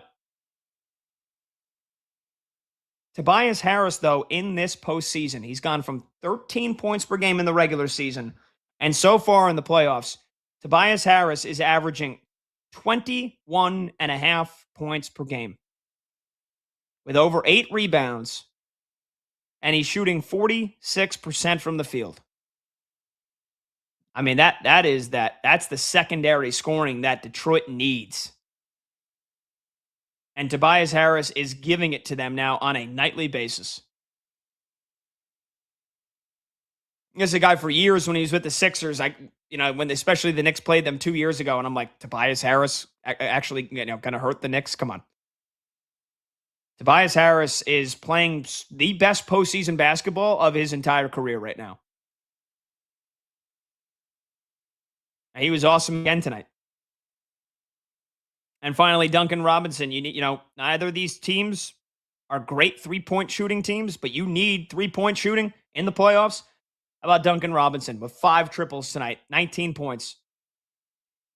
So it was a gritty, nervy, sweaty game 1 win for the Pistons. Again, in the second round for the first time in 18 years. This is unfamiliar territory against a more experienced team like the Cavs with Donovan Mitchell and James Harden.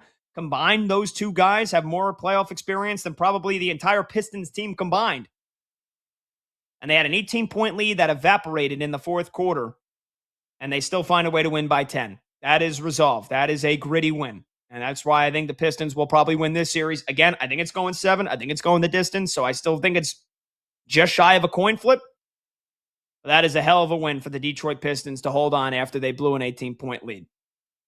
All right, number to join the show, 310-840-4910. When we come back, we'll get some hot or cold rolling with producer Brandon Combs and your phone calls and your texts at 310-840-4910. You can also tweet me at PatBoyle44. I'm Pat Boyle. This is BetMGM tonight right here on Westwood One Sports.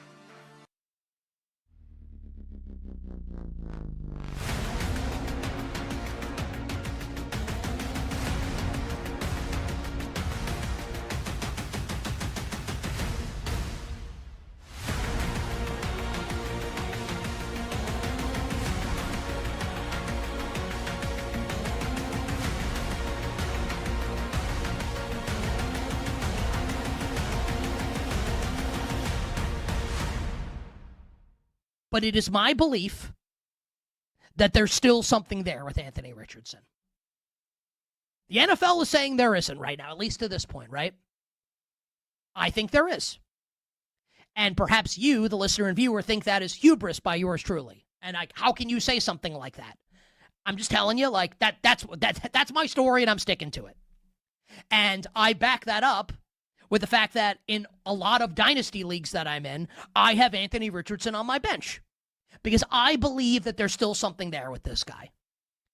He's an A-plus athlete with an A++ howitzer attached to his right shoulder who has barely played any football at the highest level in college or the NFL. Hasn't started that many games. Now, he did tap out of a game, which is unforgivable. I'm not going to defend him. I didn't defend him in the moment. I won't defend him now. And that likely spelled the beginning of the end and doom for his time in Indianapolis. And I get it.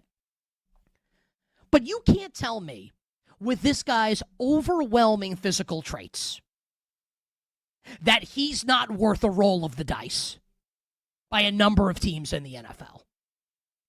Now, I don't think it's going to happen for a McVay-Shanahan team, so it's not going to be what he wants. I'll give you 2 teams.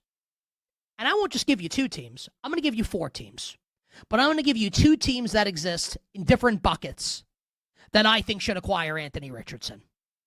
And I actually think it's a no-brainer for these teams to do that. Right? The first 2 teams, the New York Jets and the Miami Dolphins. Right now, the Jets don't have a viable backup quarterback. And they were in talks with Russell Wilson, which is like a beautiful piece of irony and storytelling there, where apparently the Jets asked Geno Smith, hey, who do you want to, which is crazy. Hey, Geno, who do you want to back you up this year? Russell Wilson, I think, is the answer to that question. No, I think Russell Wilson's going to go to CBS and work for the NFL Today. We can talk about that when and if it happens. Also, These Met Gala outfits, like Russell Wilson's, I don't know, man. You couldn't pay me to wear some of this stuff. And maybe I'm not fashion forward. I don't know. Strange out. Now, look, Ciara's beautiful. His wife's beautiful, right? Strange outfit from Russell Wilson at the Met Gala. Anyway, you bet on this Tuesday. Nick Costos and you on Westwood One Sports. It is very funny that Gino, who backed up Russell Wilson, and now is like, hey, Russ, come back me up with the Jets. I find that to be pretty humorous. But think about the Jets, right? I think Gino can have a pretty decent year this year. I explained why the Friday after round 1 of the draft, right? I don't think they're going to go 11-6, but could they go 8-9, 7-10? It's possible. Geno Smith's not the quarterback of the future. What happens if Geno Smith gets hurt in week 3? I hope it doesn't happen. What if it does, right?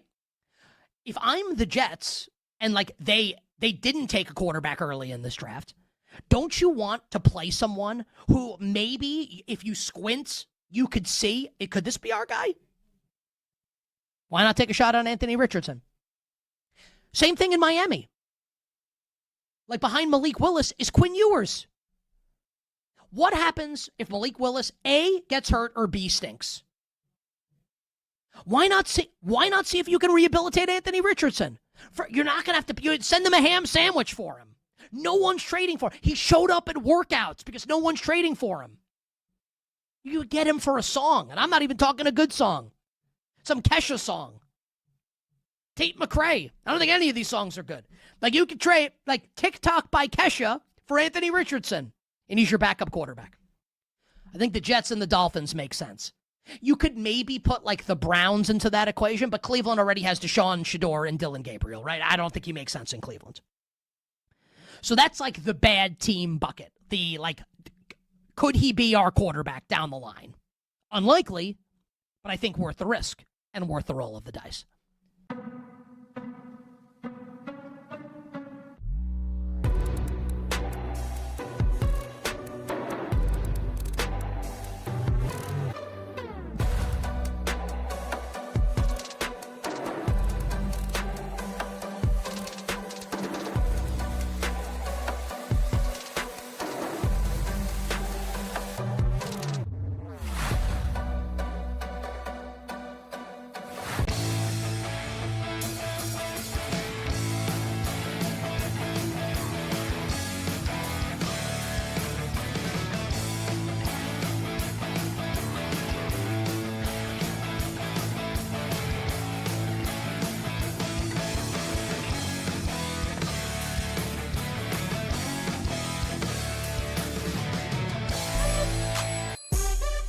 Live scores, sharp options, no waiting till tomorrow. BetMGM Tonight is back. Back, BetMGM Tonight, Westwood One Sports. I'm Pat Boyle. Phone number to join the show is 310-840-4910. That's 310-840-4910. You can call and you can text. Get you a scoreboard update here. Just gave you my complete thoughts on the Pistons winning game 1 over the Cavs, 111-101. Right now, Lakers still hanging tough here in OKC. Game 1 between the reigning champion Thunder and the Lakers, still missing Luka Doncic. Thunder still missing Jalen Williams, J-Dub. Thunder only up by 9, though. This was a 15.5-point spread. OKC leads at 76-67 with 3.5 to go in the third quarter.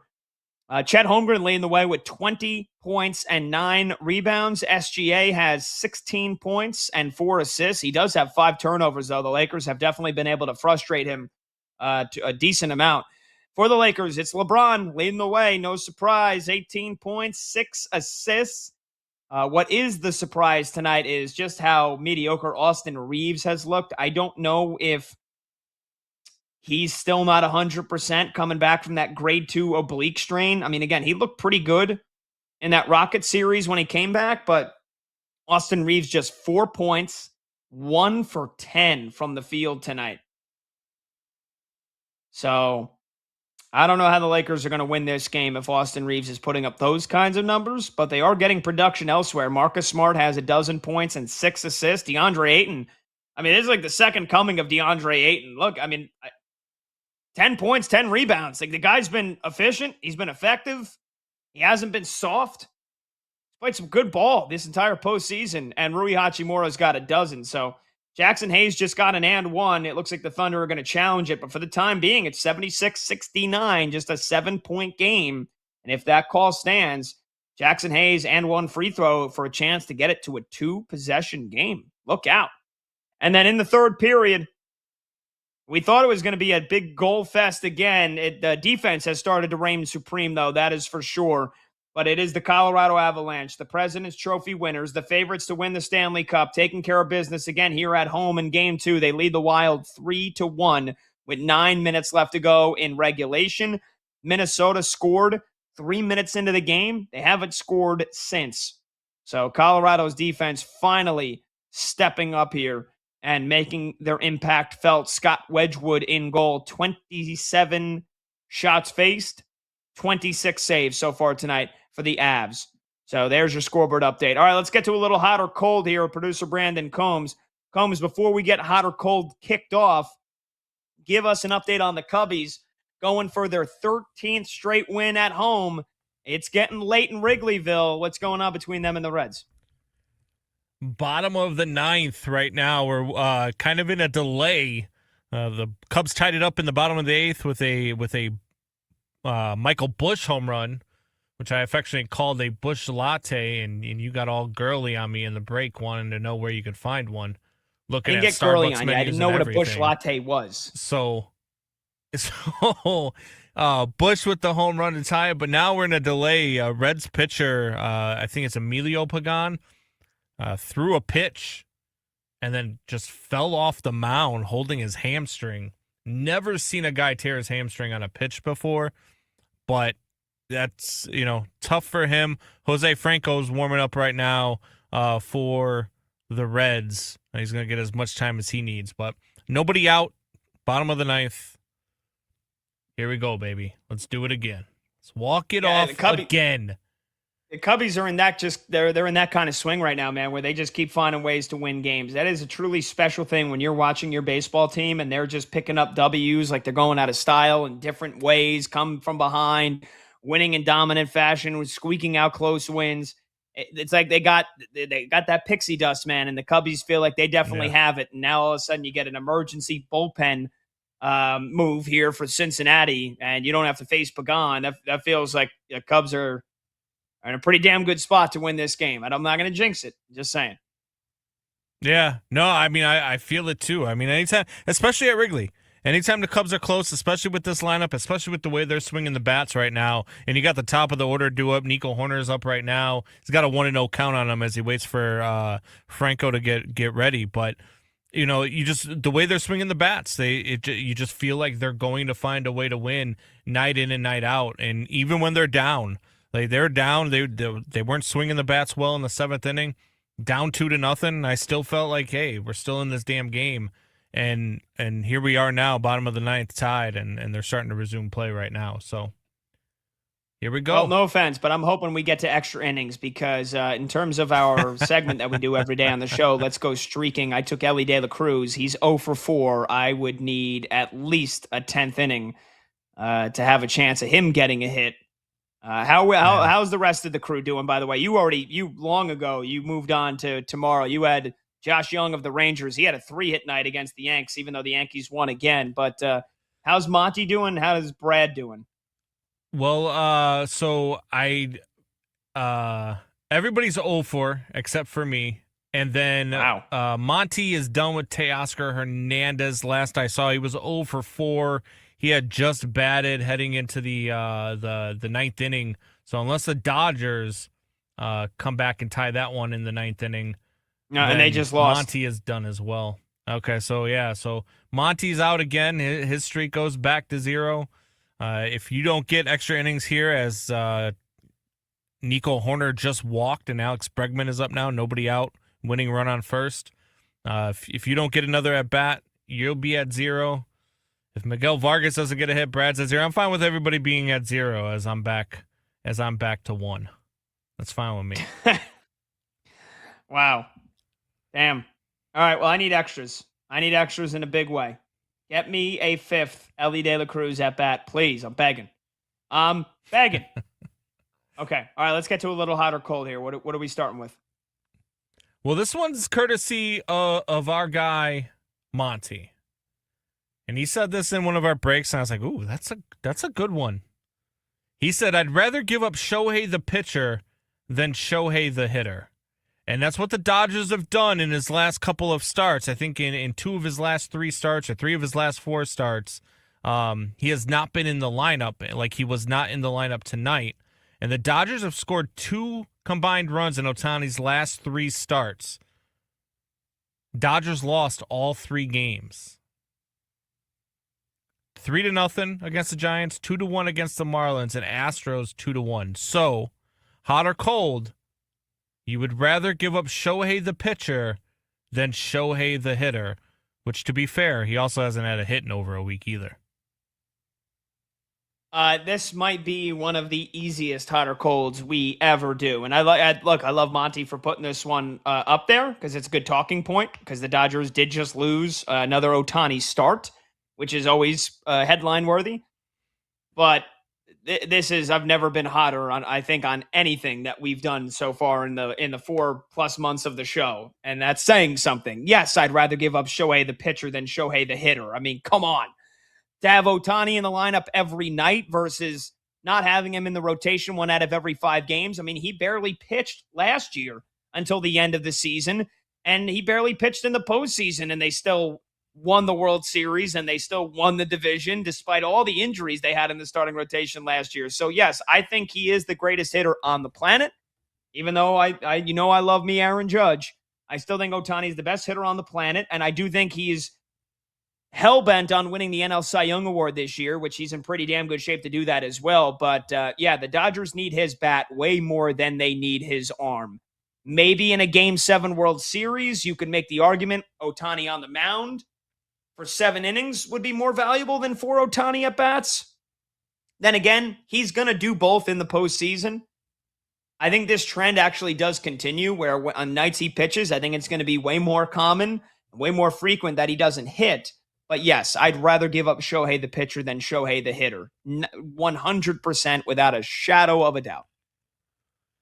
See, I think this one's harder than you might actually think because I think you have to think long-term, right? And when you think long-term, you start thinking postseason. And what plays more in October than dominant pitching?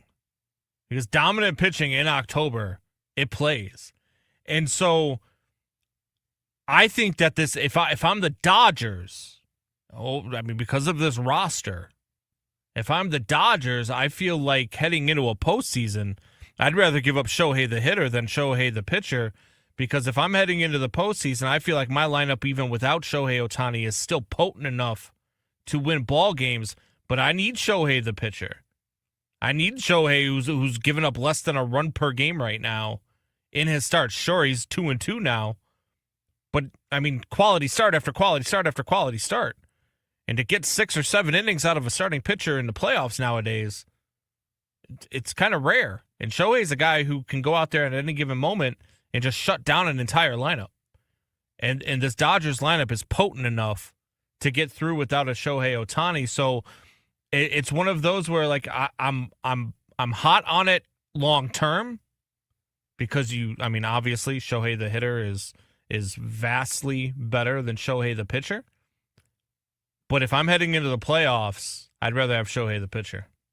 Well, is he vastly better? Because, Combs, I do remember you saying that Shohei Ohtani was not even a top 5 pitcher in baseball, that you could easily name 5 pitchers better than him. And what about I said all time, first of all. I said all time. Oh, I see. Now you're changing I said the all argument. time. No. That was the argument because you guys were saying he's the greatest of all time. And I said he's the greatest you're player of all mind. time. Yes. He's the greatest player of all time. You are out of your mind. No, he's not. Okay, I'll send this to Barry Bonds, and I hope he hears it, okay? But, also, Shohei Ohtani is the greatest player of all time because of what he's already done at the dish and what he's doing on the mound. And how about this season? He now has a point. He gave up an earned run tonight. His ERA is .97 in 37 innings. He has a whip of 0.8. He is nearly untouchable.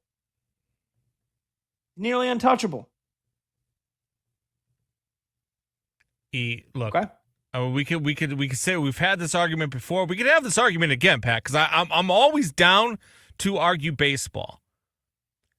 But you cannot tell me that Shohei Ohtani is better than Barry Bonds. You just can't. Barry Bonds had a season in which he had more hits than swings and misses, Pat. I'm not talking about strikeout. I'm talking about actually swinging at the ball and missing it. He had more hits than that.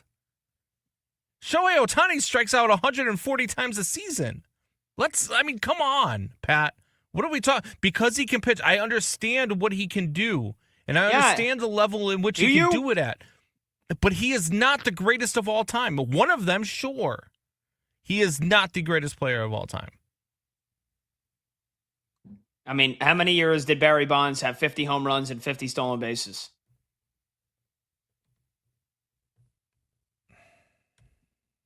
While also, not in 2024 he didn't, but I don't know. I mean, like the seasons that he's going to continue to have, where he's going to routinely hit 50 bombs, OPS over 1,000, and pitch to the tune of like a sub 2.5 ERA. I mean, at a certain point, you're going to have to give up the argument. Monty said, "I should have known better than to put an Ohtani topic in. That's my bad." Yeah, it is. Let's move on, please. I can't do the whole bear. I can't do the Bayer Bonds. You're the one who took it there. I told you not to. I said if you want to have the argument, let's have it. But I know that's my fault. That's my fault. Let's move on. Let's talk some basketball. Hot or cold? Knicks will sweep the Sixers. What do you say, Combs? I'm cold. The Sixers are good enough to at least win one, if not two. If the Knicks win this series, it's going to be in 6, maybe even in 7. I do think that Philadelphia has life to them. I think Philadelphia can beat the Knicks in at least one game, if not more. But, I definitely do not think that they are sweeping this series. I think Philly's too good for them to sweep the series. And look, the Knicks are playing really well. Knicks are playing hot. They're out of their mind right now, which, by the way, you're going to get extra innings in Cubs and Reds, going to extras now. But let's go. I think that Philly is good enough to win a couple of games. I do too, and I'm cold on it. As giddy as I've been on my Knicks, and as much of a heater as this is, like I am fully prepared for them to come back down to earth tomorrow and lose Game 2 at home. I'm telling you.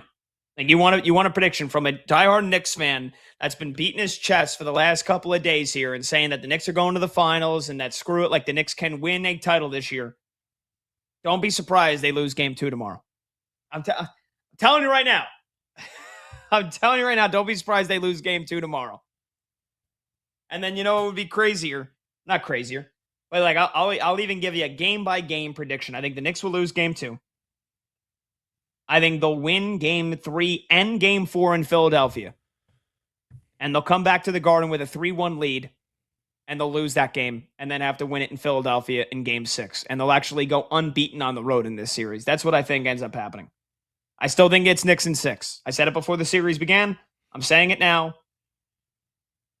I don't want to get carried away with what I think was the perfect rest advantage spot for the Knicks in Game 1. Philly coming off the Game 7 Saturday night in Boston. Knicks win it by 40. I already know there's some of my Knicks fans that are saying sweep. Brad said a sweep. Don't be shocked if they lose Game 2 tomorrow. I'm just preparing. I'm preparing for the letdown after what has been a week of basically historic basketball from the Knicks. So I'm cold on it as well. You know what I'm not cold on, though, Combs? I'm just going to say it, and then I'll let you agree or disagree. The Joel Embiid foul baiting is out of control. In between breaks, I'm watching more of the clips from yesterday's game. And a 40-point loss, last night for the Philadelphia 76ers. Joel Embiid got to the free throw line 9 times. More free throws attempted than Jalen Brunson, and yet Joel Embiid has the stones. Kelly Oubre has the stones. The Sixers have the stones to talk about Jalen Brunson foul baiting and flopping and the head movement and all that stuff. And I've seen the clips today of Joel Embiid's free throw, fouls that he got called for that, which he took free throws for. I mean, it is out of control. It is out of freaking control.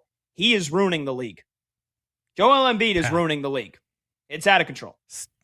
Your hatred for Philadelphia sports is clouding your brain right now.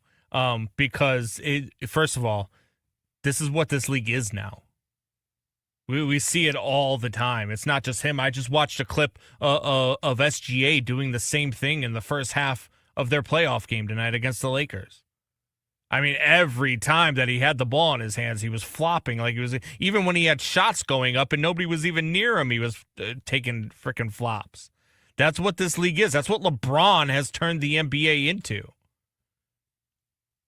He just has. It's not just Joel Embiid. That's this entire league. The foul baiting in this entire league is a joke.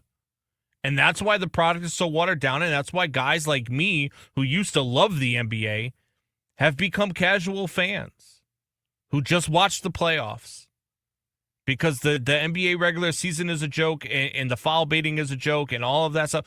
But that's what the NBA is. That's what it's become. That's what the product is. The entire NBA product is a joke right now. It just is. Wow. The entire product. We got a great postseason going on, and you still think that it's a joke? We do have a great product. I love the last year's NBA playoffs were great too, and this year, but the NBA product as a whole, which has to include the regular season, is a joke. The foul baiting is ridiculous, and LeBron made a career out of this. This is why nobody could ever talk me into LeBron's better than Jordan. I don't even think LeBron's as good as Kobe or Wilt. I just think the referees need to call, like, we just need to see it happen more often. Call a foul or a technical foul for a flop. And I think it'll stop real quick. It'll Completely stop real agree. quick. And also, And call they traveling institute, again. they That'd be implemented great. that. But they don't call it ever. But you're not allowed to do anything on defense. You're not allowed to play defense in this league. You're just not. I mean, You're that's not allowed not- to hand that's check not anymore. You're not entirely- allowed to do anything. It's not entirely true. I mean, some of these games have been physical as all hell, man. Like, there's a lot that doesn't get called, but then the flopping that does get rewarded, I think that kind of ruins it. I agree with you. I don't disagree. I'm with you. All right.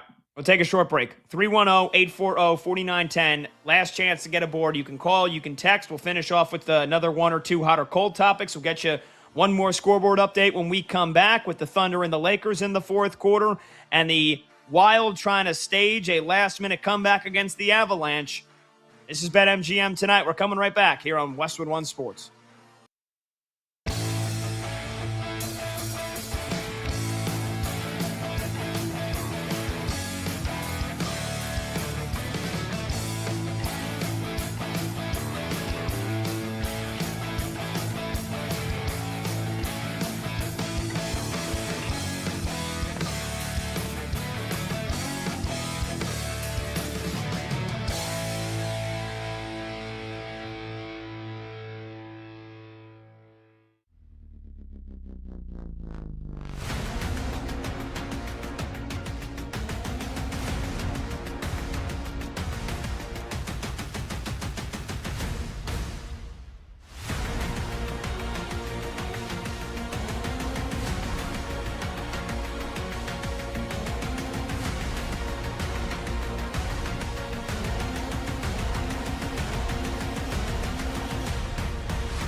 And then there's Victor Wembanyama. So you take the good with the bad, right? Wemby giveth and Wemby taketh away. Last night, it's one of those stats where you just, how is this even possible? Victor Wembanyama sets an NBA postseason record last night with 12 blocked shots and records a triple-double, points, rebounds, and blocks. Right? So you hear that and you're thinking, wow, he must have been unbelievable in the game. I wouldn't say that. 0 of 8 from three-point range for Victor Wembanyama. And when you think about the play that occurred, it's 104-100 Minnesota in the final minute.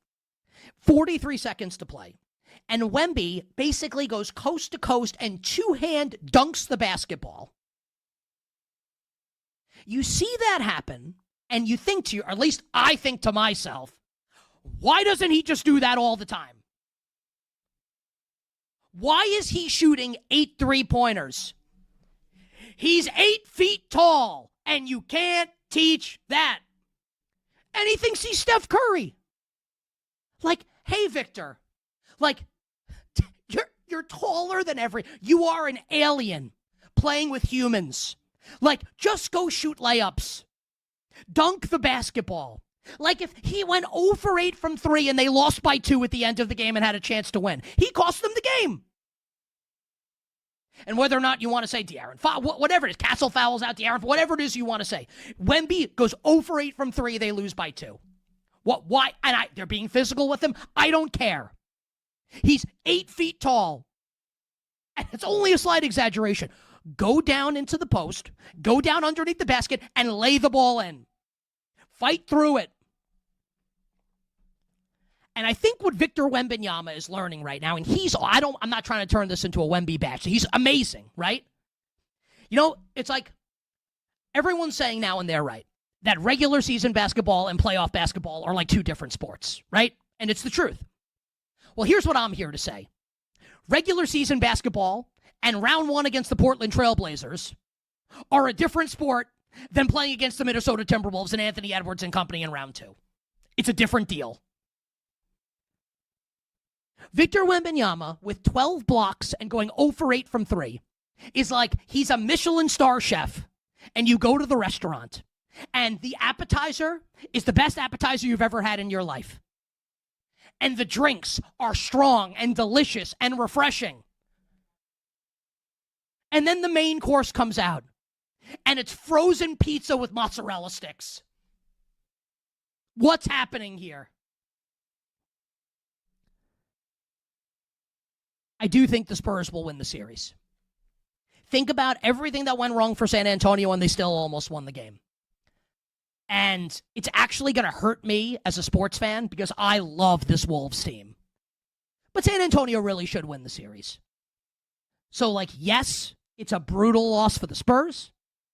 And yes, the Wolves deserve a ton of credit, and I lavish them with credit. I think the Spurs are going to win the series and advance to the Western Conference Final. But I'll tell you what, betting note, as far as bets go, tomorrow night, spread 9.5 in game 2, get the hell out of here. Give me the crazy people. I'll take the Minnesota Timberwolves plus the points.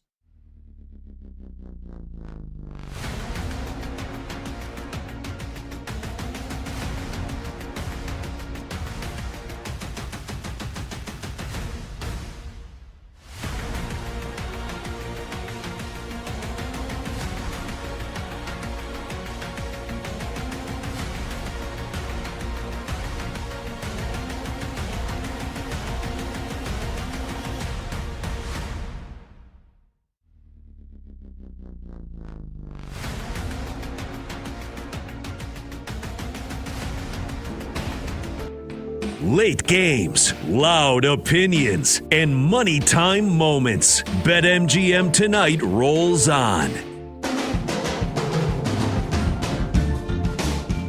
Welcome on back. BetMGM Tonight, Westwood One Sports. I'm Pat Boyle. Last chance to get aboard the phones here. Final segment, 310-840-4910. You can call, you can text. You can also hit me up on Twitter at PatBoyle44.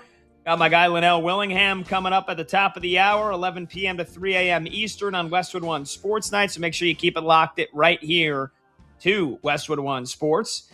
Let's get you one final scoreboard update here, and then we'll finish with one or two more hot or cold with producer Brandon Combs. It's gone final in Denver.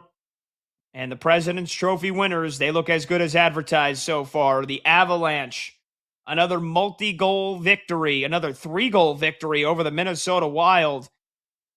We know their defense was good, but after a 15-goal game in Game 1, Colorado talked about needing to play better defense. They did it tonight. They win Game 2, 5-2, to take a commanding 2-0 series lead in the second round of the Stanley Cup playoffs. So Not only has Colorado now scored 14 goals in the first 2 games, they've won each game by 3 goals, which is just, I mean, they are a wagon right now, man. They are a wagon.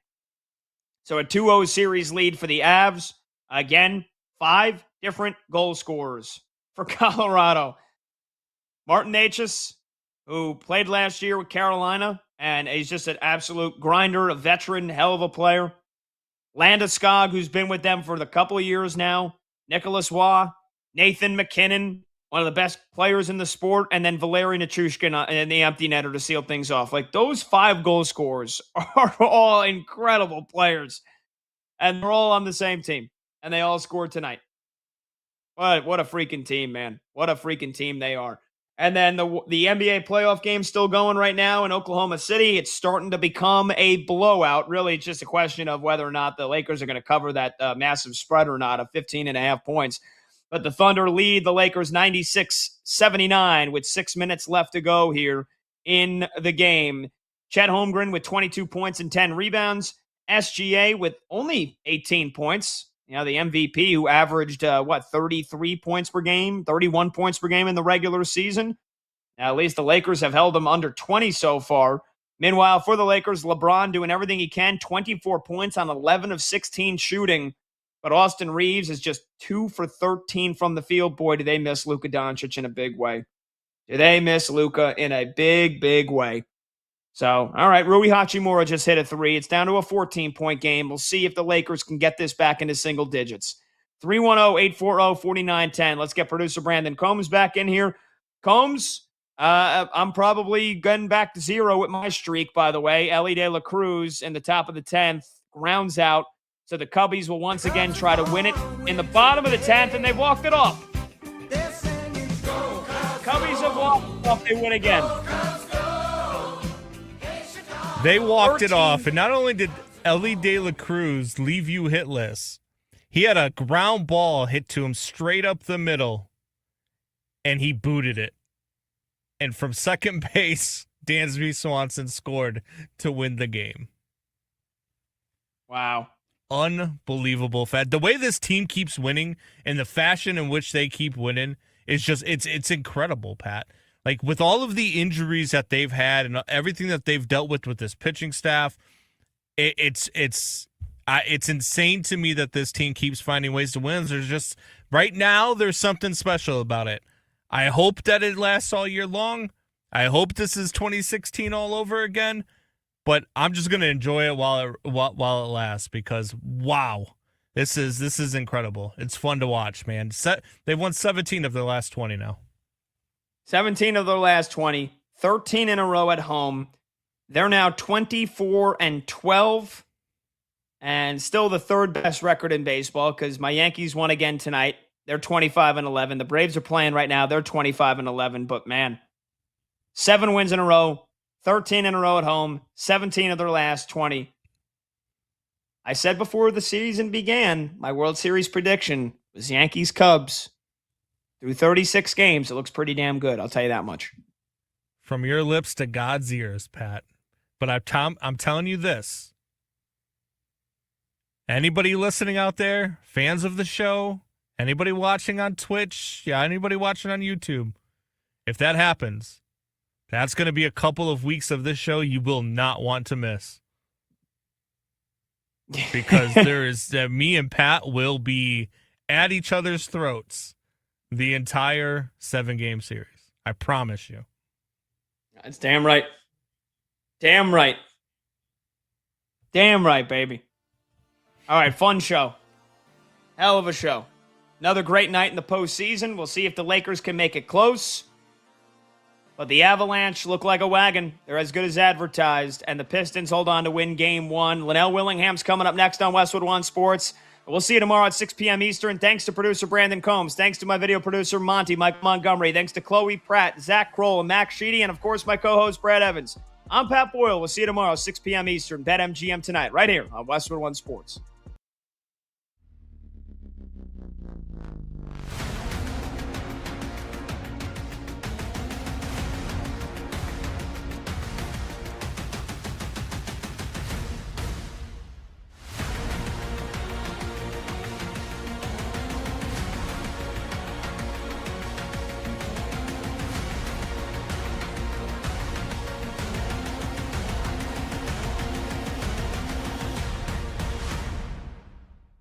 But with the way that they've played over this stretch, really, since they lost Game 3 to the Hawks in ridiculous fashion to fall behind 2-1 in the first round series, this is the best Knicks team of my lifetime. The best Knicks team of my lifetime. Better than 1993, the 92-93 Knicks. The team that had a 2-0 lead in the Eastern Conference Final over Michael Jordan and the Bulls, had the 1 seed in the Eastern Conference that year, up 2-0, lose the next 2 in Chicago. You got the Charles Smith, 9,000 shots, gets mugged by Horace Grant. Doesn't matter. They lose, and then they lose Game 6 because, of course, they do, and the Bulls would go on to three-peat, beating the Phoenix Suns in the NBA Finals. This Knicks team is way better than that team, the 93 New York Knicks.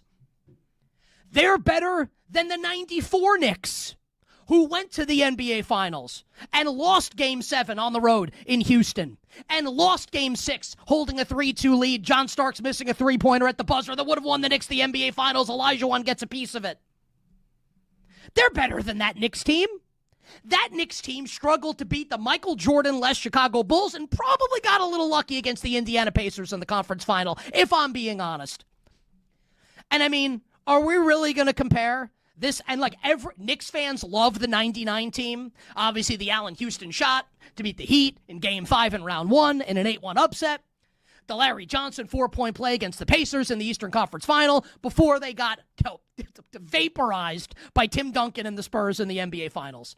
Like everyone loves that 99 team with Houston and Sprewell and Camby, and I love them too. This team's way better than that team. Way better. I've never seen the Knicks play this well in my life.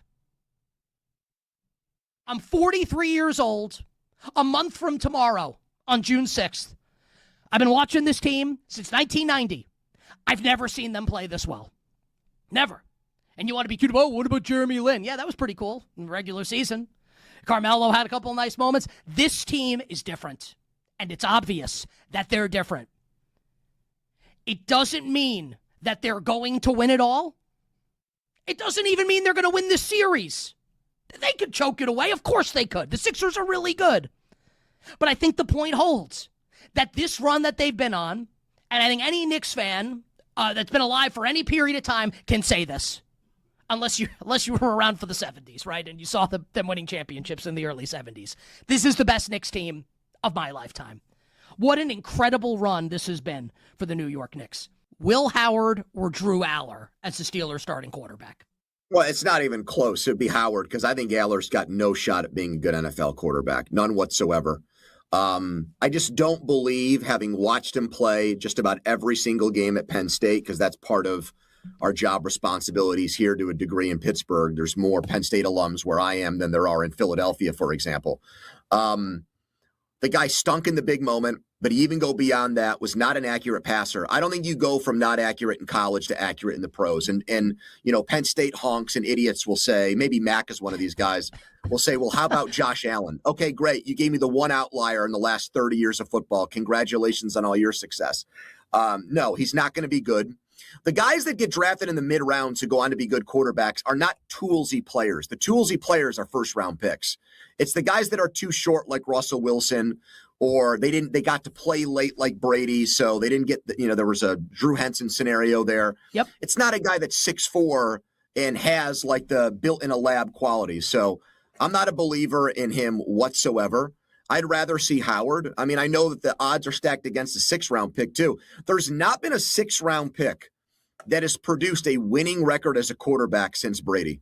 There's not one. Tyrod Taylor's the closest. There's not a single guy who's done that as a 6th-round pick. But I would favor that. I would try that. I would treat those two guys like the Saints did with Rattler and Shuck in last year. That would be